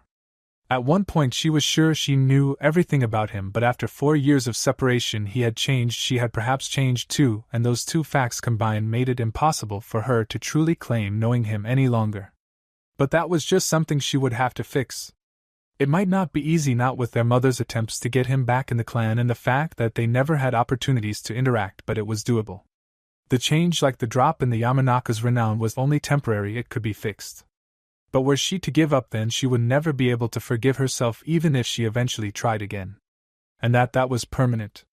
His eyes moved from the stacked mountain of papers and back to his father. Once, twice, thrice more his gaze made the sweeping journey, and still he had trouble processing what he had been told. "You want me to what?" The disbelief was palpable, filling the office completely, and filling his father's heart with a relieved joy he hadn't felt in many years. "Exactly what I said, my boy." His eyes no doubt were sparkling in mirth, even as an amused grin tugged at his lips around his trusty wooden pipe. "In order to train you properly for the position of Hokage candidate, we need to familiarize you with the duties of a Hokage. And that means I'm supposed to be doing your paperwork. This had to be some sort of joke, right? Don't think of it as mine," chided Hiruzen. "Think of it as the work of your future self. You don't mind lending yourself a hand now, do you?" Sarutobi Asuma couldn't believe it, and by that he could believe it, he just didn't want to. His father couldn't possibly be thinking of that as some sort of valid argument in any situation. Well, perhaps when explaining something to his nephew Konohamaru, but even then the kid might be able to tell something was wrong. But him? One of the 12 guardians and a higher-ranked shinobi with a sizable bounty on his head? There was no way he could be expected to accept that. He gave his father said as much. Now Asuma, don't give me that look. This is the best way to prepare you to be Hokage. But I don't even want to be Hokage. Hiruzen just grinned. Of course you do, my boy, of course you do, and this here is the first step. Now get to it. With that he turned from both the massive pile of procrastinated paperwork and his son and exited his office, leaving both and his worries behind. There was freedom in that action that Asuma couldn't understand. Not yet at least, but he would in time. For now, though, all the younger Sarutobi understood was that his father was enjoying this Hokage candidate thing far too much for his liking. Turning back to the tower of papers, had it grown? He decided to do the only thing he could. He stole the preferred line of his favorite student. Troublesome. Something's come up, the deal's off. A brow on the otherwise stoic, albeit almost completely covered, rose in silent inquiry. Of course, silent as it was, he needed to repeat himself in a manner that properly conveyed the thought. Off? Wasn't this your plan? What could possibly have stopped you when you were determined enough to gather an army for this? Other plans, different opportunities. Konoha can wait, it's lasted this long, it can last a bit more. Konoha perhaps, but the sand will not be able to carry on much longer like this. We need Konoha out of the way if we are to survive even the next 5 years. I don't have the luxury of waiting for a time more convenient to you. There are other ways to secure your future Kazekage Dano. The invasion was simply the most straightforward. You speak of them, but I know them not. What is it I can do to provide for my people at this point? We have nothing of value to trade, no strength to lend, and a daimyo who would happily see us all waste away to save himself a few 100,000 yen over the year when it's all provided by us in the first place. Ah, but you have an in with me, you see. The grin couldn't be seen as they like the Kazekage his their face behind a veil. I've become fond of you and your people probably because you were prepared to go to war with me and my forces against a major power, but I think that's enough reason to help you out, no? Eyes narrowed, but he didn't speak any objection to the thought. Taking this as an invitation to continue, the other proceeded to do so. The opportunity that presented itself to me recently was actually because I managed to get in contact with a tie to my past, my godson to be exact. Even covered as he was, the Kazekage's mannerisms showed obvious surprise, something that was noted with great amusement. As it so happens, he's doing rather well for himself lately. So well, in fact, that he has influence in a rapidly growing wave and close ties to the House of Wolves of the Imperial Fire Court. The Kazekage didn't think he could be more surprised after learning that Orochimaru not only had a godson but was in contact with him. He had been obviously vastly incorrect. He has ties to a house of the Imperial Fire Court? That was bigger than having influence in Konoha, for if the daimyo of Hai no Kuni were to offer words, his own daimyo would happily provide an ear to receive them. The potential for getting his village out of this mess was right there in a few whispered words, making it up the vine and across the desert. Would it be enough? Probably not, but it could get things started, and that was more than he dared hope for previously. That he does close ties, from what I understand. Yet another hidden grin formed, even wider than the last. After all, he managed to get me permission to build an outpost near the village of Wave. Truly? If he could get an outpost, they had an opportunity to improve their situation by spreading the superior jewelry their artisans produced in a much easier manner. That would help everyone in the village given enough time. Orochimaru nodded. The wolves are rather territorial, and yet they accepted my forces without issue at his word. Che, of course they did, he was their lord after all. If they hadn't, they would have been killed for going against him, if not by Naruto himself, then by Orochimaru. No one crossed her godson without crossing her, and she did not give mercy. Then perhaps that truly is an option. I will have to have you set up a meeting between us. The Kazekage frowned, something that Orochimaru could practically feel. The council, however, will be harder to convince. Orochimaru shrugged. They stand down or they die. Any who attack Konoha will be invading the territory of the wolves and will be torn to shreds. Any who escape I will personally hunt down and deliver to my godson's feet. There was actual devotion in those words, something that actually made the Kazekage's skin crawl. It was completely wrong to even think about an Orochimaru that was driven to any degree by feeling for another to see it. He could not describe the feeling that shook his very being. Orochimaru was scary enough, but for him to be driven meant that this godson of theirs held in his hands the means to plunge the entire world into darkness and chaos at a whim. The very notion would rob him of sleep for the coming weeks. And when he finally managed to drift into the land of slumber, it would plague his nightmares. Chapter 46 Double Standard. A single crinkled eye smiled down at his students, his other hidden as usual behind his headband. 3 sheaves of paper were held tightly in one hand, awaiting his team to fill them out for admission to an event that could rapidly excel their newly started careers as shinobi of the leaf. For that reason alone, he wondered if he really wanted them to enter. Not because he was worried about their well-being or didn't want his team to move away from him, both were actually something he very much would like to see come to pass, but because it had the potential to help them. If you turned your head funny, that was. Nevertheless, it could be beneficial, and Kakashi really hated his genin team. Which is why he had such trouble deciding whether or not he really wanted to give them such an opportunity. In the end, however, it was still a deadly tournament that could remove them from being his responsibility, and perhaps even amongst the living, and even if they didn't, they would be tormented by their failure. That had been the final thought that tipped the decision. Letting them participate, struggle, overcome obstacles, and then fail? The thought of their disappointment and self-loathing was absolutely delicious. Let it be known that Hatake Kakashi was a cruel motherfucker. Of course, his comrades usually considered that a good thing. They were after all shinobi. But that was a matter for another time. Right now he needed to pass out the papers, perhaps taunt them a bit, and then wipe his hands of them for the next 2 weeks before the first task for preparation purposes. In other words, he got to have a 2-week vacation to relax as his students got ready to face a challenge that could very well end both their careers and lives. Oh, that was going to give him some happy dreams he wouldn't mind taking extra naps to experience. The Hokage had said it once before, but it was damn good to be Kakashi. Alright, my little failures, I have a present for you all. They were used to the derogatory comments having been assigned to Kakashi for some time now, but the cheerful voice he used warned them that this wasn't likely to be pleasant for them. What? It was little more than a grunt, but the team had been given more than enough time to learn the hidden language of Sasuke. To be fair, though, this particular grunt was very near being the word itself. These. He thrust out his hands holding the papers very much like a bouquet. Blankly his 3 students stared at him. When no elaboration was forthcoming, Naruto crossed her arms over her chest and with a cock of her hip asked a simple and concise "What?" Kakashi seemed to deflate a little at the repeated question and lack of excitement, and that made them all even more wary. If it was good enough for Kakashi to be in a playful mood, it wasn't going to be good for them. Why, forms for the Chunin exams, of course. That got their attention. For a moment the 3 felt the excitement growing within their hearts, but it ended up leaving just as fast as they shot him suspicious looks. It was Sakura who gave voice to some of the questions. "Why exactly do you want us to participate in these exams?" she asked. "You haven't even had us a year, and you've only half-assed teamwork exercises and taught us some chakra controls so you could watch us fall out of trees repeatedly. Now, I just have that much faith in the abilities you already have."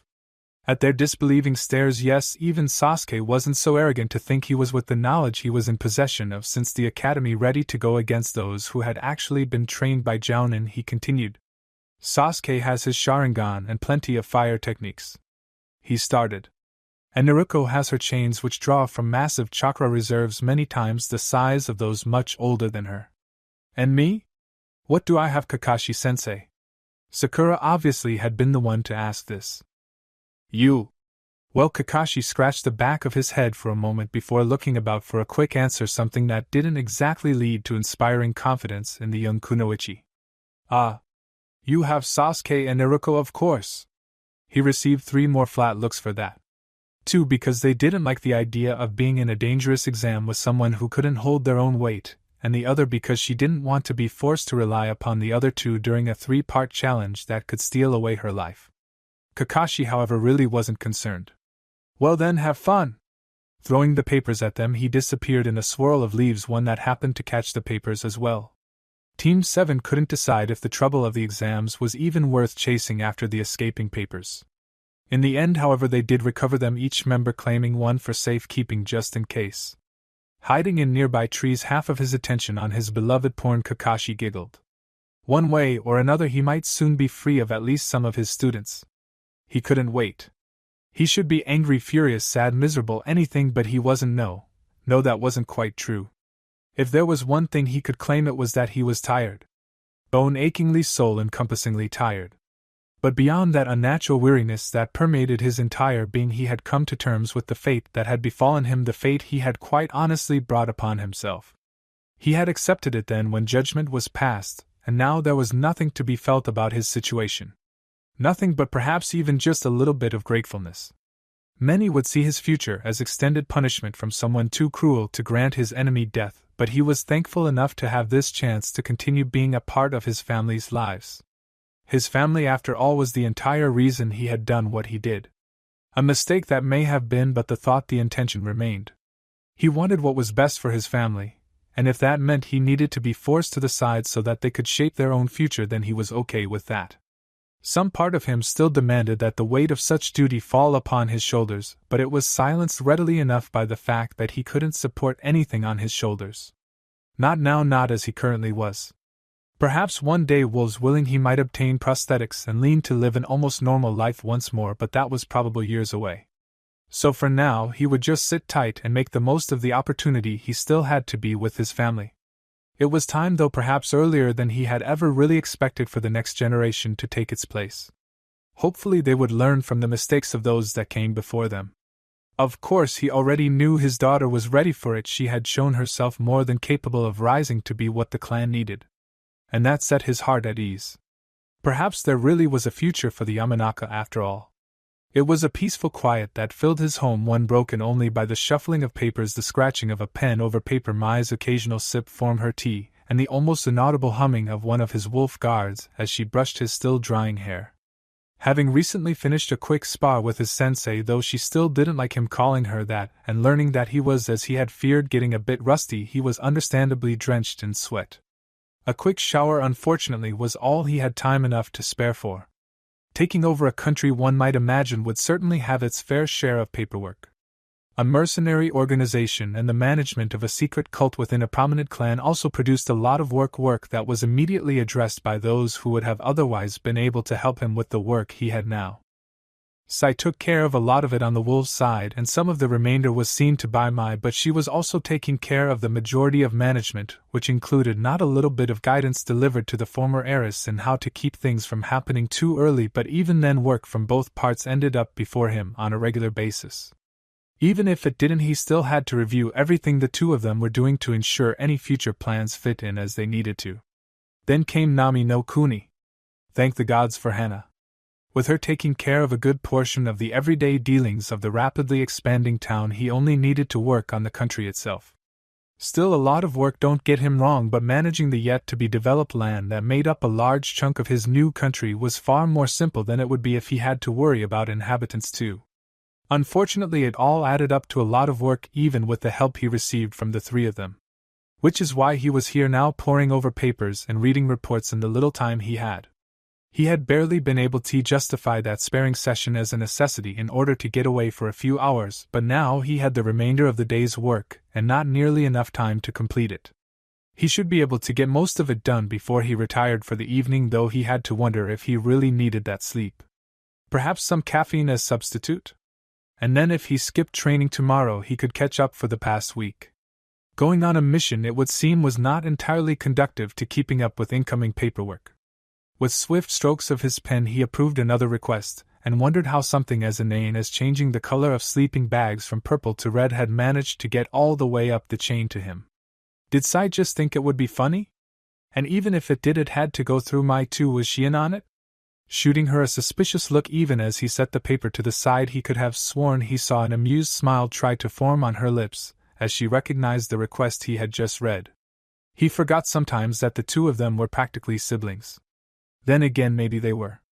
It occurred to them that he had never actually asked. Then again, he hardly saw how it really mattered in the end. The thought of making her help him for that briefly crossed his mind, but she had enough on her plate, and this was one of her few chances to take a break. He wouldn't deny her a bit of well-earned rest, though he did wonder why she wasn't off with some. The two of them seemed rather close. He was about to return to his work when a knock sounded from the front door. Odd. Enko usually just walked in, and when Kurenai visited, though that was admittedly rare as she was busy with her team, she was almost always seen in by a wolf. He heard the door open and whispered murmurs from outside the room as his second guard, who had been lounging on his couch with a magazine and a bowl of chips, went to investigate. It wasn't long after that he returned with the Yamanaka heiress in tow. Well, that was unexpected, but perhaps it shouldn't have been. After all, he did just attack her father. Fortunately, she didn't seem angry outwardly, at least. That was a good sign, no? It would seem we have a guest today. Might I ask who you're visiting as? A sound question considering the various roles she held. Ino, daughter of Inoichi. I see. So not the clan heiress, not a clan member, not a genin of Konoha, not a council member, as deceiving as that really was in her case, considering Kushina held all the power for her clan at the moment, and not even as an acquaintance from the academy. Good to know. So what brings you here, daughter of Inoichi?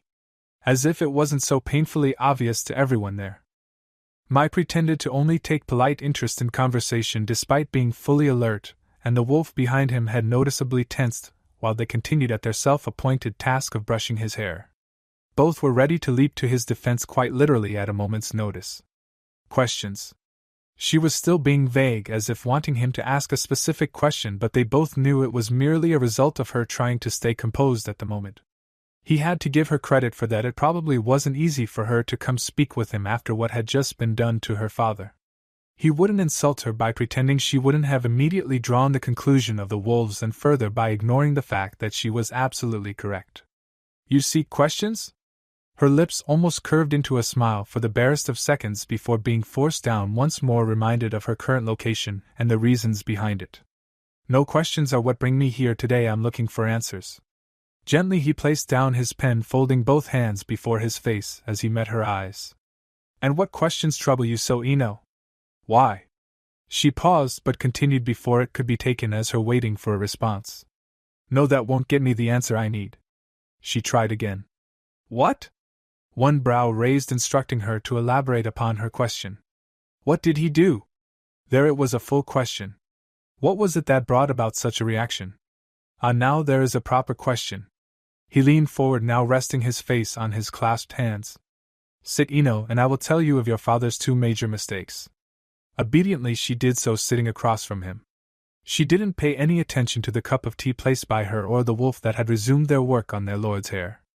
Those weren't important right now. This, however, was. The first mistake was quite arguably the largest, for had he not made it, the second would never have been an issue.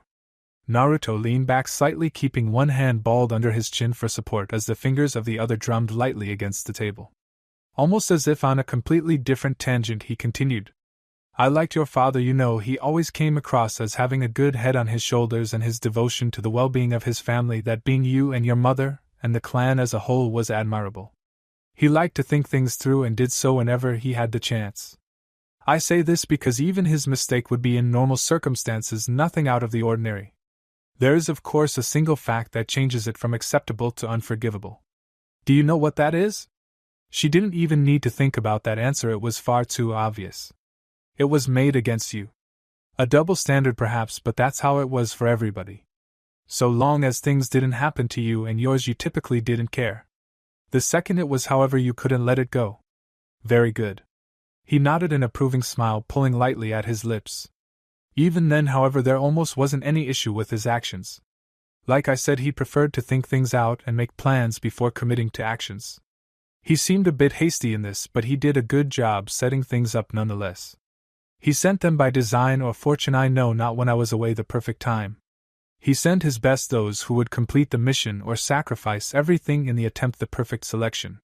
And he assigned them something that would avoid direct conflict, the perfect assignment. It was at this point Ino asked another question, not knowing even this much about her father's actions. Who did he send? She paused only briefly, now thinking about their task as much as their identity. What did he send? Another smile came her way, one that gave of hints of pride. It was a conflicting smile for her, at least. While she was upset about what had happened to her father at his hands, it was still nice to be recognized. She'd come a long way from her past fangirl self, after all. Spies. There was some relief to be felt in that answer. Spies weren't so bad in the grand scheme of things. Sure, they could make or break entire campaigns, but they were also expected, a crucial part of this shinobi world. Assassins likewise were common, with villages of shinobi hiring out to the highest bidder, but those tended to be less accepted by one's enemies. 3 spies managed to avoid my patrols for several days before getting caught. He further explained. And that in itself is not the problem. There are plenty of spies around Nami no Kuni at the moment, both because it's inevitable, and because I want word of the wolves to spread. No, the mistake here is the single thing that made Inoichi's spies unique: they killed my wolves. Ino could have sworn her heart stopped at hearing those words. That had been spies, hadn't they? Why on earth would they make moves against the wolves, something they would have known could only end with the wrath of the pack crashing down upon the entire clan? Hurting them was one thing, fighting them was fine, but to kill them? That was something the pack would not forgive, and they had already shown cruelty even in their mercy. The state of her clan before Kushina could attest to as much, and that was for mere words. She couldn't even imagine what would be done to someone who killed a wolf, but then again, had her father not discovered that fate? Comparing the 2 transgressions to their punishment, she couldn't help but feel, much to her shame and not a little guilt, that her father had actually gotten off too lightly. Then again, had Naruto not said he liked Inoichi? Was that why the punishment was weighed against him less heavily? Or did it have something more to do with Naruto directing it all against one target instead of many, and having to adjust accordingly? If that was the case, her clan would never be able to comprehend just how fortunate they were. And that also explained why her father seemed so relieved despite his current state. Not because he had gotten off lightly, but because the clan had been spared punishment from his mistakes. Of course, she still didn't know exactly what those mistakes were. Naruto, continuing on as if speaking of nothing of consequence, quickly rectified that. Considering that they were killed by the explosive tags on the spy, they captured tags activated by one of the spies as he fled. I have to say they performed to textbook perfection. In fact, the entire mission he had given them was as close to perfection as possible, the problem lying in the fact that the textbook perfect actions still carried a cost, both to your clan and, more importantly, my wolves. The mission cost them their lives, which was the first mistake. It was not fully his fault, I admit. He hadn't given them orders to kill my children, but it happened under his command nonetheless. He paused there, both to give her a moment to process what she had been said so far and to provide a chance for her to speak. She took it, but once again it was to ask a question. No comments were made about his punishment, or about anything being unfair. She didn't scream or cry or accuse him of anything. No, just another simple question. Clarification. He had to wonder if she accepted it, or was just very good at keeping her emotions under control these days. Either way, he was impressed. And the second? Naruto grinned again, but this time it was vicious. Still, there was some small smattering of pride in his eyes amongst what she was tempted to call arrogant amusement, as if the answer dealt not with the dealings of two humans but between a bug and a god. His answer simply seemed to confirm her description of the look. He tried to hide it from me.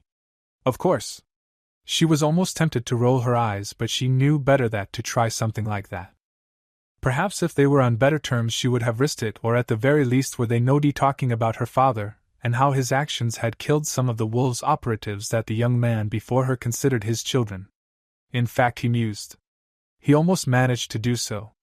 I suppose that means it was a third mistake that sealed his fate, one that brought the consequences of the other two upon him. And that was? This time she did not receive a proper answer. Not important. He waved his hand as if dismissing the matter entirely. As far as she was concerned, he had for this meeting at least. I have to wonder though why you needed me to tell you what had happened. She had not expected that but answered anyway. You cut out his tongue and removed his arms. It's not exactly easy for him to communicate, and it's much more straightforward to ask you than to ask yes or no questions to him until I manage to convince myself I know what's going on. True, he began. Without warning, however, his eyes seemed to harden as they focused on her own. But that doesn't mean there aren't other ways. I know for a fact a Yamanaka could simply enter his mind and speak to him there. Ino swallowed nervously. She had originally believed that to have been something he had missed when he decided on a punishment. As it would seem, he was well aware. It had been, of course, why she didn't come out and say she had already tried in the first place. That apparently wasn't a problem anymore. I tried, he wouldn't say anything. Naruto raised a brow, giving of a feeling of being half impressed and half curious. Oh, did he now? Nothing at all. Not a thing. She confirmed. He wouldn't even tell me, he wouldn't speak of it, just shook his head like he had done when asked about it in the physical world. A small smile pulled his lips taut. Like I said earlier, Ino, I rather like your father. He knows better than to try getting around my punishment. Perhaps one day I might give him leave to speak with his clan without restraint. He paused, tilting his head to the side before nodding to himself. For now, however, let him know I'm pleased by his actions. I will. Good, anything else? She shook her head in the negative. In that case you are free to leave, I have paperwork to get back to. And with that his attention was once more upon the papers scattered before him. Blunt dismissal as it was, she wasted no time in seeing herself out. Of course that means she was unaware of the purple eyes that followed her. The Yamanaka really did seem to have a terrible habit of making his life interesting, didn't they? The group did not speak, at least not in words. Rather, two pairs of eyes communicated basic emotions between them which said more than enough. Almost at once they turned from each other and to the subject of their silent discussion. The youngest of the group, their brother, walked silently, his face expressionless, and his eyes staring dully out across the expanse of sand they traversed. Despite being the youngest, however, he was without a doubt the strongest. So strong, in fact, that he could crush them at a moment's notice without a second's thought or the barest of effort. There was on occasion comfort from that, for they were not his target, but neither was foolish enough to believe they couldn't become such in the time it would take them to blink. Oddly enough, it was not his presence itself that put them on edge at this time. Rather, it was the words of their father that continued to play through their heads, bringing about uncertainty as to the path they were expected to walk. Their orders were simple enough, the meaning behind them well known until now. They were to visit the upcoming Chunin exams like any other genin, and do their best to be recognized, but that was a minor detail in the end. Their main purpose had been to give cover for their brother's presence, something that couldn't otherwise be excused in a foreign village. During the exam, specifically during the last event, their brother would release control over his body to the demon sealed within him and rampage through the village that claimed to be their ally. At the same time, a force from both their village and a rather new minor village would begin an invasion with the simple purpose of razing Konohagakure to the ground. Or that's what was supposed to be happening. Now, though, their father said their partner, who was going to be providing a majority of the troops and summons that their own village didn't have ready access to, would no longer be participating. An old contact of theirs, it would seem, had gotten a hold of them after many years and had apparently set up shop in Konoha. Whatever partnership those two had established previously was more useful than the destruction of the village, something that had been their idea in the first place. It was suspicious, but it wasn't their place to question it. It was, however, their place to question what it was they were supposed to do now. Their father told them to ignore the orders of the council, claiming that without their support or aiding them they were guaranteed to fail, and they were better off simply getting out should the others attempt to proceed with the invasion. He was Kage, but the council was not powerless. Were they really able to do so without consequences? Their Kage had tried to talk the council out of it, and some agreed, but the majority seemed dead set on this course of action. Head dead set, wasn't that fitting? Their eyes moved from their brother to meet one more time, both showing the nervous uncertainty felt by the other. Their brother would be participating, his bloodlust would demand no less, but Temari and Kankuro would be perfectly okay with having no part in this. They had to wonder if that truly was an option at this point. Chapter 47, Shepherd of the Goddess. They watched her tracing every energetic movement as she played her role on this great stage. An elaborate play directed by a mix of living and dead to bring about an ending she was not allowed to see. The script, if it could be called such, was a jumbled mess that made sense only to those who were privy to the truth. Even then she had a suspicion that not even they knew truly how this would end. Victory or defeat perhaps, but that was inconsequential. The paths to each one, the lingering results, that's what would likely define the world for time to come. She perhaps did not focus on that fact as much as she should. It was far too easy to simply slide into her role and play her part, sometimes the fool, other times the puppet master. Sometimes she had trouble remembering which was which, and more importantly, which was her. Of course, either way she knew that she was his, and that would ensure she always had an identity. It didn't matter what role she adopted in the end, so long as there was a constant that connected them all to her past life, to her current life, and to her newest life. Naruto, leader of the wolves, served that role. And she in turn served him. It was a symbiotic relationship in her eyes at least, but one couldn't deny that there were benefits present for both of them. They could argue quite extensively, however, as to who was getting the better end of the deal. Not that she really cared, she never looked into it that far. She knew he was a part of her life, an important part, and in turn she would be a part of his no matter what it took. They had each other, and that's what she preferred to focus on. She did not, however, enjoy focusing on the eyes that trailed her every move. It was to be expected that she'd gather attention with both her act and the fact that she was one of only 2 women in this group of S-ranked men, but it was who she was getting attention from that was the main problem. She could stand the eyes of the others, and neither the Jashinist nor the Iwanin were all that bad looking if you could overlook the verbal tics, namely the Yuens and the constant stream of vulgarity. But there was one pair she could not accept looking at her, especially if the gaze was what she thought it was: Uchiha fucking Itachi. Her no-good, kin-slaying, traitorous bastard of a son. Well, not really a bastard, she had been married for several months before he was conceived, but the sentiment remained. Having his eyes on her at all was disgusting and infuriated her to no end, but the thought that he might be in any way attracted to her made her skin crawl. That piece of filth would never be worthy of her, not after what he had done. She couldn't fully hold him accountable, she realized, for he had no idea her identity, though it seemed he might at first with how much he started at her, and even she had to admit the figure she cut in an extremely tight by Akatsuki standard cloak was damn sexy. She could understand, of course, but she didn't like it. Not at all. Still, it could have its uses. If he was interested, it was possible that he'd let his guard down, providing her with an opportunity to make right her mistake, the one where she brought him into this world. Not only would it provide her a chance for both vengeance and to avenge her lost family, but it would also eliminate a powerful member of Akatsuki, a group that could prove itself a threat to Naruto one day. That couldn't be allowed to happen. Of course, it was only because she could console herself with the fact that this was at least in part for Naruto that she was even able to consider such an action. There was just so much that could go wrong, and the act to any degree was almost too horrible to comprehend. But he was counting on her, and she wasn't about to let her only precious person down. That's why she found herself turning to face him, her body language not once breaking out of character, but still managing to convey an almost innocent embarrassment. How it managed, that was anyone's guess, but the way she bounced on her feet to make her hips sway certainly helped distract anyone who might think to ponder the occurrence. If nothing else, it most definitely ensured she had his attention. "Mao Itachi-senpai, it's so embarrassing when you look at me like that. I'm getting all flustered." When there was a noticeable dusting of pink on the usual stoic Uchiha's face, she felt equal parts satisfaction and revulsion. On one hand, she had for the moment succeeded in catching him off guard and brought to his attention the fact that she was well aware as to how his eyes liked to linger upon her cloaked form. On the other, the traitorous shit she had given birth to was probably, as she thought this, believing she might be interested. She was willing to bet the fucker was thinking dirty thoughts about her even as he hurriedly excused himself from the room. Oh, what she did for her beloved son. Naruto better show his appreciation when they next met, preferably with lots of cuddle time. Mikoto loved her cuddle time. He ignored the curious gazes of the sentries, at least a few of which were trying to hide amused grins. Still, they didn't try to stop him, so that was something at least. He didn't know if that was because he had been granted permission to visit by the head of the clan because some of them were part of the cult allied with his forces, or because they could take one look at what he was carrying and know exactly what it was he was doing at their compound today.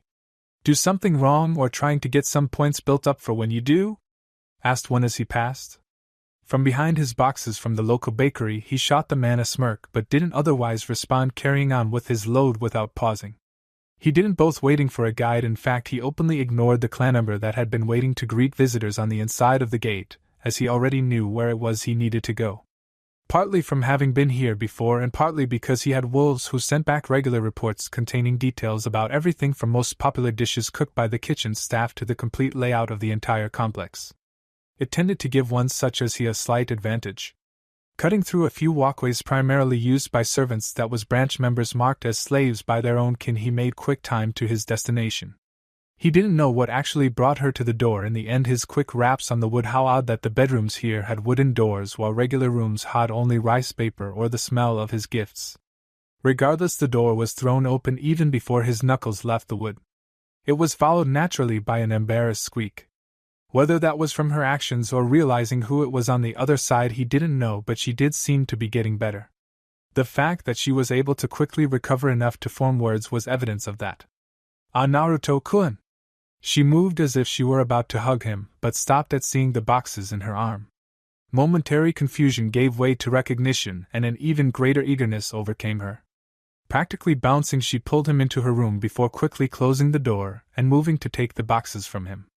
At the last second she paused, remembering who it was who held her prize, but he only gave an amused grin which she took as permission to continue. Moving them from his arms to a rather clear desk, she wasted no time in throwing open the top box and taking in the beautiful sight of fresh, baked goods. He had a feeling his presence was completely forgotten when compared to the greatness of the assorted pastries. Taking a seat on her bed, oh, this was much more comfortable than his own, he settled in to wait.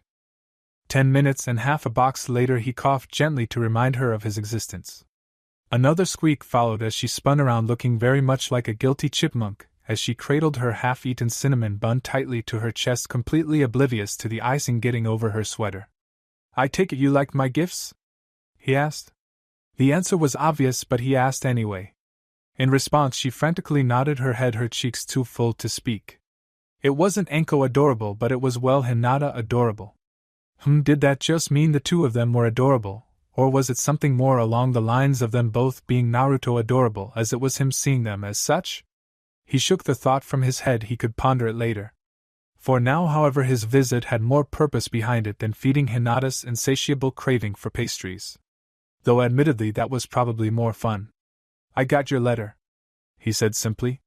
Hinata, who was in the process of swallowing her prize and regretting not asking another branch member for some milk first, almost choked at being reminded. Unbidden, her eyes darted to her desk drawer where the small vial of blood sat innocently.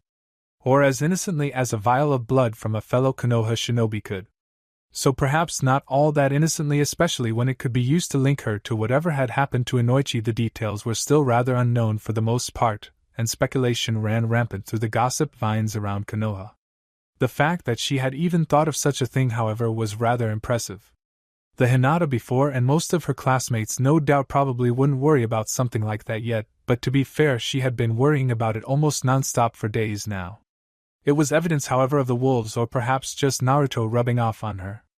In the world of shinobi, that wasn't necessarily a bad thing. At least not in this case. He waited until she had recovered and fully swallowed what had likely been the entire other half of the cinnamon roll, still spreading icing all over her jacket. Should he point that out to the poor girl, or no, he'd wait. No need to get her embarrassed now, he could use it in an effort to change the subject later. I should probably start by apologizing, which is in part why I brought gifts. I haven't been keeping you up to date on the going-ons of the wolves as well as I should have been, and you probably felt quite lost when you received that particular gift. She nodded in confirmation despite it being unnecessary, and he gave her a small warm smile, something to comfort the innocent young woman. Patting a place next to him on her bed, he bid her to join him, which blushing deeply she did. She didn't know what role in her life he played, but he was still a boy and they were going to be on her bed together in her room all alone. Of course, being the daughter of the clan head, this was the first time anything similar had ever happened.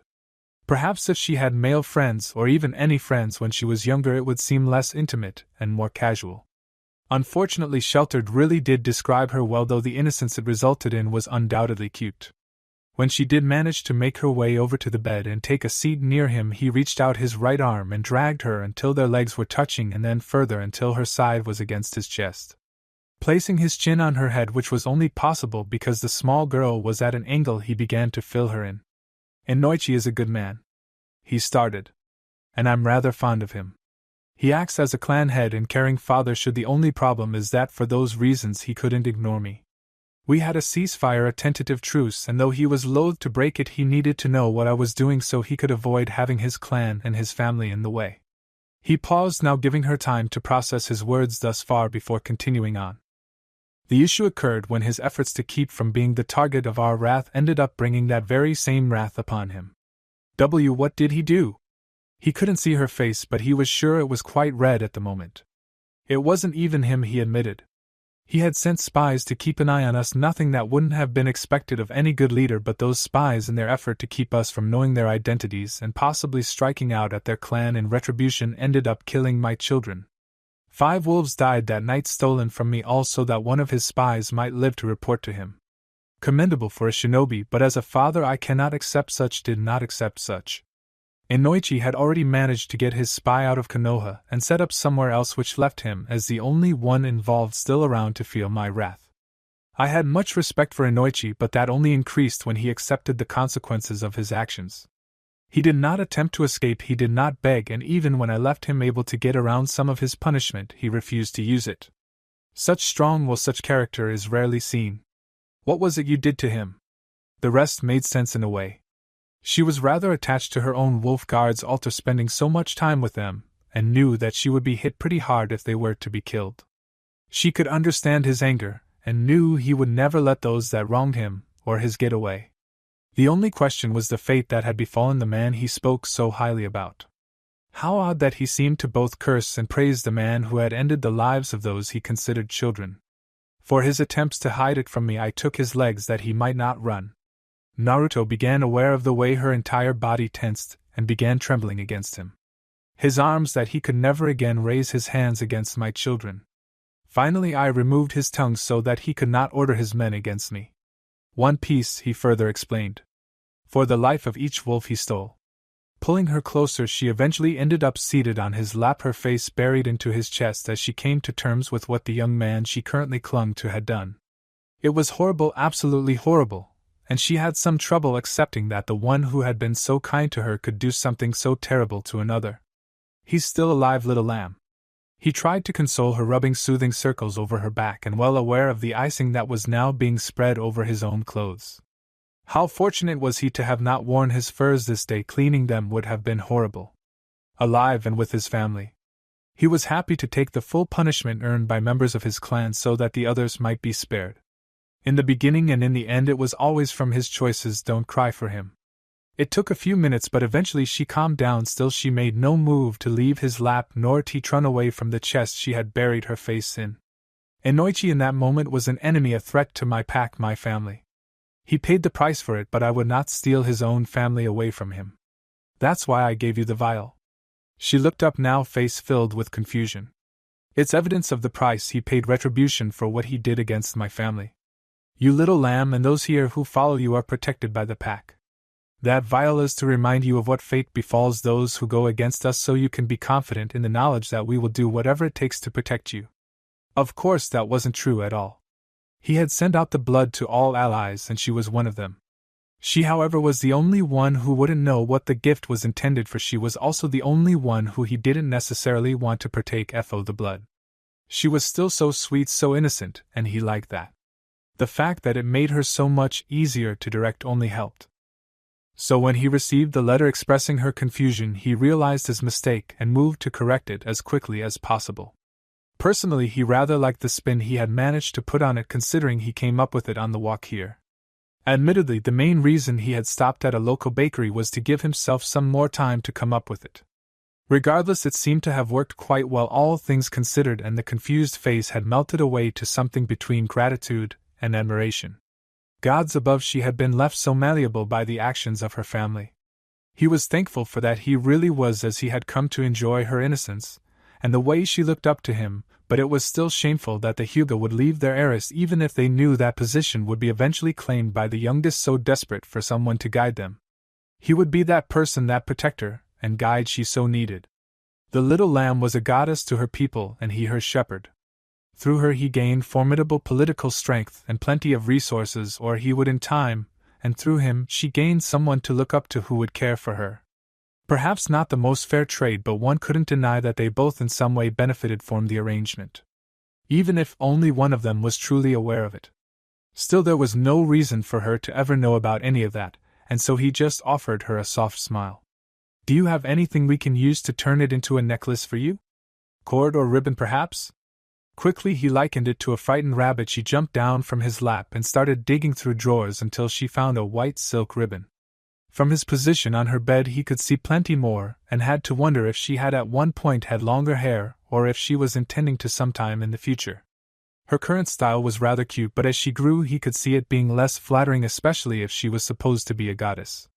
Best start on that soon, then he would need her to maintain a firm grip on that position in the near future. When she returned to the bed, tentatively resuming her position on his lap, and handed him the ribbon and the vial, he began thinking of the best way to convince her. The obvious would certainly work. All he'd need to do is ask that she grow it out for him. Even more, he could just tell her to grow it, and she would. Adding the part about it being for him would go further, of course, but both fell short. A more subtle approach would be preferable, one that did more to retain his position in her life. And what better way to spin it than as a compliment that lead to them spending more time together? He slipped the ribbon, now fastened securely around the vial, over her neck, taking a moment to brush away the hair that tickled the back of her neck. "You have such lovely hair," he commented quietly, his fingers running through it. With her sufficiently distracted, he continued, "It's a pity there's not more of it. I'm sure it would look amazing. I suppose it's for the better, though." He sighed. "It would be a bit difficult for you to take care of it on your own. With everything I'm asking you to do, I would have to come help you brush it regularly." He felt her stiffen a bit in his grasp before hesitantly asking, "Really? You'd come brush it for me?" "Absolutely. I'd be over here every night I got the chance to help you with it. And if something stopped me, I'd send my over to make sure you and your beautiful hair were properly taken care of." She practically melted back into him with that, no doubt thinking about how nice having someone there for her would be. It really was a sad state she had been left in, but he was extremely fortunate to be the one who placed themselves in the position it provided. Was he manipulating the poor girl? Absolutely. He had use for her and her clan. Something having both she and her sister under his control would certainly help. That use, of course, made sure she was taken care of. She needed someone, anyone in her life to guide her, and he could honestly say this was for her own good. Better he than someone who would take complete advantage of the girl. In his own opinion, at least. Sitting on his lap as she was, she couldn't see the small victorious smile that graced his lips.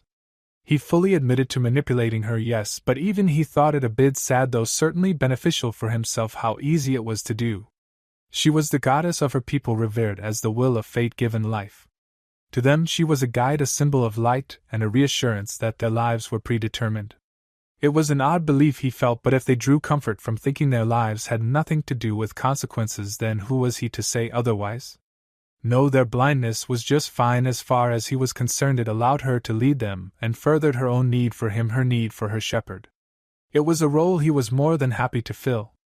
Ever-consuming was the darkness, a presence that wrapped around her from every side and threatened to devour her. She had half a mind to let it. The other half, however, protested vehemently. She couldn't surrender herself to oblivion, not yet, not after everything she had already endured. He was out there still, no doubt needing her guidance, as he always had. Her place was beside him, his eternal companion, and she would never let him down by giving into this small trial. She had overreacted, she would admit that, and it had cost her, but no, she had learned from that mistake, realized that taking things into her own hands was the incorrect course of action when he was so determined to remain in control. No, the way to deal with any future problems was to simply direct him as he needed to be so he could do it herself. So long as it got done, what did the method really matter in the end? If she simply had to play a slightly larger game in order to keep him pleased, then so be it. She was more than willing to sacrifice the illusion of control to him if it meant she got to keep him. He was far more important to her than a position that played solely to her own pride. She would be much more proud knowing he belonged to her. Still, there was little she could do, no trapped here to pay penance for her mistakes. So close she had been day after day, and yet her jail continued to fall short on her end of their deal. Already the fool had tried to use her power against her warden, and that had been unacceptable, but not once had she approached him afterwards. She should have been prostrated before him, begging for mercy, and delivering her back into the care of her keeper. Instead, she consorted with the young man's first enemies. She had learned that had been gained due to her own actions, much to her shame. She had chosen poorly, acted too hasty both when she had made her move and after it had been discovered, and in the end she had left him with the results of both.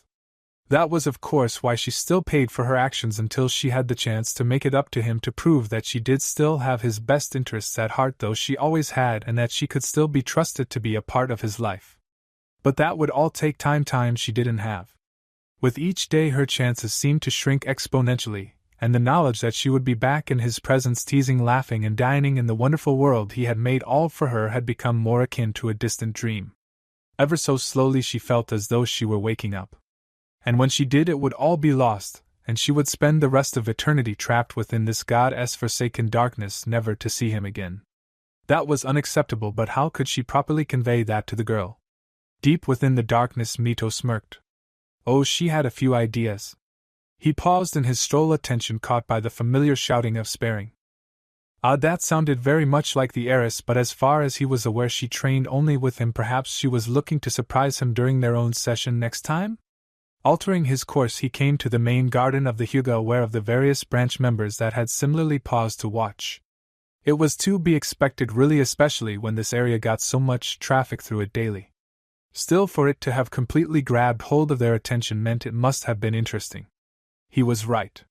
His youngest daughter, the heir to the Hyuga clan, slowly moved in tandem with her opponent, drifting clockwise in a circle as they waited for an opportunity to strike first, or failing that, the chance to counter their opponent's move. That really wasn't all that interesting, though he would admit that it was a bit strange for Hyuga to circle each other like that, which may have been the cause for the change. Rather, it was who she moved against that caught his interest. Genin Naruto, ally of the wolves, moved in perfect sync with his daughter, both feeling for weaknesses to exploit. Oh, and he was shirtless. A quick scouring of the garden revealed the missing garment crumpled on the ground, covered in was that frosting? Blinking twice and momentarily activating his Byakugan, he could indeed confirm it as frosting, though perhaps it was icing. It was difficult to tell. Either way, it could easily be explained by the boxes nearby. His late wife had possessed a sweet tooth just as bad as their daughters, and he was very familiar with the local bakeries as a result. Speaking of daughters with sweet tooths, Hinata was sitting next to the boxes, nibbling on some sort of pastry, as her eyes followed every movement of their guest. For once her jacket was nowhere to be found. If he had to guess, it had probably shared a similar fate to Naruto's shirt. In fact, he was willing to bet it was the same accident that had gotten both pieces of clothing. Hinata had always loved hugs, after all, almost as much as cinnamon rolls. Both had likely had a hand in Naruto's shirtlessness. That aside, everything else seemed pretty straightforward, something supported by Hanabi's sudden lunge, hands knifing to shut down the boy's tenketsu, and then he moved. Opposed to the angular force of the juken, his own style favored smooth curves that, while perhaps a bit more elegant, possessed no less strength, every movement like a crashing wave. Truly a description befitting an Uzumaki. His ancestors would be proud. His movements, however, were not the focus. Rather, the results of those movements were what was really important. After avoiding a few well-aimed strikes from his heiress, Naruto flowed forward and twisted his left hand until the palm was facing Hanabi's right shoulder.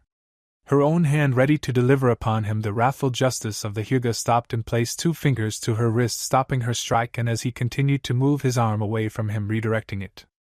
She was left wide open and off balance. He didn't hesitate to take advantage of that.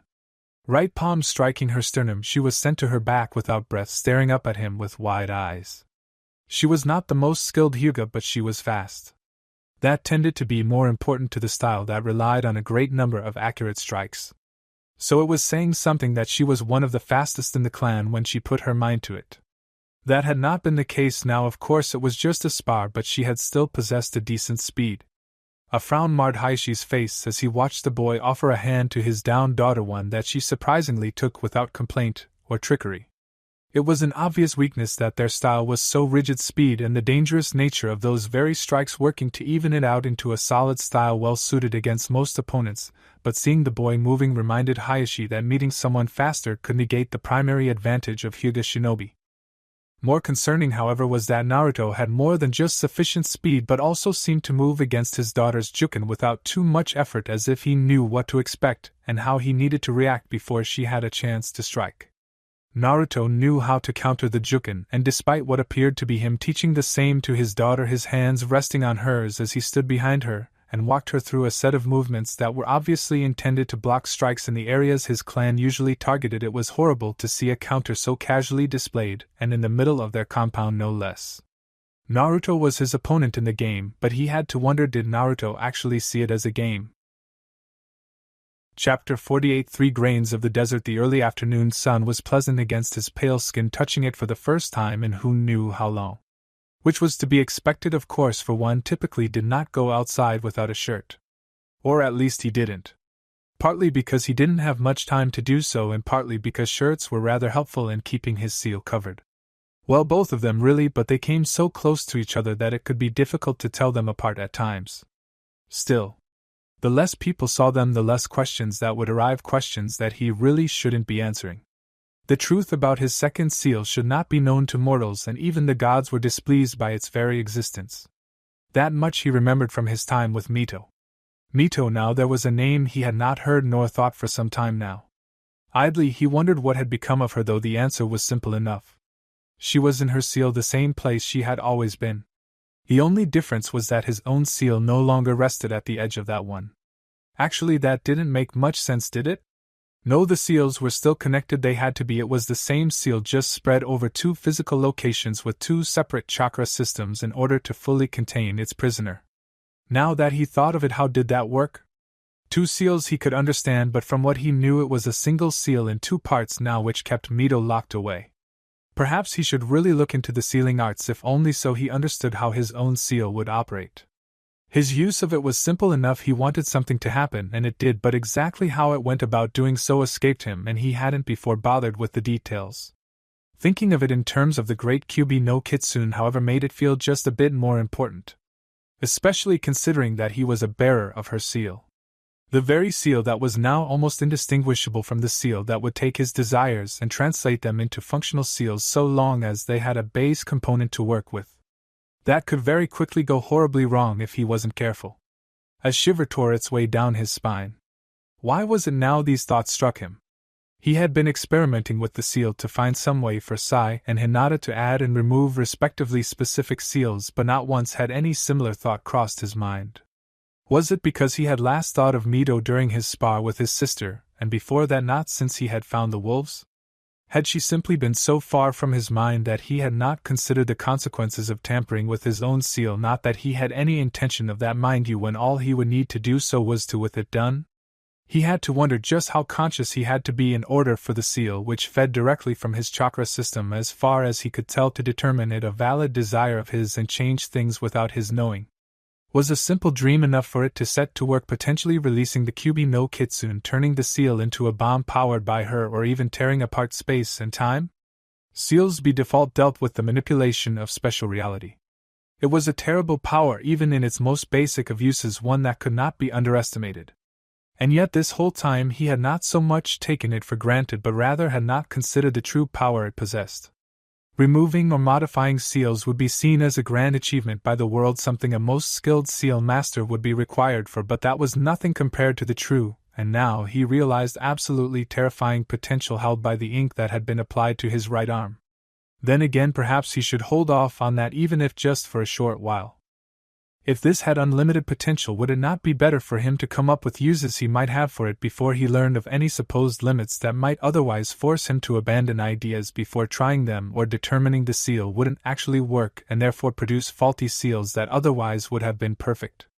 Yes, he'd let himself have some time without limits before learning what others knew of the sealing arts. Once he knew things were truly possible, he wouldn't have to worry about being convinced otherwise and missing out on such wondrous opportunities. He was pulled from his musings by a shout nearby, that of a small child. Curious, and now noticing all the stares he was getting from walking through Konoha without a shirt, he decided to investigate. One back alley followed by a side street had him on one of the less sued roads of Konoha. It was curious, as the buildings that were on one side were the very buildings of the market district. Why they hadn't built them back to back facing the main street, and each street directly next to it, he would never understand. Perhaps people preferred their shopping areas to be crowded and noisy. Of course, that really wasn't important at all. What was important was the image of a young Sarutobi being held aloft by what could only be a Suna shinobi. A young woman slightly older by his estimation stood somewhat behind him with her arms folded and one hip cocked, waiting impatiently so she could continue on.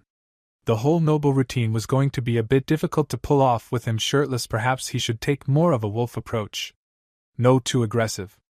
These were guests of Konoha after all, he'd just have to improvise. Pity things were so much easier with a plan.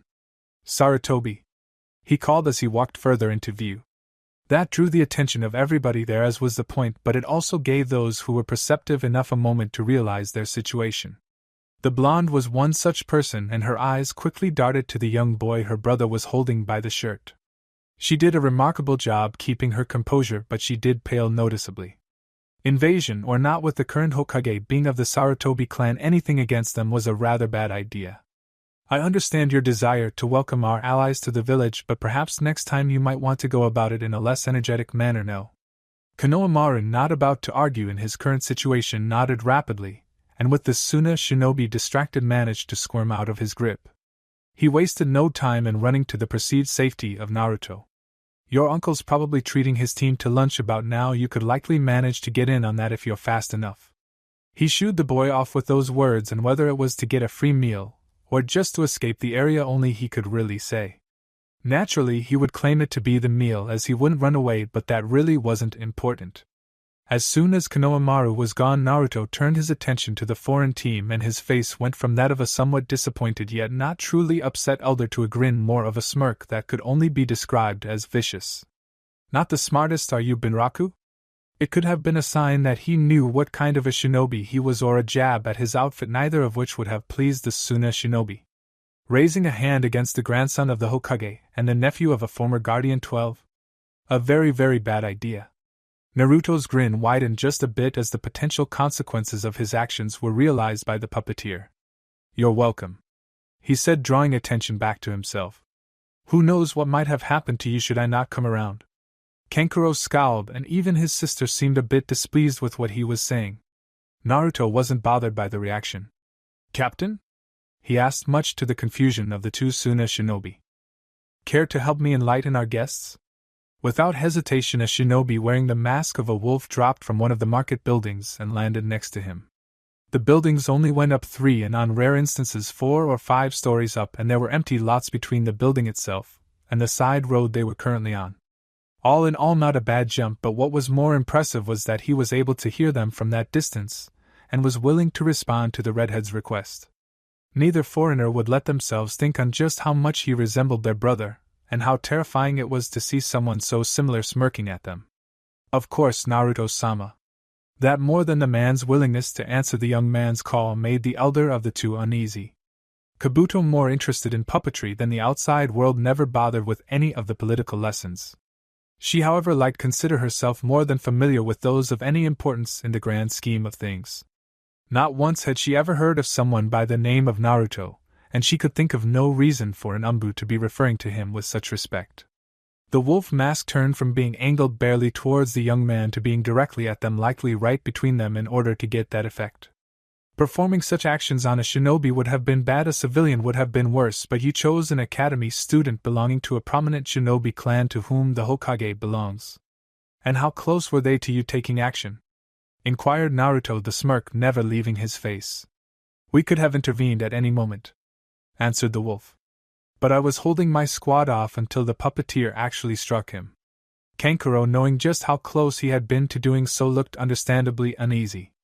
His sister, however, focused on another part of his answer. He had said squad. The boy had called him captain. They were likely surrounded. Her eyes darted from side to side in an effort to locate them, looking in areas both obvious and ridiculous. At first she couldn't make them out at all, but almost as if knowing she was looking, they began slowly showing themselves without fully emerging from their positions. The color drained completely from her face. Not because they were surrounded, that had already been established, or even because she couldn't immediately find them. She was a combat type, not a sensor or tracker, but because they all had the exact same mask, that of a snarling wolf. These were not Umbu, as she and no doubt her brother had assumed. No, these were wolves. The very group their supporter for the invasion had chosen to ally themselves with instead. A supporter that, if her father was to be believed, held grudge enough against Konoha that it was he who proposed the invasion in the first place, with the goal of wiping it from existence. Somehow this obviously Konoha-aligned group had managed to convince him to forsake such goals as it better served their own interests. It went without saying then that it was a terribly stupid idea to anger them within their own territory. Almost as if sensing her rising unease in the presence of wolves who came to heel at the sound of his voice, he waved his hand in a vaguely dismissive gesture. "Thank you for your help, Captain. I can take this from here." With only a nod, the man obeyed, quickly followed by the rest of the wolves. It did not comfort her as much as she might otherwise believe it would have. For while they were now gone, it had only further illustrated the power this young man held amongst them. That had been a captain, not the highest of positions, but certainly not a grunt, which meant a person standing across from them looking like a shirtless version of her youngest brother was not low on the totem pole. Not when he is giving them orders during what was obviously a patrol. They had been acting under current orders that was to patrol, and yet he had modified that, and they accepted without question. That took substantial influence. But she had no idea who he was, and perhaps that was why. There was only one name known to them in relation to the wolves, the daimyo of Nami no Kuni himself, Tsukiyomi. Did she believe this to be him? Of course not. Walking down Konoha without a shirt and being no older than her own siblings? Preposterous. The fact that the wolf had referred to him as Naruto-sama helped a bit too. There was no way anybody would choose a name like that to hide under. She'd ponder whether or not that might be the point of choosing it, but already she realized she was probably overthinking things. The young man had a connection to the wolves that was good enough for now. You're with the wolves, aren't you?" she questioned simply. He cocked his head slightly to the side. "Perhaps." He eventually answered, his smirk growing until it reminded those looking on very much of a wolf who had cornered his prey. "Is there a reason you need to know?" "My father's looking to get in contact with them." An acquaintance of his informed him that they currently stood behind them and suggested he do the same. "Oh? Interesting." The smirk dropped from his face, leaving a serious expression behind so quickly it was almost jarring. "I wouldn't worry about finding them. If they're interested, they'll find you." "And how would they know we were interested in the first place?" she questioned once again, cocking a single hip and resting a hand on it. "I don't suppose they just approach everyone that catches their fancy and expect them to be agreeable, do they?" Naruto scoffed. "Of course not, that would be foolish, but like I said, you don't need to worry." The smirk returned briefly. "They already know you're interested." Was that admission perhaps acknowledging that he really was with them? Or was that a hint that they were still being watched? Earlier had already proven that they were unable to detect the hidden wolves, which meant it was possible they had never left at all. Or perhaps they had been contacted by the same person who suggested them to her father, the Kazekage, in which case it would confirm that he was in some way associated with the group. "Now I would suppose your father's acquaintance," he said the word as if it amused him, twirling it on his tongue and letting it drip off like he tasted something wrong with it that no one else did. "Made some additional suggestions. I'm quite curious to see if those two found themselves heeded by your father." "Well, no doubt now. Definitely some sort of wolf." Temari swallowed nervously before answering, well aware that it wasn't the most favorable of responses. Not exactly the kind you want to give in enemy territory, or what came very near to it. My father was accepting enough of the suggestions, though there were many who were less so. It's entirely possible that they might disregard the advice delivered to them. Kankuro shot her a look, well aware that she had practically admitted to the invasion still being planned, and knowing that her words may have just locked them into a particular course of action, one that might have them against their brother. That was not something either of them would want. Psychotic killer who could crush them with a thought or no. Naruto on the other hand tilted his head once more. Your father's going to need himself some strong allies soon. It's not going to be easy keeping a hidden village active when it has no shinobi force. It was spoken far too plainly, the truth rather than a possibility, and both Sand shinobi knew it. Their father too was aware just what the actions of the council might cost them, but the fools were so short-sighted and desperate to repair the damages done to their village over years of their daimyo's neglect that they couldn't see their path would end only in ruin. Of course not everyone there agreed. Slinking from his tree in a flow of sand, Gaara stood across from Naruto, arms crossed over his chest, and teal eyes narrowed. Suna doesn't need a shinobi force, he declared, his voice somewhere between grinding stones and shifting sands. They have me. Patriotic, commented Naruto. But not enough. Patriotic? No, but so long as they provide targets, I'll stay with them. I prefer the sand, and Sunagakure is convenient to me. Alright, so not patriotic, but that doesn't change the fact that you alone can't make up for the absent shinobi forces of an entire village. At best, you'll be reduced to a minor village. Then I'll just crush all the major villages until we're the biggest. Naruto gave an amused smirk, having no trouble recognizing a Jinchuriki when he had been in contact with the Kyuubi herself. How arrogant you must be, Shikaku, to believe such when even the minor village of Takigakure possesses biju greater than yourself. Gaara's hand immediately shot up to grasp his head, pain flaring as his inner demon raged. Kankuro and Temari both backed up to the side of the street, moving slightly behind their brother so they wouldn't be caught by any potential crossfire. And Mother, Gaara stammered. Mother demands blood. Naruto shook his head as if he were disappointed in the response. Then your mother is a fool. With deft flicks of his left hand, the bandages that were ever present on his right arm fell slack and were pulled away from the skin with ease. Gaara's teal eyes looked up to the shinobi across from him just as Naruto pushed chakra through the seal matrix that covered his arm, lighting it up so that it could not be missed. Within Gaara's seal, Shikaku immediately froze. He knew not what his container was seeing, being the lesser of all biju, but even so his instincts screamed at him about the danger it posed to his existence. Shikaku more than anything desired to continue upon this earth. Sand that had begun gathering behind Gaara ready to be used suddenly fell flat, trembling like puddles upon the ground as the single-tailed beast likewise cowered before the unknown threat. This went far beyond knowing he was going to be sealed or having one of the other biju angered at him and seeking recompense. No, this was something that trespassed upon the realm of the gods, and even he could see such. And no! Teal eyes widened farther than they ever had, staring in disbelief at his fellow redhead. Stay away! His reaction brought a smirk to Naruto's lips, satisfied that it seemed so easy to cow the biju who had far too much influence upon its container. Temari and Kankuro, on the other hand, felt all warmth leave their bodies, a freezing dread grasping fast upon their souls. Gaara, Temari managed. What's wrong? What is it? Mother's scarred, it scares Mother. His breathing became fast and shallow, panic like he had never felt settling in. Mother had always been there for him, making him greater than all around him. There was nothing that could threaten him so long as he remained in her favor, or so he had thought. Never before had he felt so weak, so vulnerable. He hated it. Hated it like nothing before. But for now he knew fear in its all-encompassing grasp. Previously spared its presence, he found himself paralyzed by it, uncomprehending on how he was supposed to cope against one of mankind's most base instincts when it had been stripped from him oh so long ago. She fears it, she fears him, I won't let him erase us. He continued, his voice frantic as his limbs trembled with a desire to flee, supported by adrenaline wasted upon frozen muscle. As much as he wanted to, he could not move, not in the presence of his first remembered predator. He did not mention the rest of his mother's words, it had been hard enough to find the ability to speak the others. And while Shikaku's initial terror was bad, the conclusions he drew about the situation made everything worse. The biju comprehended nothing but the fact that before them stood a threat with a power in the domains of the divine. There was really only one conclusion to draw from such: they stood in the presence of a god. Gaara could have sworn he saw it after that revelation. The being's smirk seemed oddly pointed and purple eyes sparkled, ion amused threat waiting for him to dare make a move against it. Skin pale as the moon almost glowed in the early afternoon sun, and lent him an ethereal quality. finished with the arm depicting symbols Gaara could not hope to recognize, blazing with power waiting to escape skin. The thing across from him was suddenly very much a creature above his understanding. The redhead wouldn't understand that he was overreacting based on the sudden flood of fear and the gibbering of the weakest and least stable of the Biju that he chose to believe.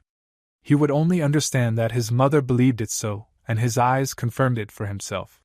He was no match against this creature. He would not dare make a move out here in the open when it was so clearly expecting it. No, that would not be conducive to his continued survival. He would live now escaping its wrath to draw further breath, but it would always be a threat, a being that could crush him at a whim. It was a very real threat, one that couldn't be allowed to exist, but it would for now. Just until Gaara had some way to guarantee his victory against it. For the first time since his childhood, the young man actually began to think, began to plot, and began to act like a shinobi instead of a force of nature. And so Gaara, shinobi of Sunagakure, decided on his first move. Falling as though a marionette was string cut, he landed upon his knees and draped his body over them, laying prostrate before the predator in hopes of extending his life long enough to eliminate it. His siblings stared on, unable to comprehend the situation or their brother's actions. That was fine, they didn't matter if they wished to anger this being, they were welcome to it. In fact, that was preferable, as then he may get to bear witness to his opponent's strength and gain insight as to how he might bring about his defeat. Kankuro continued to struggle, moving his gaze from his prostrate brother to the young man who caused such an event, and being unable to decide upon a course of action. His elder sister luckily came to his rescue. Our apologies, Naruto-sama, she borrowed the form of address she had heard earlier. We meant no disrespect. I pray you understand that the desires of the Biju are not our own, and that we wish upon you no harm. Naruto shot her another terrifying smirk before turning and walking away, slowly rewrapping his arm. Remember then to behave yourselves. He looked over his shoulder one last time, and each one of them felt as though he was looking directly into their own eyes. For the wolves will be watching. And with that he turned down one of the alleyways to rejoin the marketplace. 3 Suna shinobi left behind to wonder who the hell they had just met. A knock interrupted their meeting, his secretary popping her head in to announce a visitor. Well, not really. The only thing it interrupted was the semi-comfortable silence that had fallen between the two former rivals. They still were in a way, but the game they played at this point was minor and done more out of habit than anything else. Yes, send them in. Hiruzen hadn't even been paying enough attention to hear the name of his visitor, his attention more on the paperwork he was trying to finish up for the day. There had really been no point to postponing it if he and Danzo were continuing the meeting despite having nothing else to discuss. It really was familiarity more than anything that had them scheduling the same meeting for the same time on the same day of the week for the past decades. Even if it amounted to nothing these days, the habit was ingrained by this point, and it just wasn't worth the feeling of something being off that would accompany any attempt to change things at this point. Of course, the one who did step into his office was a welcome surprise. For the most part anyway. Hiruzen was still fond of the boy, but was a bit put off by how he was changing. The fact that he had created a rift between them when he used to consider the boy and his family his own further added. The chance to see him and possibly mend those relations, however, was always welcome. Ah, Naruto, good afternoon. What brings you to an old man's office on such a fine day? A bit more relaxed than he was when Naruto had a chance to establish their relationship for any conversation between them, but that was the benefit of speaking first. Not that he really expected his own set tone to stick for the duration of the meeting, it probably wouldn't last through the young man's first sentence. Hokage-sama, responded Naruto, ignoring the fact that he was still shirtless. Hiruzen wasn't even going to ask and starting off in his fully professional tone. A pity, really. Hiruzen and no doubt Danzo, who had turned to look at the Hokage's second, uninvited, guest, would have enjoyed a game of words with the young man. Before he could think too much on it, Naruto continued. Suna's forces are preparing to move. He didn't come right out and say it, but that was pretty damn close and further set the tone of today's encounter. In his own seat, sitting at an angle on the Hokage's right, Danzo gave a rolling nod. Quite, he commented. We've noticed increased activity of Suna for weeks now. This is nothing new. One brow raised as if asking whether or not he knew of something new to add to what they were already aware of. They plan an invasion to occur during the Chunin exams. Hiruzen blinked twice as he processed the words before briefly narrowing his eyes at his two guests. In the end, however, his face relaxed, and a single brow rose in silent inquiry. I just encountered the Kazekage's children. Despite his best attempts, the shinobi supported by the Council of Suna are planning on using the third event as a cover. I had already been informed as to the planned invasion, and was just waiting to see if Raza would call it off. He's thus far been unsuccessful. And how, Gen and Uzumaki, did you come to learn of this? I have friends beyond our walls who learned of a supporter who was to aid them in this endeavor. They have been persuaded to rethink their actions against Konohagakure. The result of them withdrawing their support should have been enough to dissuade Suna from any attempt, as to do so would result only in the decimation of their shinobi forces and condemn Sunagakure to a minor village at best. And you wouldn't happen to know why they've continued anyway, do you? Those of the Sand are usually far more focused on survival than anything else, and I find it hard to believe that even in their situation they would take such a gamble when the odds are against them. Of course, Hokage-sama. Naruto gave a shallow sweeping bow that almost seemed mocking, but Hiruzen was more pleased that the young man was expressing anything in his presence at the moment than irritated by any perceived insult. They're banking on the Kazekage's youngest son. No more needed to be said, both leaders understanding immediately. Sabaka no Gara, muttered Danzo. Figures they would trust our destruction to the Ichibi. He snorted. They should know better, though. Ichibi is indeed formidable compared to normal shinobi, and even to other biju when at home in the sands of Kaze no Kuni, but outside its domain its power is severely reduced. Jiraiya would probably be able to fend it off, and we have Naruto, who's been trained in accessing the Kyuubi's chakra Mito. Cut in Naruto almost before he realized he had spoken. To Danzo's raised eyes, really there were simply some questions that were too obvious to waste words on, especially when those talking were of such similar mentalities. Naruto elaborated a bit more. The Kyuubi goes by Mito and is quite fond of the form of her first jailer. There are slight discrepancies to differentiate between the two, but the resemblance is easy enough to see. When the old Sarutobi's brow started to raise with his own question, Naruto just pointed to the exposed seal over his heart that had very nearly fused to his other seal. Hiruzen nodded in understanding. Naruto was the Jinchuriki, but there were those aware that too bore the seal. Very well, continued Danzo. Naruto has been trained to access Mito's chakra, and that alone will likely be sufficient to defeating the Ichibi. Suna is foolish if they think they'll succeed. Perhaps they won't achieve victory, but there will still be substantial collateral damage in any battle a Jinchuriki is a part of, especially one as unstable as Sabaka no Gara. Will need to find a way to minimize it if we can eliminate that threat entirely. I may be able to help there, commented Naruto, his gaze resting upon his bandages. What does Konoha think about having a second biju in their possession? Hiruzen stared at him like he had grown a second head, but in his seat to the side Danzo just grinned. Oh yes, Naruto would make a fine replacement when the time came. Chapter 49. Probably not a fishing trip. Excitement and worry kept her from falling asleep until late that night, but even then there was no rest to come. It felt as though the second she closed her eyes they opened again, taking in surroundings she had seen only a scant few times. Only the first visit had really been to her benefit. Water murky as always swirled around her ankles as she pushed herself up, idly noting that as usual none of the water had actually soaked into her clothes, and she was left perfectly dry despite having been able to feel the cold water rush by her. It was such a strange space, but she really should have never expected differently. She was after all within a seal, the product of an art form solely dedicated to the manipulation of time and space. If anywhere was going to defy logic, it would be within these artificial cosmic boundaries. Letting her eyes wander, she noted it seemed cleaner than her last visit. No, not cleaner, that was a bad word to use considering the rubble littering the floor and broken furniture that peeked out like strange plants struggling towards a non-existent Sunday. Tidier perhaps would better describe it, debris having been moved closer to the sides of the flooded basement to create a clear path deeper into the depths of the seal. With nothing to do but follow it, she quickly found herself surrounded by ever-growing accumulations of rubble, until the two piles were so close they fell into each other in an arch and made a tunnel. It wasn't a long tunnel, but it was enough to make one feel as if they were entering another world, especially considering how much work had been done within those boundaries. How odd, she briefly thought, that there would be artificial boundaries within artificial boundaries manipulated by little more than ink. How so must the universe churn in unease that its very existence had been violated so for the mere purpose of containing a collection of energy. The fact that said collection of energy had continued with even more boundaries that would no doubt be deemed unnecessary was like pouring salt into the wound. That is, if the universe even cared. She supposed that if it hadn't done anything yet, then it really didn't matter. Turning her thoughts from pondering how the universe viewed seals and their use by humanity, she instead took in the room, for lack of a better word, that had been created.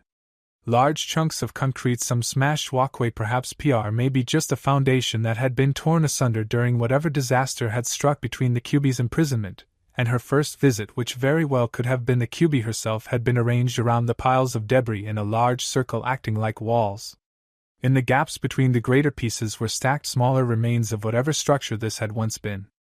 It gave the effect of a once great place that had been reduced rather than just a giant pile of trash as she had viewed it on her first visit. Like that time, however, the resident of this OD place was in the middle of everything.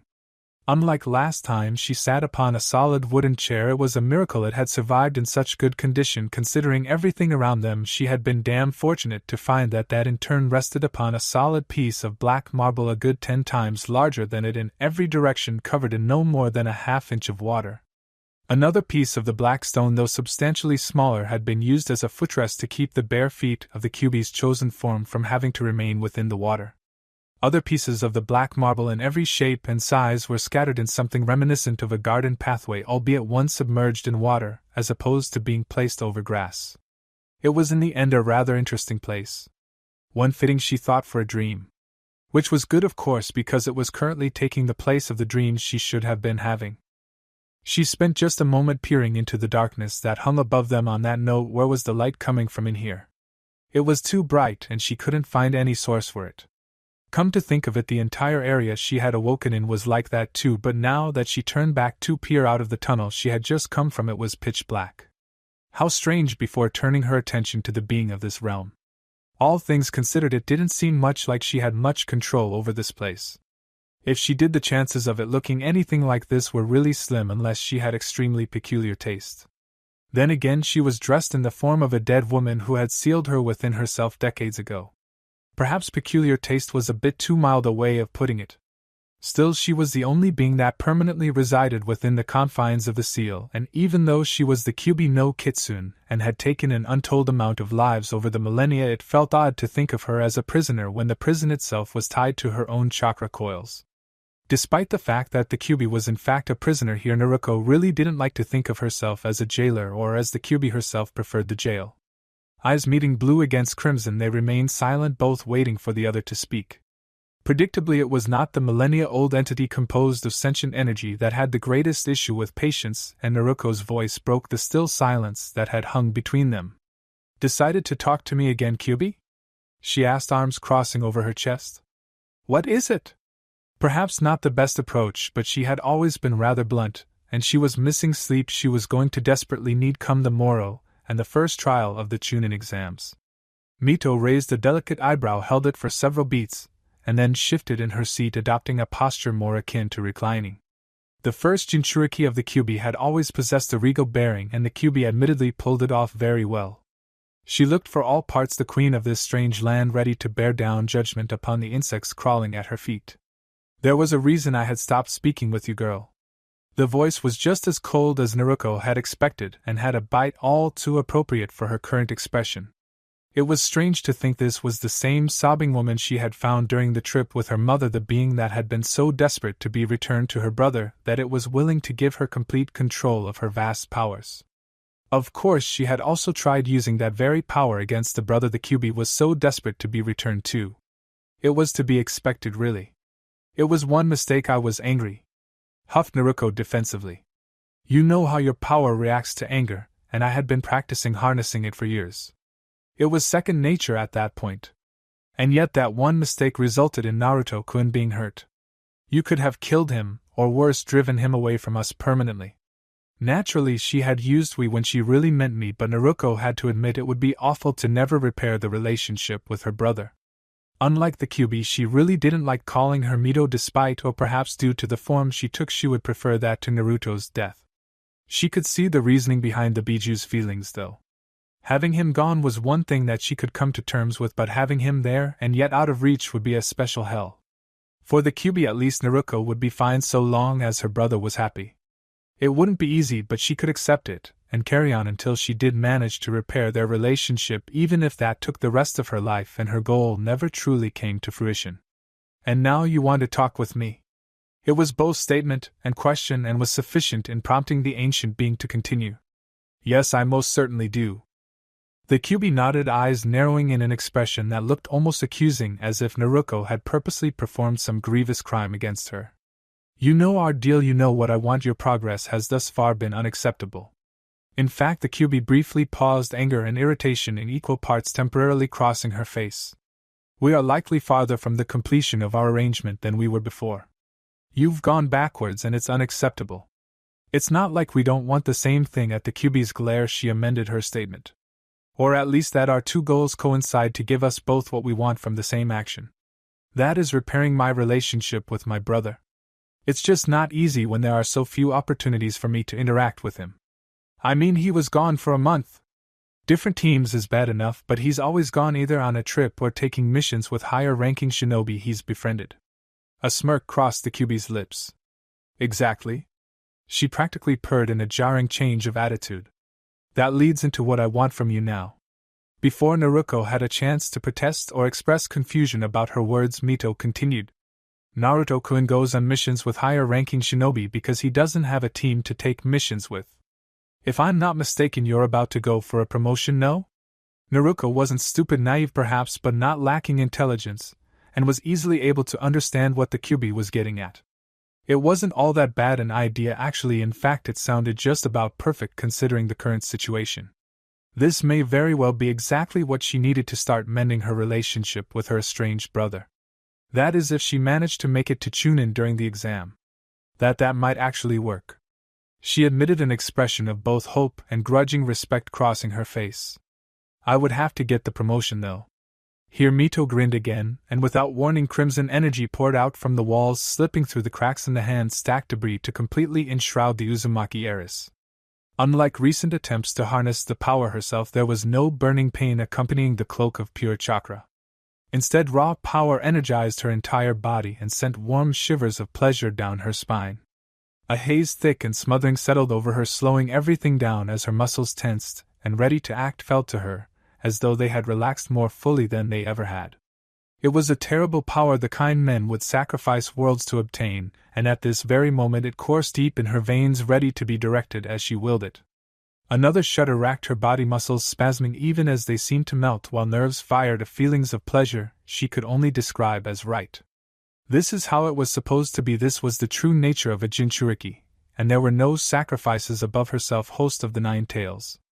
With the suddenness of being dropped in a frozen ocean and trapped beneath the ice without warning, the power vanished, and her body reeled in shock.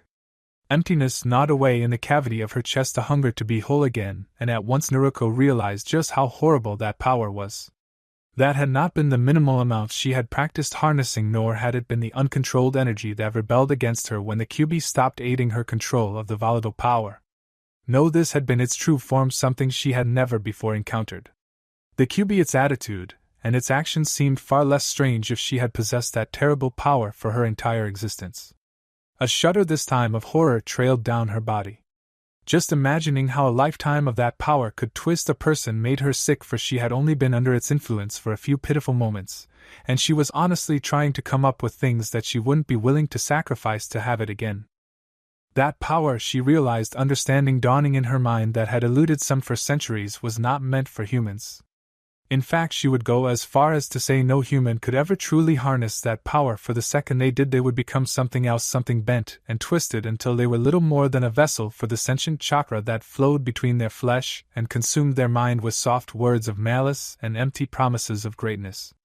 And it was not a single voice that whispered so, for a great host chorused within the power, each voice crawling to be heard over that of its fellows. The Kyuubi, her personality at least, had been born from that. Suddenly she didn't seem all that bad. Her thoughts were broken by the voice of the very being she had been contemplating, and in a sudden rush she found herself struggling to recall her previous thoughts, though they pulled at the back of her mind, begging to be remembered with such urgency she nearly panicked. The words that continued to come out of the Kyuubi's mouth, however, drove them further away. That child is my power. The Kyuubi's eyes glittered dangerously with a veiled amusement that put Naruto on edge for reasons she was sure she was supposed to be able to identify, and yet the only thing she was able to come up with was a grudging respect and a feeling she was tempted to label camaraderie. What had brought that about? And for the duration of the exams it is yours. Power, yes, that's what she had just felt, but why was it no more than a fuzzy memory of warmth and pleasure? Was that the true nature of her chakra? Was that how the Kyuubi felt it? No wonder she considered herself superior to all other. She would too if her own chakra was always keeping her on cloud 9. I expect you to make Chunin so we can rejoin Naruto-kun. She missed the way the Kyuubi's tongue shot out to lick her lips. And once we do, you can have the power permanently. I won't need it once I have him. There was something wrong here, she knew it, but the only thought she could muster on the subject seemed too small to actually be an issue. Still the feeling nagged at her, and so she gave her thought voice. Naruto-ni isn't an object, she insisted. Mito smiled indulgently. Of course not. She agreed as Naruto slipped from the ream of her seal to the realm of her dreams. Mito's will no longer anchoring her to this world. He's far more precious than any mere object could ever hope to be. Absent-mindedly Naruto nodded in agreement as blackness overcame her sight, and she vanished from the seal. Mito's smile followed her red eyes glinting in victory. Things were finally starting to go right for her.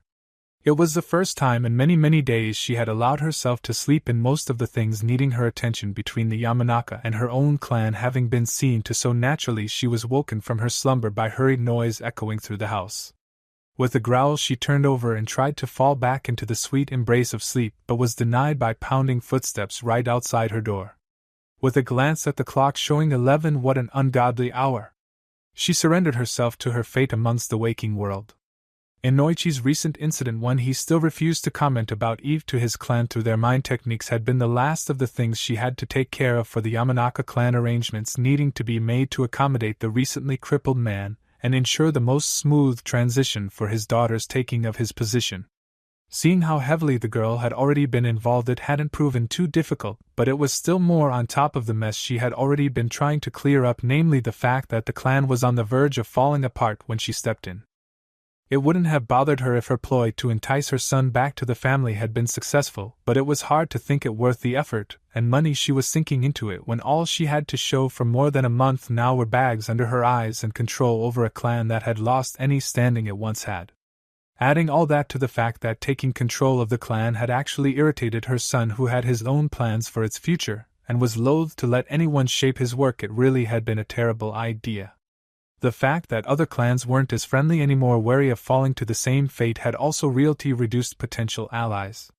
Seeing as those allies represented entire clans, a large chunk of the shinobi populace, it meant that she wouldn't have much help in gaining favor from her son again. Not that she had been doing much on that front lately. Not only was she coming short on ideas, but she had been absolutely swamped with the management of 2 clans.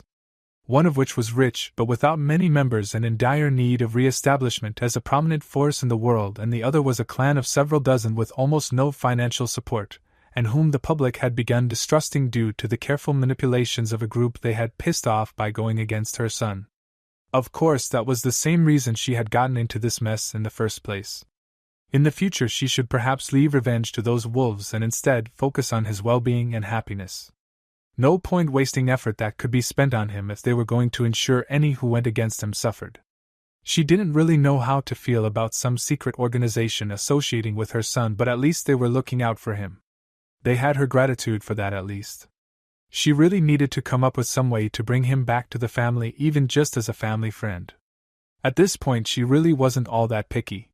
Maybe she could spend today, seeing as she had been so rudely stolen from her sweet rest, coming up with ways to show how much he meant to her. To them, actually. She hadn't seen Naruto much due to her workload. Maybe they could catch up and do some bonding over coming up with ways to get Naruto back into their lives. Speaking of Naruto, she thought as footsteps once again pounded loudly past her door. What on earth is she up to? Not bothering to get properly dressed? It was going to be a lazy day, damn it.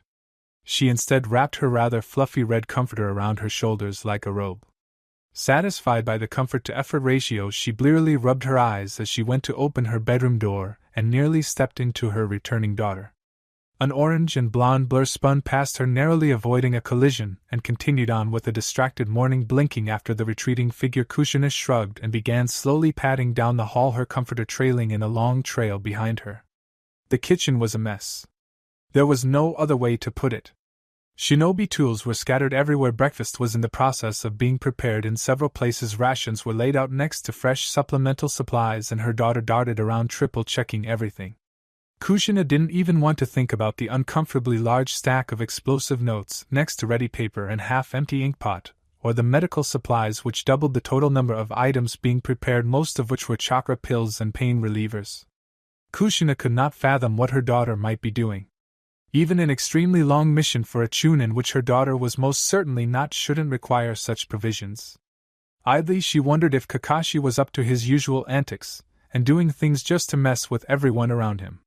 Having his team believe they were going on a mission for the next year and a half and needed to be ready was something she unfortunately could see him doing. He would also show up late before mocking his team for believing him. And then on the one time they didn't believe him and neglected to pack, he would pull a mission out of his ass just so they could suffer for not following orders. Usually an amusing thought, but not when one of her children was on his team. "Have enough sunflower?" she asked, raising one brow. Were the Uzumaki coffers any less full, she may have been concerned by the sheer amount of supplies her daughter had gathered. Those dry rations weren't tasty, but they were damn expensive, just as you could expect anything that might save your life to be. Apparently her entrance had gone unnoticed, likely because she hadn't been home this late into the morning in quite some time, and wasn't expected to be present at all as her daughter spun around and grabbed for a kunai, nearly dropping the eggs she had went to start cooking. Well, at least training with Kakashi was inductive to keeping you on your toes. There weren't many genin who took things seriously enough or had the experience to go straight into a defensive state. Or maybe that was just here in Konoha. Peace did wonders for the population and economy, but not so great things to those expected to keep things that way. It was an unfortunate cycle one Konoha had been fortunate enough to manage to stay on top during. Unfortunately, every turn seemed to weaken it. OT that she couldn't say at least that much for the others. Every generation of shinobi was less than the previous, but it seemed more noticeable here in the leaves. Keika-chan! The hand with the kunai dropped the blade and instead went over her heart as she attempted to even out her breathing. "Don't scare me like that." A small smirk quirked at her lips. Sorry, that hadn't been the intention." She waved one arm to encompass the various piles strewn about the room. "Think you have enough?" Naruto let a critical eye pass over what she had gathered before scowling. "No," she huffed as she placed down her eggs and made another trip further into the house. She emerged with a crate. Kushina rubbed her eyes to make sure she wasn't seeing things, and it was indeed an entire crate of rations. Balanced precariously atop were general store-bought first aid kits, both shinobi and civilian, and slung over her back was an old duffel bag. It was only when she had placed down the burden in her arms that Kushina was treated to the contents of the bag. It had been stuffed full of kunai shuriken and metal wire. The clan matriarch had to shake her head. Whatever she was planning for this was overkill. Admittedly, she had to admire how, despite being so packed full of sharp and pointy objects, there didn't seem to be one rip or hole throughout the entire bag. She hadn't learned that trick until mid-chunin, and it wasn't something she remembered covering with her during their trip. "What on earth are you preparing for Sunflower? Is Kakashi taking you all on a 3-month fishing excursion off the coasts of Kumo?" The sad thing was that she could imagine him doing so just to amuse himself. The bastard didn't even like fishing or fish for that matter. Naruto seemed surprised at first before realization crossed her face. "Ah, that's right," she proclaimed. "You've been busy, so I never got the chance to tell you we had been entered into the chunin exams. Today's the first exam." Kushina blinked once, twice, and then a final time as she processed what she had been told. The chunin exams.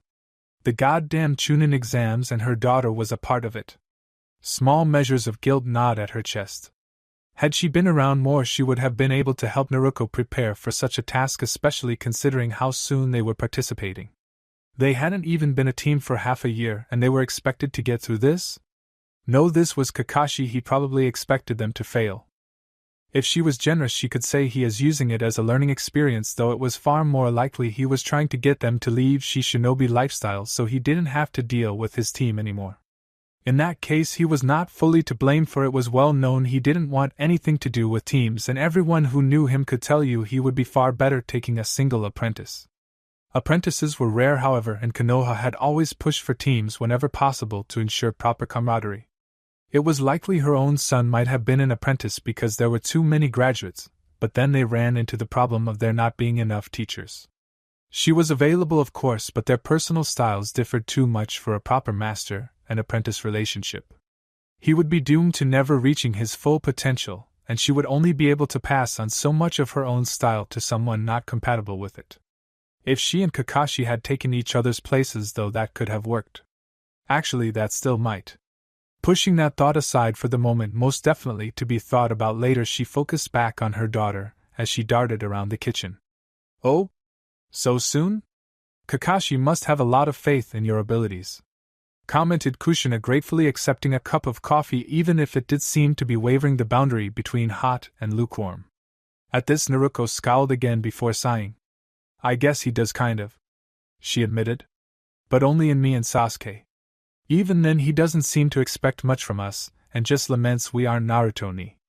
I don't think he's all that familiar with his skills either. He just uses him as a figure that's always beyond us and an excuse to be disappointed in everything we do." Naruto slumped into a chair with her own cup of coffee, likely colder than the one Kushina had just been poured from the pot, and a half-jammed piece of toast. She didn't even realize the toast hadn't been finished until she took a bite and sighed in defeat, not having the energy to correct her mistake at the moment. "Honestly," she continued, "I think he's just bitter he didn't get Naruto ni on his team or a chance to apprentice him. He's mellowed out a bit, but he was pretty irritated on the day we were told our teams." Idly, Kushina filed that away for her think session later that day. "Had Kakashi been in contact a lot with him while we were gone?" asked Kushina. "They may have been training together or even planning on doing missions with each other." "No, from what it sounds like I'd say they only ran into each other on occasion, but were on friendly terms." Not knowing how true it was, Naruto wisely chose not to inform her mother of the crimes her sensei had apparently not only witnessed her brother commit but also had a hand in. A bit odd that he would be so set on having him on the team then. Naruto just shrugged. "I guess, but it's really his business more than any of ours.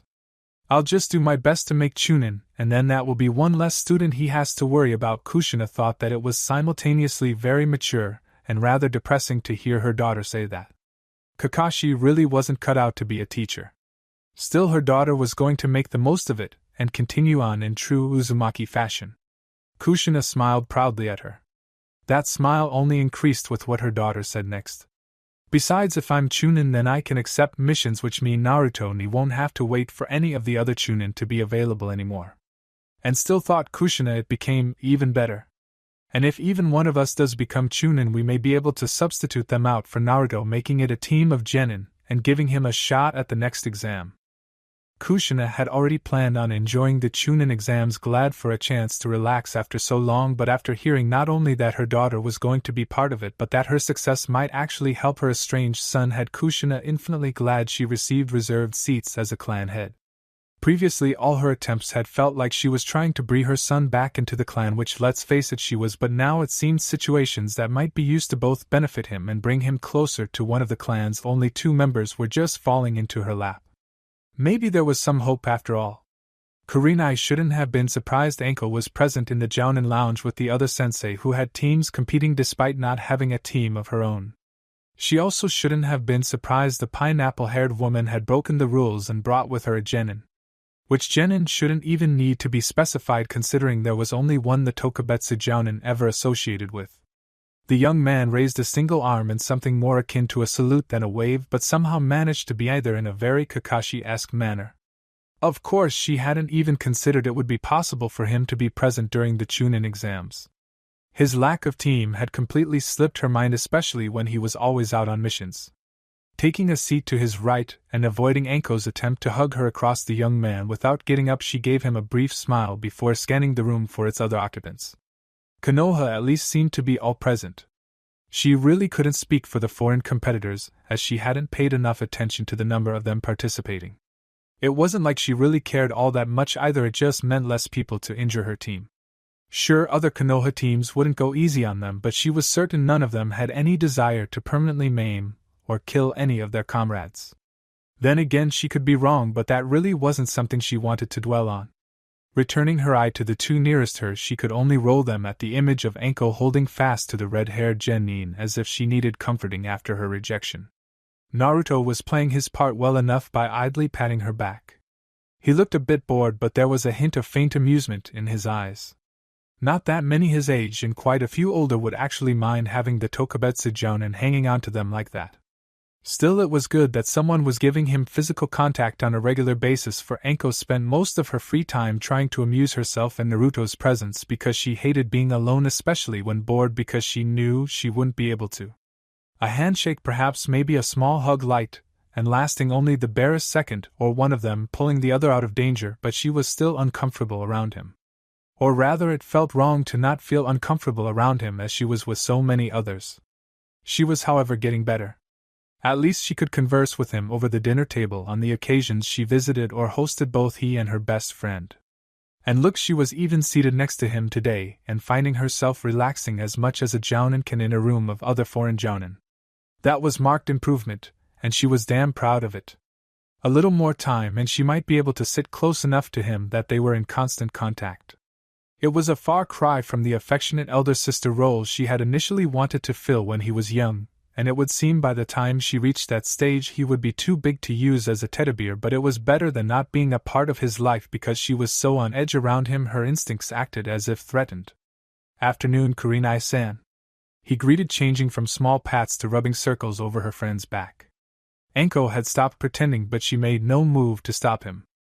For a moment Kurenai was jealous but quickly managed to push it aside. She'd be comfortable enough around him in time, she just needed to be patient. "Good afternoon, Naruto-kun. Are they about to start?" He lazily gestured to the two eternal chunin who were struggling to set up the screens tied to the cameras hidden in the exam room. "We're having some technical difficulties." His response was dry, but that flicker of amusement didn't die out. His attitude seemed slightly off today, but Kurenai couldn't put her finger on exactly what it was, eventually deciding it was a combination of being around strangers that would keep him rather formal, and friends whom he usually let himself relax around. She was in part correct. Of all those who lived here, not a single soul was not present. From the wealthiest news shipping managers to the most recent vagrant hoping for opportunity in the rapidly expanding port town soon to be port city, not a single one wanted to miss this. And no one could really blame them. Never before had their country had anything anywhere close to this. Sure, Gato had his mercenaries, and there had been the limited guard with the daimyo that predated him, but this was an army. A proper army. Their army. Dozens upon dozens of feet fell in sync, identically dressed men and women marching down the streets of Nami no Kuni, proudly holding banners of a two-tongued ball of flame, the symbol of Hai no Kuni, rising over their own signal of stylized waves like the dawning Sunday, and a dawning it was. Their home could no longer be considered the same small fishing village it had been for so long under Gato, and it had far surpassed the declined state it had existed in during the past few daimyo. Now they were a city growing ever more prosperous each day and rapidly expanding at a rate that most still couldn't believe despite being there to witness it. They had a proper leader now, one they could trust with their well-being, in Inuzuka Hana, the governor of Nami no Kuni, and now they had an army like a proper country. Things were finally looking up, but there was an undercurrent of unease that penetrated the excitement. They had an army, yes, and that was great, but that very army was currently on the march to where they hadn't the faintest clue. Outside forces working for a master, the mysterious daimyo whom they had never met, and going about his business without question. It was not their army so much as it was a force controlled by the same individual that controlled them, and now he moved his pieces as part of a scheme they would know nothing about until its conclusion. Of course, they were aware that not all the forces were directly the daimyo's. He had invited allies to their village, allowing them to build up their base and offer their support to the growing country, and they paid him back now by marching in step with those who bore the faces of wolves. Watching it all from over a roof was their leader, not the silver-haired one, but his own master, a woman with long black hair and a pleased grin that sent terrified shiver down their spines. That was the face of Sam, the person whom their daimyo had allied them with, and most importantly the person who would be directing their army. It was not a pleasant thought, but one who chose someone like Hana, and one whom Hana would accept being under the command of, couldn't be too bad. Still, as they watched the army march steadily into the forests at the edge of the waterway separating their home from the rest of the world, they couldn't help but feel as if their world was changing far more than what they were already having trouble adapting to. Regardless, they still wished the best of fortune to the departing army, their army, for it was the nature of man to stand firm behind the side they called their own even when it was wrong. An old, almost dead flame of patriotage was relit within the hearts of those who witnessed the parade of warriors, and within the young a spark was born that would not soon die. for there was nothing more inspirational than to see a force assembled for the sole purpose of spilling blood and ending lives in the name of your home. Watching it all, Orochimaru smiled. It was almost time. Thank you for your views, likes, subscriptions, and overall support of my ongoing efforts to bring great content to all of you. Check out my Patreon for more mature fanfiction. The link is in the description and like everywhere on my channel.